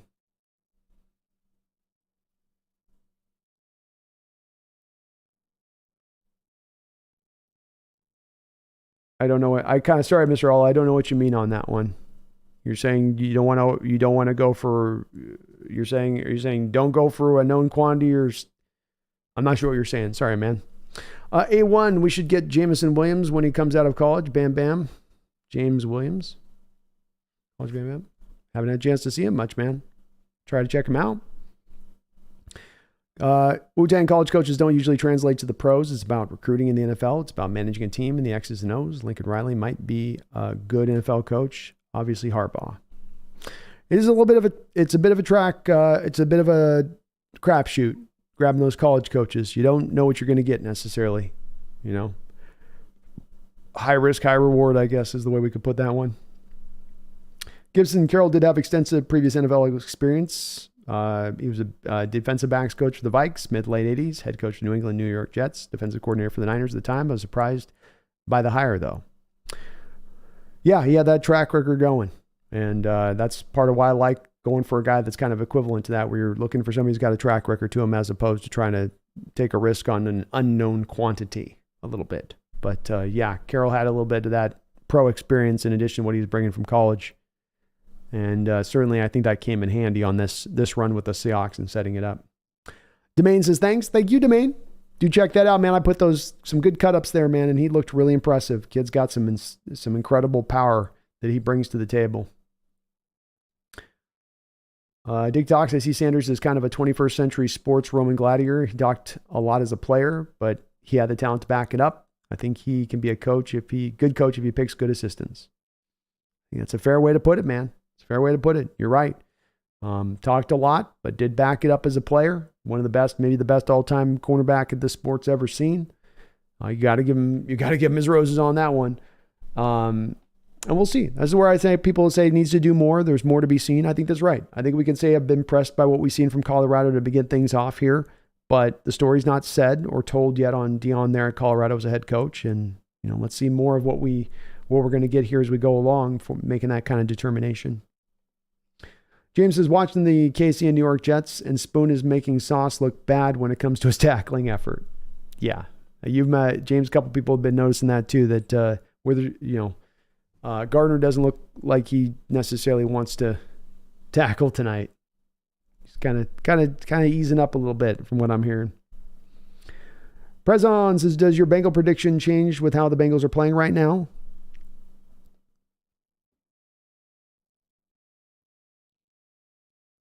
No, because I think their schedule's been a little bit tough to begin things, and I don't know if Burrow's health is going to be in the same situation 2 weeks from now of where it is right now. It might be, but it's hard to predict that.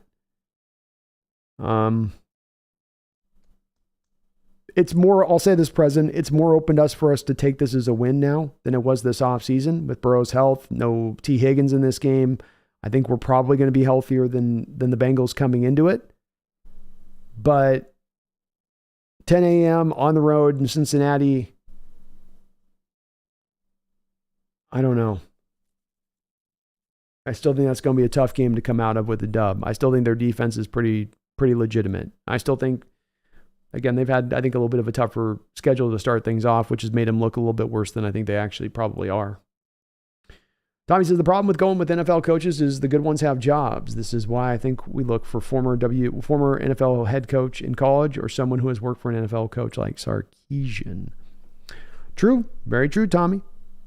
There's not a lot of options like there's been in the past out there available. Guys are kind of hired. So it's the tough part too. I mean, we talk a lot about this, folks, but this is a conversation where it's a fun talk to have and consider, but it's also one where we're talking about,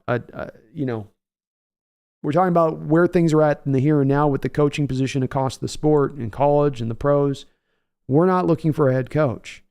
Coach Carroll's not looking to retire right now. And this is a fluid thing where what the situation is right now versus what it's going to be in 3 years when we're really likely to be looking for the next head coach. I mean, it's fun to have these conversations, but they're not really going to be fruitful towards anything because it doesn't really make a difference. Like, our coach is going to be here for the foreseeable future. He's not retiring. He's not going to get through the hard point of this rebuild. And as we're just starting to turn into full force, now I'm going to retire. It's not going to happen. So it is fun discussion, but it's also like the names that are available right now are going to be a much different set of names we're looking at 3 or 4 years down the line too. And a guy that might be a legit coach that's ingrained somewhere at this moment, who might be a real attractive prospect to us a couple of years down the line, who we didn't think would be available as it stands right now, that as much could be a likely case in the way that it could play out too. Greg, some people don't like Dion said his goal in college football was to put HBCUs on the same level as big schools, but ran to a big school the first chance he got and should have just said that from the start. Yeah, I mean, I think, Greg, some of it, do you feel like maybe too, though, is that he did have that intention to start out with the HBCU thing, and then when he got deeper into it, he just realized it was going to be an impossibility, especially with the NIL situation? Because, I mean, if I'm not mistaken, when he was going to do the HBCU thing, this was before the NIL thing was coming into play really as much. And then once the NIL thing came in, I think that might have changed a little bit of, maybe it was just outright he planned on leaving the whole time, but I wonder if maybe that changed a little bit of the outlook on, I'm not going to be able to get this done on an NIL basis in HBCU. Now this new rule and the way it's changed, I got to go to a big school to make this happen. I got to go find a school that's going to have the pocketbook in order to get the players that I need to get in here to have that kind of success. But I think that's a fair criticism. Jeffrey says Burrow might not even play against us. He might not, Jeffrey. He hasn't sat yet, though. I wouldn't if I have a chance taking Jake Browning over Burrow, then yes, I'll give us that game if that's what we're going to get. I'd love to see that. Addis the Gamer, Spoon's playing better than Sauce right now. It wouldn't surprise me with Sauce getting the non-noticeable PIs. Yeah, I agree with that. I definitely think Witherspoon's playing better than him. And your point, Sauce hasn't exactly had a great start so far to the year. Jordan says, Deion Sanders actually gets turnovers, so it makes up for the lack of tackling. There we go. Agreed. Yeah.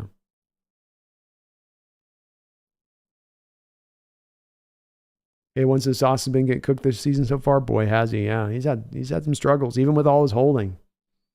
Tommy, I don't know. I think after beats the 49ers in the NFC Championship and then waxes the Bills Super Bowl, he might just ride off into the sunset. NFC Champion.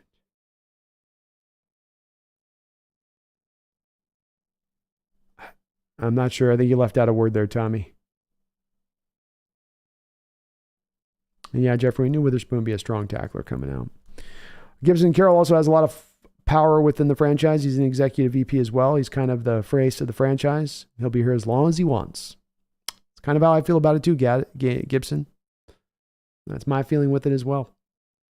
Jordan says Chiefs left tackle was holding in the open field for 5 straight seconds. I saw that. Yeah, I saw that too.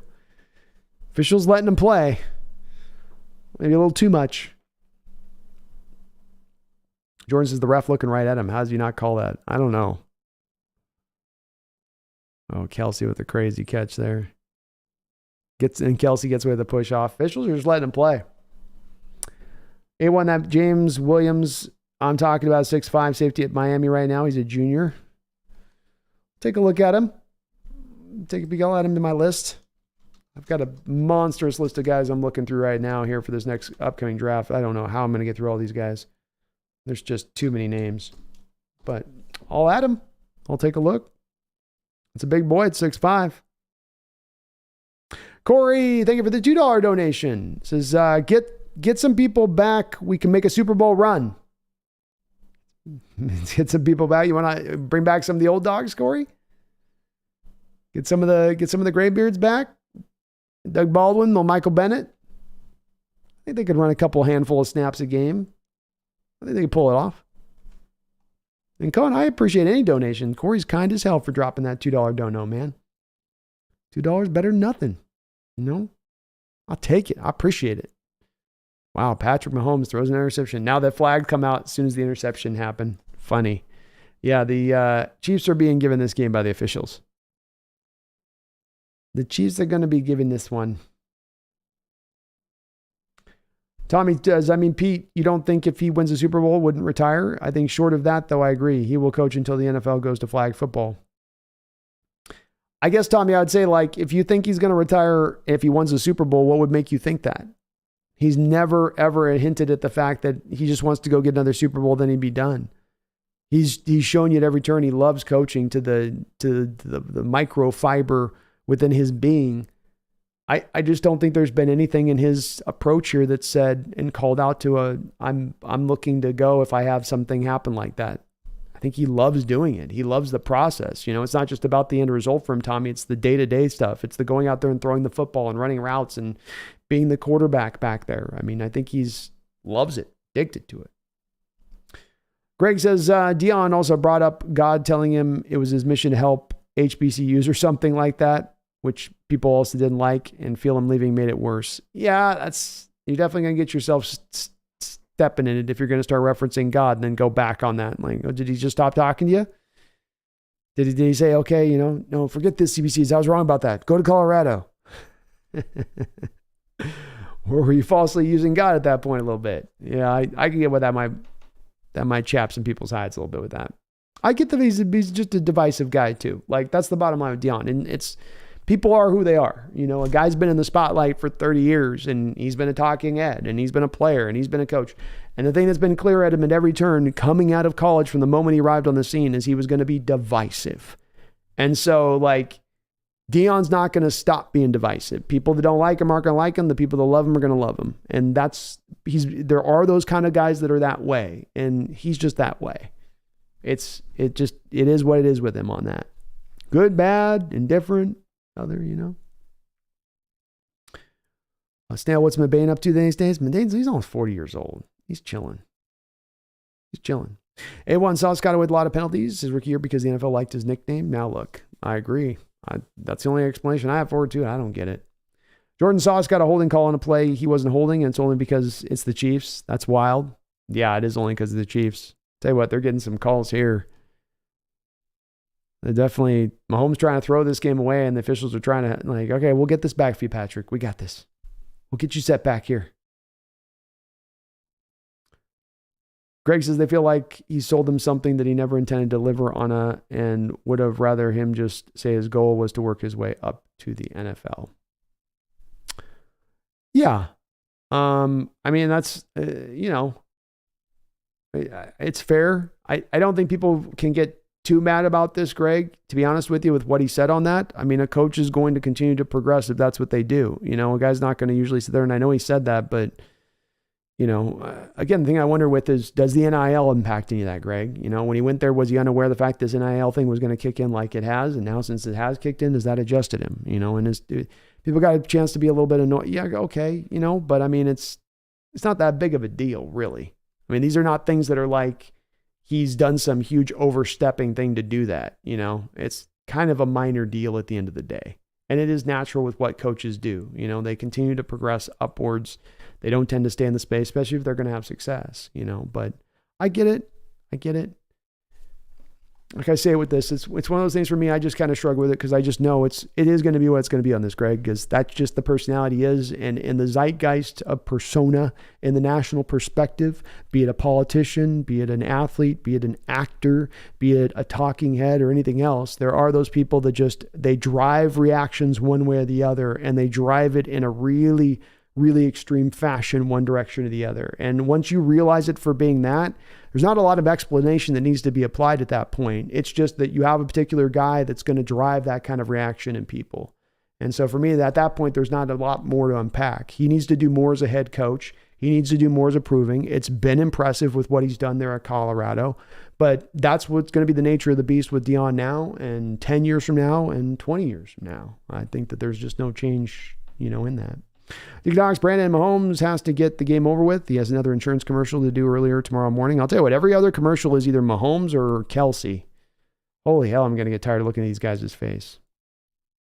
Cone, man, I don't dissuade people from donating onto my channel, Cone. Any donation's better than no donation, brother. So, we're in a recession right now. Not a lot of people got a lot of money to spend. If people donate onto my channel, man, please don't dissuade people from doing that.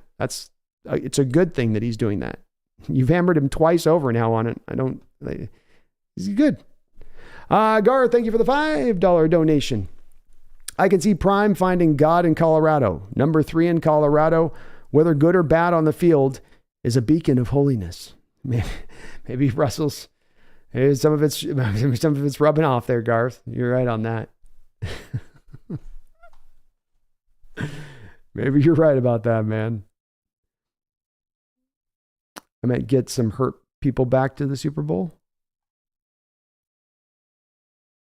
I meant get some hurt people back.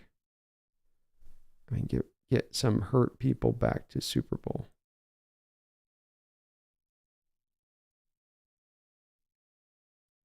I'm unsure on that still, Corey. I'm trying to understand it. I'm not quite sure on that one, brother. If you could just comment, you don't have to donate. You can just comment just elaborate a little bit further. Give me a little more elaboration. I can usually pick out what people are meaning, but I'm a little bit still confused. Thank you for the double dono. I'm just a little confused on what you mean on that one. Sorry. And Garth, thank you for the $5, man. I don't know if he needs to find God in Colorado. I think he already had God. Daniel says that was a legitimate defensive holding, just not by Sauce's standard. Laughing out loud.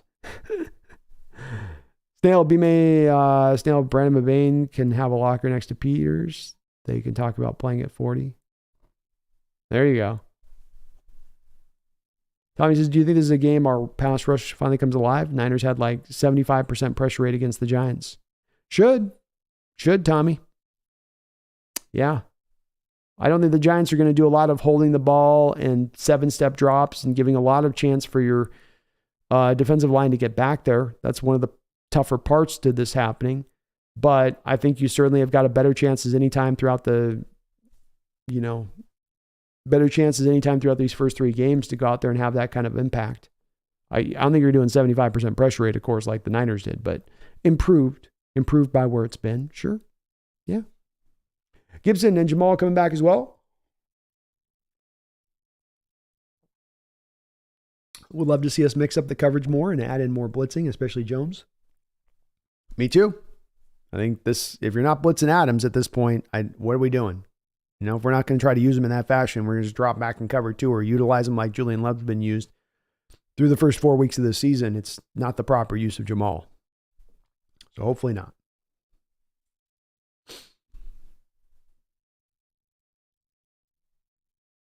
Brian says, oh my God, you said 2 hours and it's 4 hours now. I know I did say it was going to be a short one, didn't I? I lied. Filthy, dirty liar. Jordan says, well, this game was entertaining until the ref stepped in. Yeah, you could kind of tangibly feel it, couldn't you, Jordan? Things were kind of rolling along organically, and then just suddenly now it's the flag show. And it seems to be tilting in one particular direction.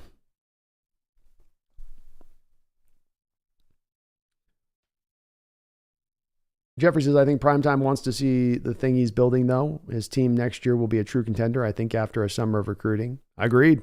Yeah, I think he's there for a couple of years.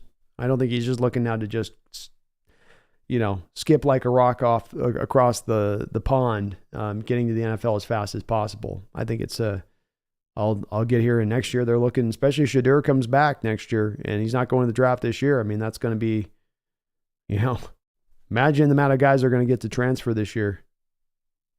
It's going to be pretty crazy. Corey says, we have a lot of injuries right now.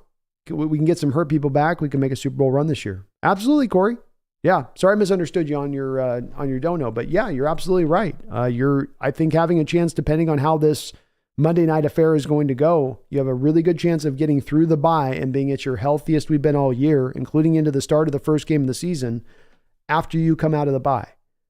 Adams will be back. Woolen should be back. Cross is back. Lucas is back. McIntosh is back. Haynes will be back fully by that point. Yeah, I would think that you'd be at your best and you could potentially make that kind of run at that point, Corey. We've got some tough teams up ahead of us, but certainly we have a very talented team. If we can bring the talent all together, if the young guys can step forward really fast, and that can put you in that position to get that done. I'm with it. Well said. Well, hand grenade, Brandon's idea of a short stream is always 3 times whatever he says. Exactly. You got to do that. You got to do that math, man. Do that math. Jeffrey, thank you for the $5 donation, man. Appreciate all the donations tonight, Jeffrey. Says, Giants don't have a good enough team to beat us. If it's not a convincing win, I'm going to be pissed. I'll just take the win, Jeffrey, myself, man. I would love to be able to come out of here with a certain victory, a win, where you're 10 points better in the fourth quarter and you're just kind of grinding out the clock. That'd be awesome. I'd love that. It's crazy how much Patrick Mahomes just scrambles so much and they never put anybody on him to watch him. He just always has that free path to run.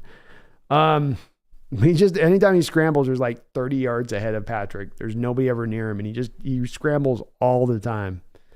He's always running and nobody is ever there.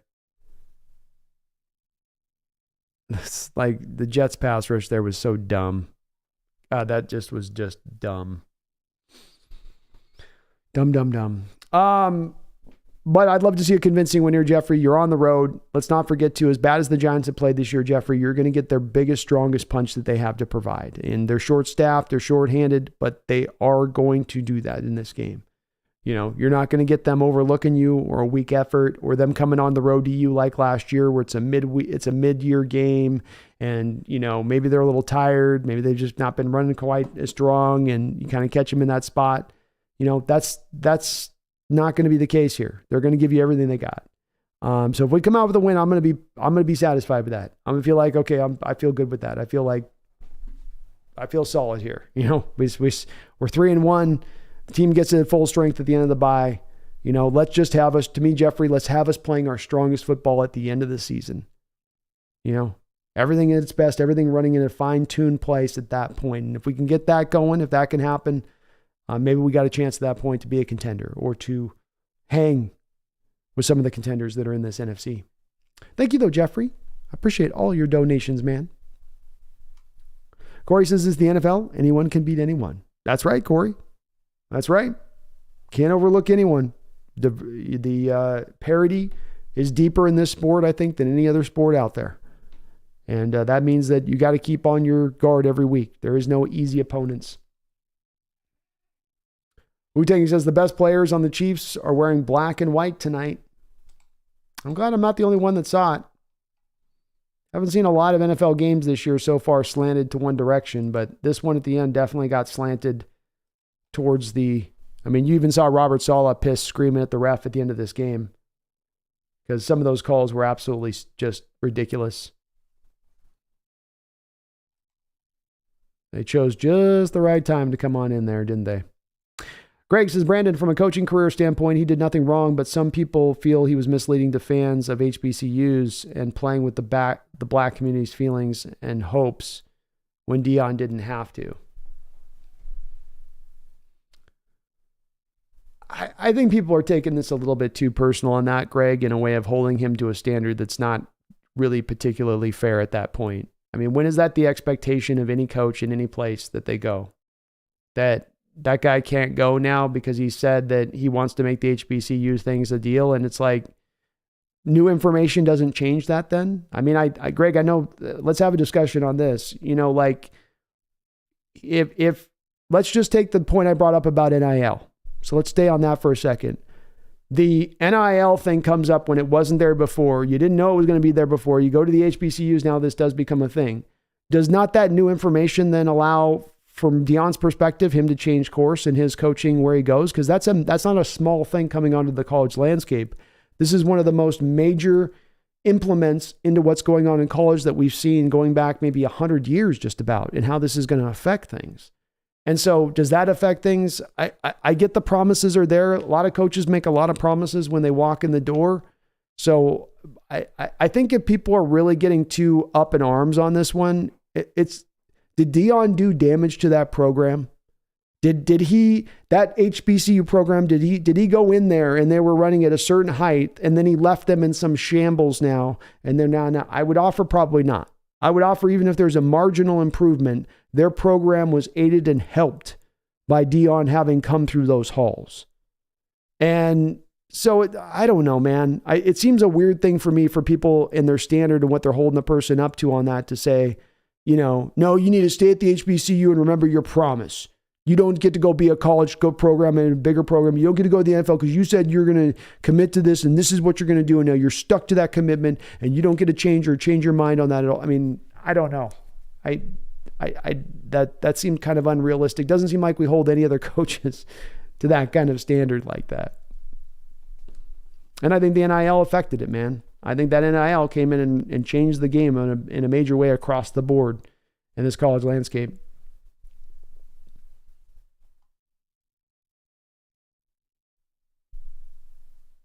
I just don't know who would have really thought him taking that job, Greg, was looking at that of him going to be at that job and he's going to be there for the next 10, 15 years. And he's going to do this amazing job and just stay there, or do a good job and just stay there. I think my feeling was when he walked in there is that he's going to be on the pathway, no matter what he's saying, to trying to move up the line. If he's going to be this head coach job thing, that's what he wants to do. And he's going to want to get the most out of it. He's not going to settle for being at a mid-tier school and just chilling there because he's trying to bring up the HBC. I don't know. I don't know. I get the promise stuff, but I can't quite get people getting super that much into it, like it's that big of a deal at the end of the day. Holy Hand Grenade says, can't believe we have to root for the Cowboys. It happens from time to time, Holy Hand Grenade. It happens from time to time. Addis the Gamer says, L refs, not going to lie, it's the way it feels to me too. And yeah, Saleh looked pissed. Bob Saleh. Addis the Gamer, I'll never root for the Niners. Never. No, I won't either. I can't bring myself to do it. Johnny Utah, no matter how we do this year, we're not in as bad a shape as the Jets. Can't fathom how quickly their expectations fell when Rodgers went down. That is such a merciless sport. It is. It's a brutal one, man. And right when you think you're about ready to go take that step forward, right when you think you're about ready to go and be that team to ascend, it cuts off your nuts. And, the Jets had to work so hard to make that Rodgers deal work. And then they brought in all these players to make Rodgers feel comfortable. And they brought in his former coach to make him feel warm and fuzzy. And then he gets injured in the first game. That's why it's hard to predict anything in this sport. Things can turn so sideways so quickly. You could be riding high. You can think you got the well-oiled machine. You could think you're on the edge of a dynasty. And then just suddenly the rug gets completely pulled right out from under you. And you're like, what the F just happened?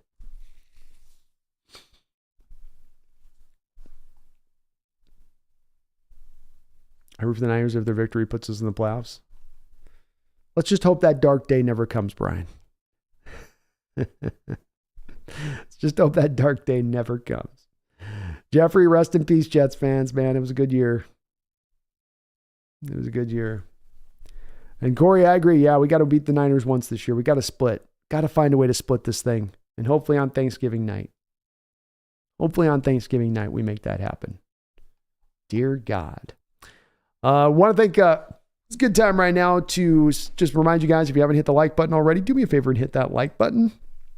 I'd really appreciate it. It helps the channel grow, helps me show up on other fans looking for Hawk content. I also want to thank the sponsor of this show, which is going to be Underdog Fantasy. Underdog Fantasy right now has got this amazing special deal. You guys have been doing a great job utilizing my code across the board. And so what they've done is they extend it out to me. They say, hey, let's try to really maximize this. Between now and October 4th, if you use my code or you click the link in my description section, it's right there at the top, you will get matched up to not 1, not 2, not 3, not 4, but $500 of your first deposit will be matched with Underdog Fantasy when you use my code. So $500 on the Nest on you right now, but only through October 4th. So this is a limited offer. It's going to be drained out on that one. We'll still have a $100 match throughout the course of the season when you use my code, but great time to try to utilize that code, take advantage of a fantastic offer. And I want to thank Underdog Fantasy for extending that offer out to you guys. That's a great deal. Hard to turn down on that one, but thank you to as well for them sponsoring the show throughout the course of this season as they are doing. I want to let you guys know as well, tomorrow, the way the stream schedule is going to go now and throughout the course of the month of October, it's going to be one that's going to be a hot potato on Sundays or on Monday nights like this is going to go. So we'll be doing the live stream show tomorrow. I'll get on about 4:45 or so. Before 4:45, we'll go through the end of the game. As soon as the game ends, I'm going to go over to Bleacher Report, and I'm going to be doing a 30-minute spot over there for Bleacher Report, and then we come back over here and do the post-game discussion over on the stream on this side of it. So it'll be a kind of a 3-stream deal. If you don't have the Bleacher Report app, download it. I would definitely highly recommend getting it downloaded. I'll post the link tomorrow in the stream to it, to where you can go directly to it if you've downloaded the app. But I'll be doing that throughout the month of October and maybe on into the future. If you're looking to catch more Hawks Nest content, we'll be utilizing this Bleacher Report, jumping on their app, doing this kind of thing over there. So I really appreciate them extending that offer to me, but we will continue to be doing that. And that's how that'll roll out tomorrow. So play-by-play streaming for 4:45 to whatever, 8:30, half hour over the Bleacher Report, back from about 9 to 12 here as we do a post-game discussion. And then we'll be rolling it like that. Big Country, I ran a 7:40 mile today. Best time in years. Woo! Good job, Big Country. I think I could do an 8:30. I don't know if I could do 7:40. I'd get under 9 though. I'd get under 9 for sure. For sure. That's good. That's good. That's a good time. Hell of a good time. I don't know if I just run a straight mile in a long time though. Addis says, can't wait for tomorrow night. Go Hawks, Addis. Luis says, man, what the F? What happened, Luis? What happened? Greg Brandon, they would have supported him and wanted him to succeed, but people felt he just used and misled the black community unnecessarily. Like underground artist going mainstream after saying he wouldn't. And there's a bit of it I can understand with it. I give him to a point. I give it to him. Then there's that point though where I think it's a little bit, you get to the unrealistic side of it where it's like, well, what did you think that he's just going to sit there and have success and be just sitting there and he'll lean on that, you know. But again, too, I mean, it's again too, Greg, where it's where's the NIL factor in on that from Dion's standpoint? Like, the NIL wasn't a small thing. And he goes to the HBCU and he's like, okay, this is on a theoretical even keel ground where nobody gets to pay the athletes. And it's going to be my force of personality, my cult of personality that's going to allow to bring all of these young players in. And I'm going to sell them on this dream of coming here. And then you got NIL kicks in. And now suddenly you have programs with millions of dollars of money that can outspend you. And now it's your charisma up against their millions of dollars. What's going to win out for a 17-year-old kid? Charisma or millions of dollars, you know, and that's where to me, the people can have a bit of a leg of stand on to say, well, you made these promises, but you made these promises prior to this NIL kicking in. And does this NIL now prevent me from reaching and attaining those goals? And is this not new information that I then didn't have available to me prior to us doing this? And that's how I feel like that's a little bit of, I think, what factors into this too with Dion, is that he didn't have that information. And that's where you can give him a little bit, it doesn't give him a free complete pass, but it makes maybe his moving on a little more understandable as how he arrived there versus the kind of the change of course of where he was. But I get it. Luis says, we're going to beat the brakes off the Giants. Let's go, Luis. I love that energy, man. Bring that in this house. Yeah. Tommy says, I think the Rams loss taught the team never to overlook anyone. I don't expect that to happen again this year. I would hope very much not, Tommy. You would hope they would have learned that lesson, to your point on that. That's a tough lesson to learn, but hopefully that it at least maybe embedded in there for them. Wu-Tang says, yeah, I don't know how the Giants are the only 1.5 point underdogs. Do the wise guys know something? I think you're down 3/5 of your offensive line going on the road. If we want to kind of try to find a simplified place that the odds makers are looking at this, there's not too many teams that are down 3/5 of their offensive line and they go on the road and they're going to go win that in prime time. I think you're just kind of playing the odds. That's going to level the playing field just a little bit. So odds makers don't know where Jamal Adams is coming back into this game. You look at the Seahawks injury situation a little bit. It's still coming back around a bit. So, I think we're better than that, but I only have us as like 4 points. It's only really 2.5 points at that point off of where I'd put the game. I don't think we've looked good enough at this point to say that we're just like a touchdown favor better than the Giants. David says the return of Jamal should be an emotional lift as well. Excellently put, man. Yeah, I agree. That should be, you would think, a bit of a boon for this team, especially with the energy that he brings, David. King says, don't get ahead of yourselves tonight. We can't be too confident like we were when we walked in the Rams game. I am not. I'm with you on that. I'm taking this team ultimately completely seriously, and I know they're going to give us their best punch, their best effort. I have no doubts about that.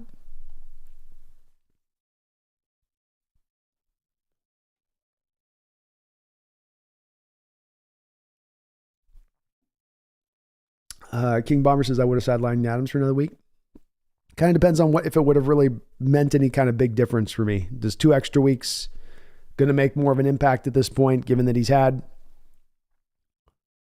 over a year now to get healthy? And I just let my doctors tell me on that one. King, I don't know why Charles Cross wasn't put on IR. I think that there was more of a push here, King, to where the tackles weren't holding up on the edge and Peters wasn't ready to roll, that you could still call upon him as an OS. We got to have a guy out there that can just hold on for dear life, basically. I think that's what kind of prevented them from getting to that point on it. But it's a bit of an odd decision. I'll give you that. Usually those toe injuries, you'd think King Bomber would be 4-weekers. That you wait after the bye on it. I would have thought too. Don, the Hawks Nest. Hello, Brandon All. Hope everyone's well despite our Seattle Mariners elimination from MLB playoff contention. I'm ready for tomorrow's new Monday Night Football. Yeah, hopefully the Mariners go into this offseason and get a little bit of work done and get this fan base feeling like they're really going to try to go out there and push for a World Series and not just to be competitive next year. Luis, I agree. We need to feed Charbonnet, man. Walker, though, too.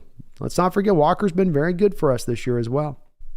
Garth 9, thank you for the $5 donation. I do appreciate you, Garth. He says, so if we have the Bleacher Report app, will we be able to use a link from your stream to get there, or will it be easy to find on the app? It will be the first part there, Garth. So I will be linking before we go over to the Bleacher Report from the first stream over here on the YouTube. I'll post in the link description. I'll post in the comment section a direct link to the Bleacher Report. If you have the app downloaded, then it will take you directly to my video on that app. So if you download the app right now, I'll have the link. You click the link, it'll send you then to my post-game report when I go over there to Bleacher Report. So just the way you say on that, Garth. Thank you for asking on that. It's a great question. And thank you for all your donations as well, brother. King Bombers, is Josh Allen the best quarterback in the NFL? Question mark. I can't take it away from Mahomes. I think Mahomes was playing wild and free tonight, and he just didn't give much of an F about anything, and he was just like kind of throwing it around the ballpark, kind of not caring a bit. I think you get Mahomes locked into a game where he knows he can't play that way, and he's going to play just fine.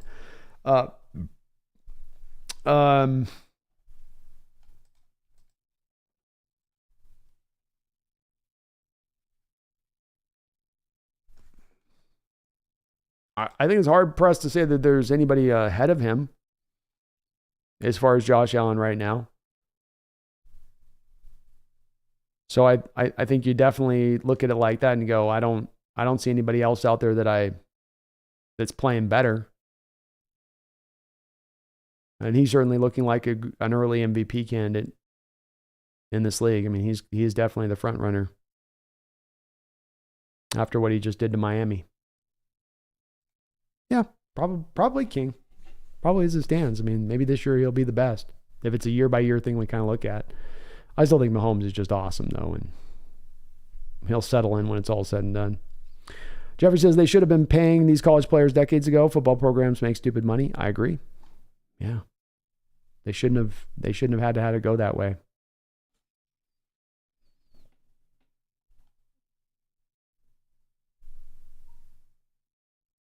Gibson, I feel the same way. A win and getting to 3-1 before the bye would be a huge positive. Then hopefully get healthy, build some momentum, and be a dangerous team down the stretch. That's it. Just play your strongest football down at the end of the game, down at the end of it. That's the ideal too. I'm with you on that.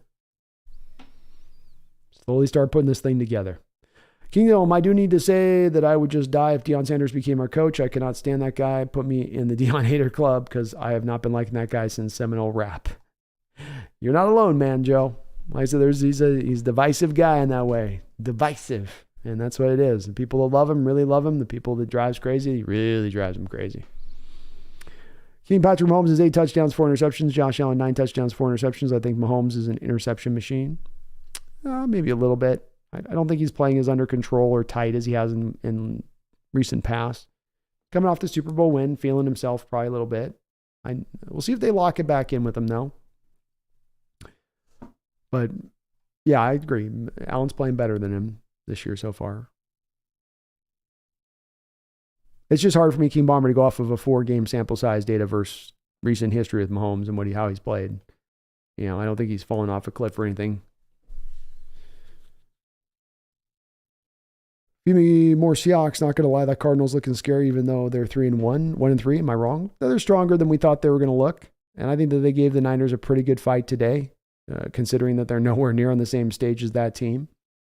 I think Gannon's done a good job there. King Bomber just saying everyone was calling Josh Allen an interception machine, and Josh Allen has the same as Mahomes. Yeah, I mean, Mahomes definitely can throw interceptions. It's just hard, King Bomber. It's 4 games in, right? So, it's just tough to get to too much of a certainty about what we're seeing from everything across the board when it is that point. You go to Mahomes, and last year he had 41 touchdowns, 12 interceptions. The year before that, 37 touchdowns, 13 interceptions. 38 touchdowns, 6 interceptions.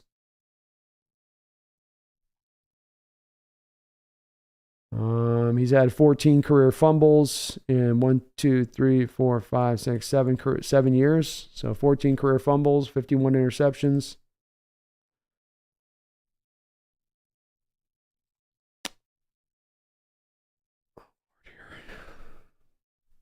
Let me see here.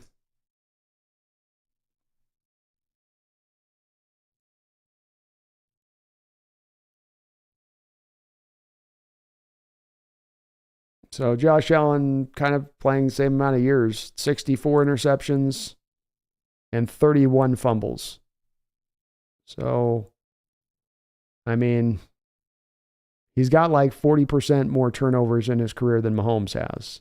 I don't think that I would say that he's just necessarily a turnover machine, but that's certainly a good amount of turnovers for not even through 6-year career from the quarterback position. But he's getting better this year, and he looks improved. He does look improved this year. I'll say that. Aletha Lance says, my parlay is going crazy. It just needs Geno to have 23 completions, JSN to have 3, and Bobby to have 5 solo tackles, and I cash in on $700. Please don't let me down, Hawks. I did okay on my bets this week. I'm hanging in there on a couple. I need some things to go right for me. It's a bit dodgy as it stands right now. So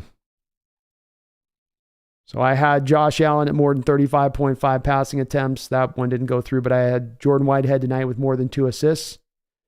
With more than 1.5 assists, he got that. I've got Tyler Bass with more than 2 field goals made. He made that. So I just need, for my $200 bet,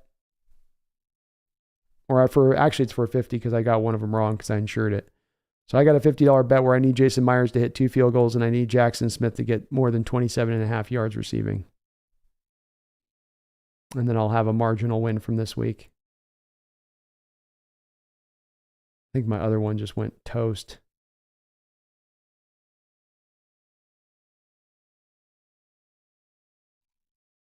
Oh no, then I got another one that it's on there too that I'm trying to pull off too, but they're okay. They're hanging tough. It's good to hear you're doing good though, Lethal. Keep it up. Keep it up, brother. David M, Cardinals aren't that bad. Hopefully Kyler comes back and makes them worse. And you know he will, David. Josh Dobbs is playing way better than Kyler would be playing right now. I don't know what the Cardinals are going to do there with that. I think they're going to try to hold Kyler out as long as they can. Johnny says that's why Kyler wants to come back quicker. He's losing the Cardinals locker room to Dobbs and Gannon and knows he's probably losing his job unless he can come back and ball out. Well said, Johnny. So you got the Cardinals on one side like, we're okay. No, we're okay. You just take your time. I'm ready to come back, man. I'm good. He's good. I'm running. I'm feeling. We think there's some scar tissue in there still. Just some more wind sprints maybe. Practice. Go work on the jugs machine. I'm a quarterback. Why would you have me on the jugs machine? I don't know. Just stand over next to Gannon. Just go over there right now. We just think you need some more time. Greg says, Brandon, I don't see it as unrealistic if that's what you sell people on. It's kind of like wanting to get what you paid for or expecting him to be a man of his word, and they seem to get coaching elements. They seem to get coaching, a man of his word, and they seem to get coaching elements. Not sure what you mean on the last part of that, Greg. Again, I'm okay with people having a relatively amount of being annoyed with it. I can't see people getting too emotional over it. I don't know. And again on it, Greg, I brought up that NIL a couple times. I'm still waiting for you to kind of measure on that a little bit because I think that's a bit of a smoking gun on this situation is you're not yet touching on that as a point. And I'd like you, if you could, to address that because that's a part of this process. These people can have that in their mind. You don't know NIL is going to impact this plan that you have in place. A big part of your plan that you're trying to put in place is your ability to charismatically bring people into the fold by your force of personality. If you don't have that to fall back on because money talks and BS walks, does that not then adjust the plan? So before we get further evaluate down the line, Greg, because we kind of back up. Let's stick on that point really quickly if you could for me here. Does that not have any impact for all? Is it just that he made that blind promise and regardless of what factors come into play then down the line, he just has to sit a hold to that promise? And if he doesn't, then that's got to be a kind of a black mark on his record. And then I'm not even a Deion back here, by the way. I'm not even one of these pro Deion guys. I actually don't have one of those like real solid opinions. When people start getting to that place on a person, it's, coaches say a lot of things when they get hired. Coaches make a lot of promises when they get hired, and he made his own certain specific ones and he can be held accountable for it. But I guess let me put it this way, Greg, let's get to the bottom line on it. It wouldn't prevent me from hiring him as a coach because he made an HBC promise or something. If it's that he is that kind of coach and becomes that kind of guy here, if he ascends to that mark, but I think the NIL is the part I'd love to, if we could, between our conversations we're having it here, let me know if you feel like that should have impacted that or not. Bottom line. Didn't know the NIL was there when he came on, took that job and made those promises. NIL came in and changed the college football landscape in a major fashion more than any rule change or any addition by the NCAA in 100 years. Does that not have the right then for that coach to change his approach and his track and his plan, being that it's that major of a change? Shouldn't people kind of be aware of that as well as they look at it and go, well, he's having to deal with this as a factor that wasn't a factor there when he took this job? And that's maybe a part where I'm taking this a little bit, maybe too far down the steps, but that's a part where I do wonder about on this, if that came into play on this soup that they're trying to cook there a little bit.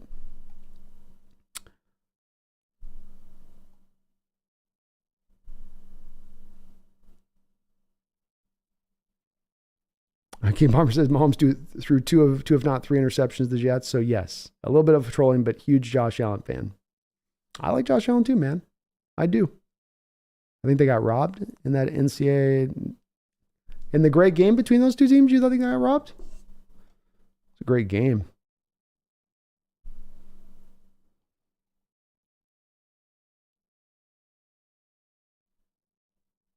Tyler's is the bigger issue for Mahomes is without Travis Kelce, he's got no receivers who can catch his passes.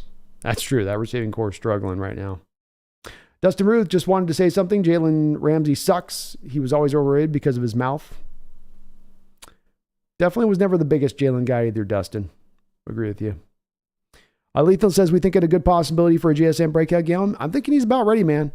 I mean, I've got my money where my mouth's at on this one. Is I've got one of my little parlay things I've got set up. I've got Jackson Smith needing to get more than 27.5 receiving yards in this game. So it's not exactly breaking out, but I think he's getting more than that. Hey, are we going to ignore anything that wasn't these 4 games or that insane playoff run? We ignore anything that wasn't these 4 games or that insane playoff run. They're going to have a monster game.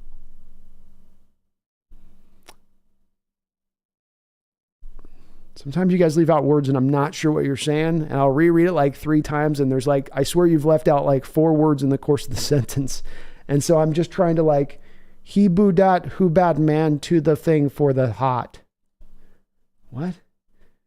See bad who you want this when you not for. What? Greg says you bring up, though, which is they wanted him to be honest in the beginning and they would have supported him because some were Dion fans and now feel it was prime time looking for prime time and use HBC used to help get it.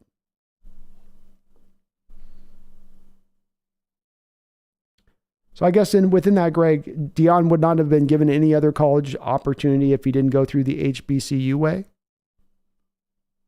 I think he would have. I think he chose that as a path, but I think there would have been other. But again, I don't want to turn this over too much, Greg, because honestly, at the end of the day on this one, I don't have a dog in this fight.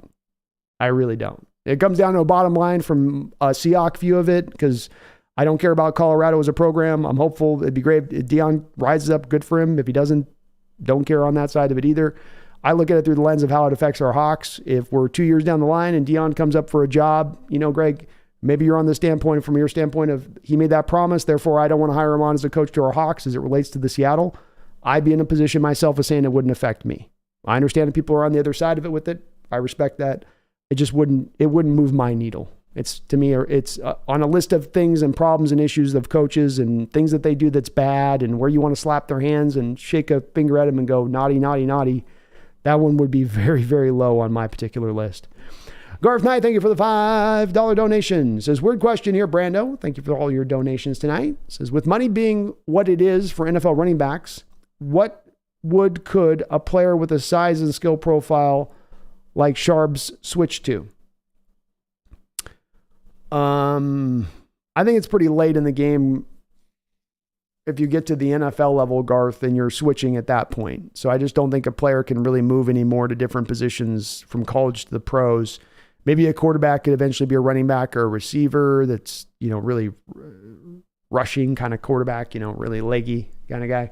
I mean, if Charbonnet had been back in the day and wanted to make this choice, farther back, he probably would have been more of a linebacker, I guess. But then you're going from one devalued position to another. I don't know if he would have been a guy you would have wanted to put out at safety. But there's another devalued position. So it's like Garth, it's kind of like which ones he works through. I mean, he would have been going from one deval to another with his size profile, like you say. I don't think he would have been a defensive lineman. I don't think he would have been an outside edge at his size. So probably even with it being a devalued running back position, probably the right position for his profile, like you talk about, because the other positions would have been just about as devalued. Be more Seahawks. I wish I found you last year because I had to go through so many podcasts and I couldn't find the right one. Well, I'm glad you found me eventually, brother. Better late than never, as they say. Tommy, I think the Cards offer Kyler a choice. New Call of Duty skins or playbook. Problem will sort itself out. Yeah, and the joke will be on Kyler because they'll pay Call of Duty to put a special Kyler skin in the game. And he only gets the Kyler skin if he agrees to stop playing for the year at least. Just say your knee's bothering you this year, okay? Just say it's a little bit. Just say stuff like chronic. Just okay, and we'll give you the skin. Just your skin, yeah. You only get it with that though. That's it.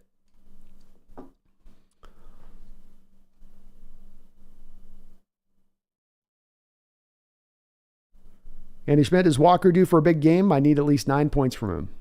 He'll get you 9 points. Andy, the amount of holes that were opened up in that Giants game, I think that there's going to be plenty of 50 would be at least a minimum for me with Walker in this game, I think. A Giants team you can get after, especially on the outside, which is Walker's best is when he's able to get to the outside on defenses. Their team speed is not the greatest in my opinion. Wu-Tang says the route ninja needs to eat. Indeed, he does need to eat. Connor, if the Giants bring the blitz, this could be a game Gino looks for JSN a lot. Very much. Especially if they're going to play that cover 2, Connor. If they're going to run those 5-man blitz pressure packages and then drop cover 2 on the back, that's going to leave the slot to be wide open.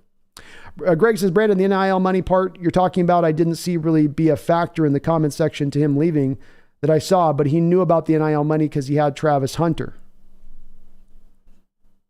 And I could be understanding this isn't a different thing. And again, with this, I'm getting kind of pulled into this, Greg, and a thing that I don't really care on this thing. I know it's an interesting conversation for some, but like Deion Sanders isn't a Hawk coach. He's a college coach. I can only kind of go so far down the line on this. I didn't think that the NIL was in place when he was there, or that we knew for sure the NIL was when he took that job. I'm not sure that was rolling. I could be misremembering this, but it's, I don't even know if we're debating something here, to be honest with you. I don't like I guess you're wanting me to agree that it's disappointing that he moved on from the HBC, and I just don't, I'm not going to get there again because I don't care.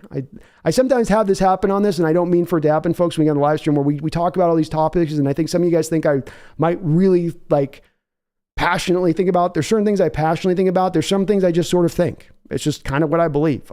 It's not a hill I'm looking to die on or go dig out a trench and die in that trench on that point. I've never kind of heard of a coach being drug on something with this kind of situation before, or I've heard a coach be referenced as letting down the black community because he made a promise to an HBC program. And he said, it just doesn't connect the dots to me. And I know you're trying to help it get there, Greg, for me, but it's just not going to quite land for me on that in that general term of things. I don't think the NIL was there and running when he took the job. But let me look this up. NIL went active when in the NCAA. Okay, so we got September 1st, 2021. NCAA has asked Connor for help in NIL. July 1st. So we got July 1st, 2021 is when the NIL was decided to come into place, according to the return I'm getting as far as this goes. When did Deion Sanders take the job?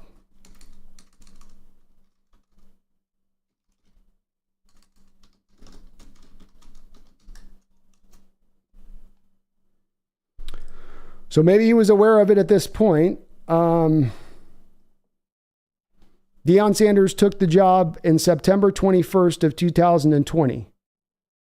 So it was almost a full year later that we get the NIL out. Is he aware at that point that the NIL is going? I mean, maybe, I guess, but it wasn't rolling at that time. And I don't know on this. So again, we'll come back to Greg.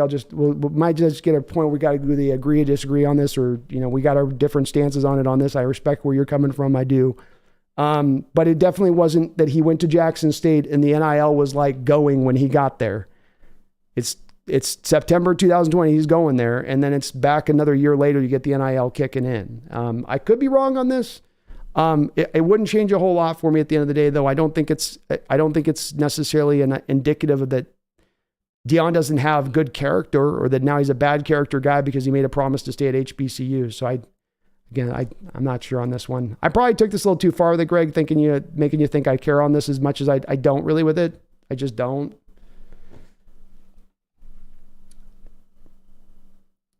But I don't.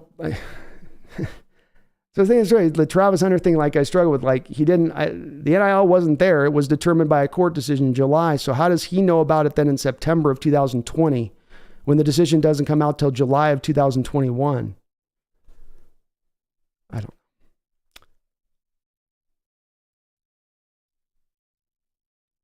CJ, I'm not happy about the scheduling at the end of the season with the 2 Thursday night games and the playing 2 games in 15 days. It's the worst part of the schedule, and I'm not a fan of it. It sucks.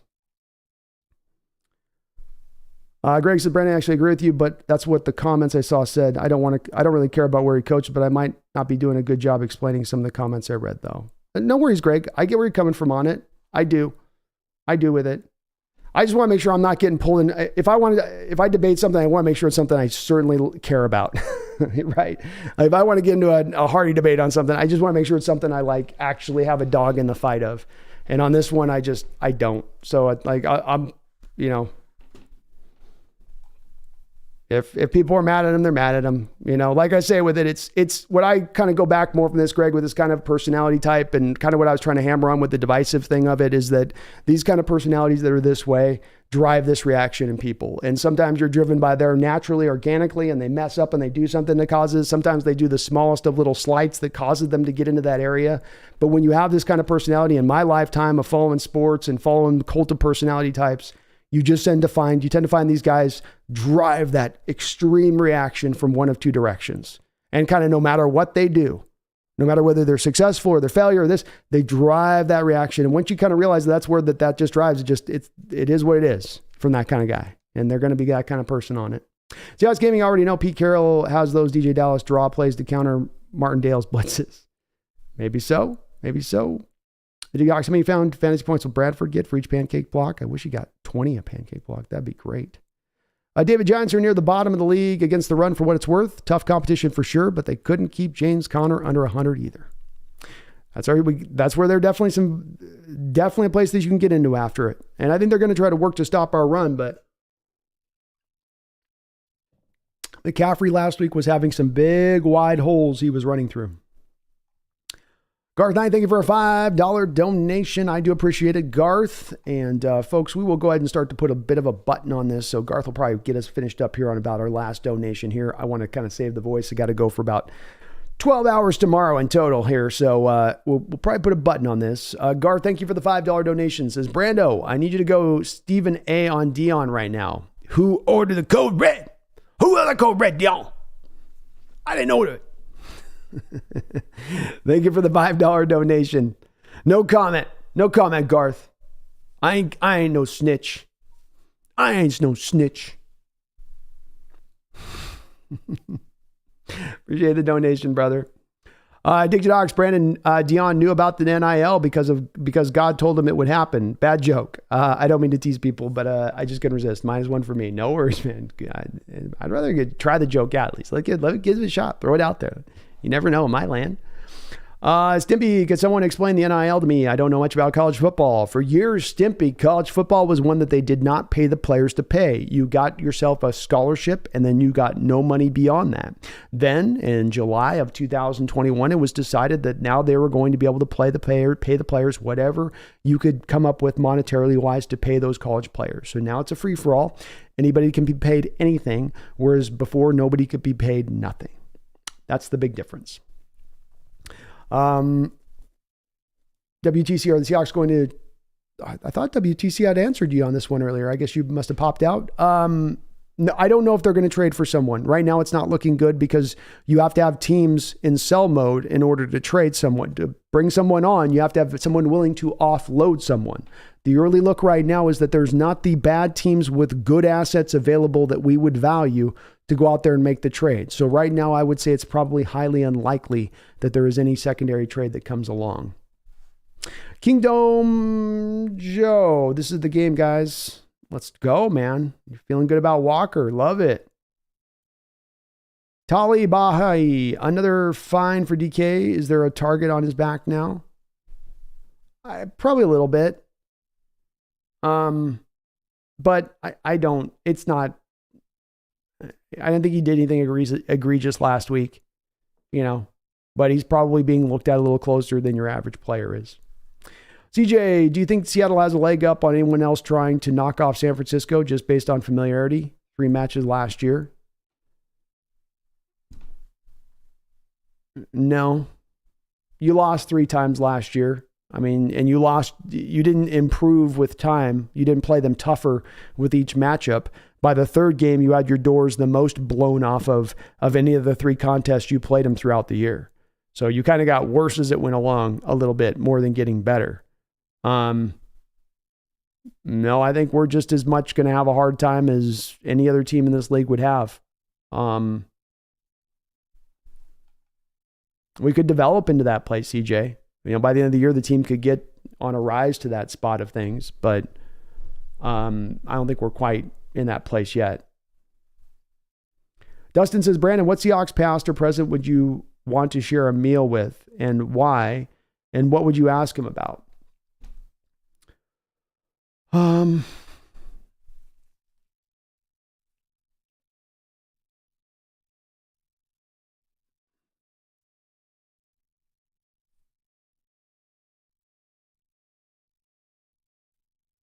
I'd probably still go back to Largent at the end of the day, Dustin. That's the guy I grew up with. That's why I got the Largent jersey behind me. That's kind of my guy on that. I'd love to ask him a lot about playing for Knox and that scheme, about double coverages that he received and how he found a way to, because the thing with Dave is that, or with Steve, we're definitely getting much longer in the stream than I meant. My brain's going off. The thing with Steve is that he started to get double coverage through the later portions of his career, right? And he still found a way to be very productive against those double coverages. So I'd ask him about how he ran his routes differently to get around those double coverages when he did, because he didn't lose his productivity at that point.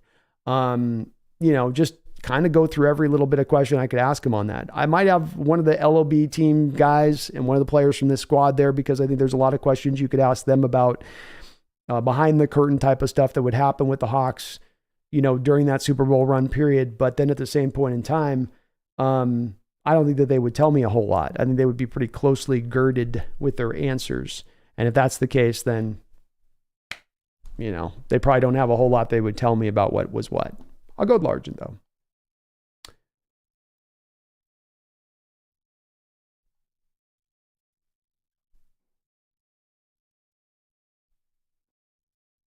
I take a doc, ask Bam Bam Cam the hardest hit he was ever hit. That could be fun. I wouldn't mind interviewing Cam. I'd love to.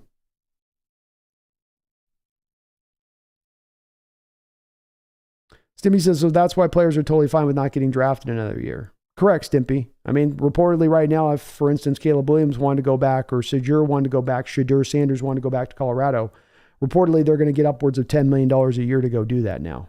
Whereas before you got zero, Randall, thank you for the $5 donation. Says, hey, homie, jumping on late. Going to get the Giants' ass tomorrow. Well, I love the competition, Randall. You caught me right at the end, man, 5 hours deep in. So we're just putting a button on that. I do appreciate that donation. And I love where you're coming from, where your head's at on that. I think people are feeling pretty confident about this game, but you got her on the road, and this is going to be a Giants team that's going to be fighting their butt off. I'll tell you that. Tyler Jackson, any good defensive tackle prospects coming into next year's draft? Sure, man. There's a ton of tackles. I'll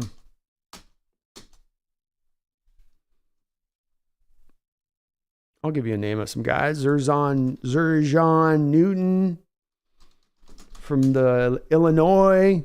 Big dog out there. He'll be a top 15 pick. Chris Jenkins, active kid with Michigan out there. He can make it happen. Michael Hall, 3-tech with Ohio State. Tyleek Williams with Ohio State. A nice 1-tech out there that can help you out. Real useful player. Tyler Davis, another 3-tech kid out of Clemson with a nice rip move. Flexible defensive lineman. You can play him all over the place. Brandon Dorless with Oregon, 6'3", 290.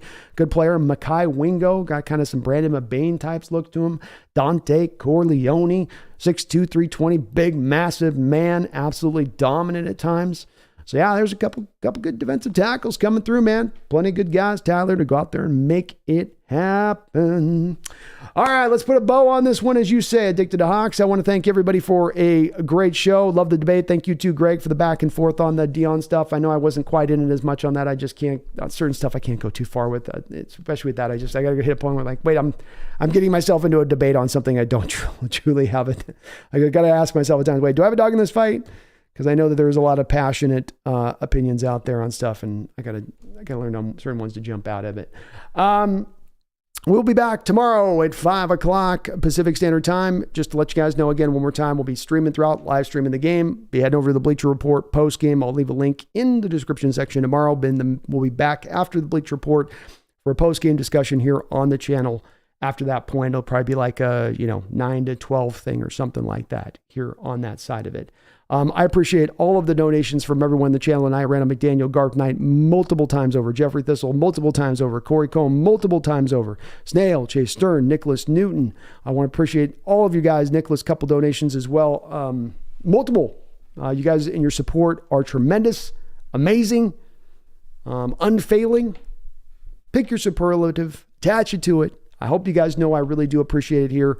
If you aren't subscribed up, please do get subbed up here. We're on the road here this season to 15,000. We just crossed 13,600.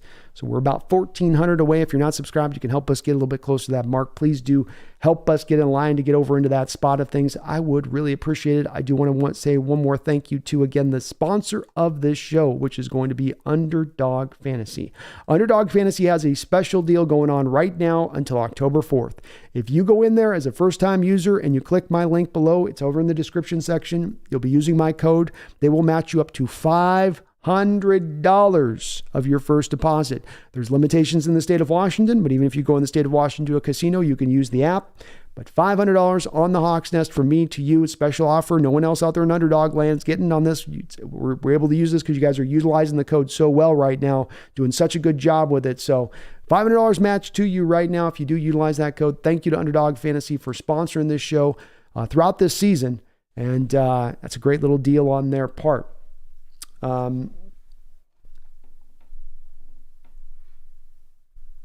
Giants meetings, remember Tyson, everyone gets peace, Brandon. Don't have a dog in the fight. I know you don't, Greg. And Greg, for the record, I know you're just trying to elaborate on where people were coming from. You're just trying to provide clarity. And please, anytime on that, always the more the better on that, because it helps me make sure we're both, I'm more clear on where you're, so you were doing great with it. I just got too far down the road a little bit on. So sometimes it happens as the brain gets a little bit 4.5 hours in, I can usually keep things tight, but then it gets a little loosey goosey as the time goes along and, stomach starts growling and doing all that stuff. You know how it is, man. But I appreciate where you're coming from, brother. I really do on that. Gar says, I'm asking Dion stuff in the Bleacher Report stream tomorrow. Fair enough. Fair enough. Hey, I appreciate you guys as ever on this one. I want to thank everybody too. Again, we're having our best year here at the Hawks Nest for your guys' support. Hitting the like button, the donations, our patrons, our members. We got sponsorship going. We are really, really, really cooking here. Hell, even the store's really going well right now. So couldn't ask for more from you guys as well. Just want to say a really appreciation to you guys. This has been another amazing year here, 4 years in now on this channel. And we're going stronger than ever. And it feels like we're really, especially these Bleacher Reports, especially the sponsorship, it really feels like we're making headway here and we're heading in the right direction. And it's really as much a testament to you guys.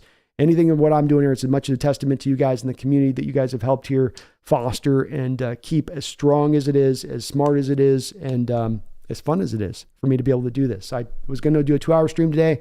I ended up going 5 hours. You guys roped me in. I'm like Al Pacino in Godfather 3, just when I think I'm done with the stream, they reel me back. And I love it. I love it about you guys. We will be back in less than 24 hours. You're going to get yourself a lot of Hawks Nest this week. I'm telling you, it's going to be Monday night. It's going to be Bleacher Reports. It's going to be back post-game discussion. It's going to be Tuesday B&B show. It's going to be Wednesday live stream show. It's going to be Thursday B&B show. It's going to be Thursday member-only stream. I hope you are ready. And I hope I don't have to remind my fellow Seahawks faithful fans that we got a game tomorrow. We got to put our game face on now, not an hour before game time, right now. Get that tape on, put that eye black below you. Get ready to go out here and dominate these Giants. Get ready to start, put us to 3-1. Get ready to start making those Niners start to, are they looking up in the rear view? Oh, Seattle's back there still. I thought, no, they can't be that close. God, look at how close they are to us. We just got to keep getting closer and closer, bringing this thing together, get those young boys developed a little bit more and more, get them a little bit more firmer, gelling together, get the whole plan together, get all of the injured guys back out on the field, and then see what we got. And we might just have ourselves one kind of magnificent team on our hands. Who's to say? We'll have to see how it goes. I don't know. Let's let it play out. Either way, though, I shouldn't have to remind you, but I'm going to do it anyway. I'm going to be back under 24 hours. You should be able to keep this at the forefront, but I'm going to let you know anyway. Do not ever now forget. Let's go get this win on Monday night. Let's go get to 3-1. Let's go get in this bye. Let's get these players back, and then let's go make ourselves one hell of a magical run. That sound good to you? Sounds good to me. Let's roll. And please, do not ever forget. Go Hawks.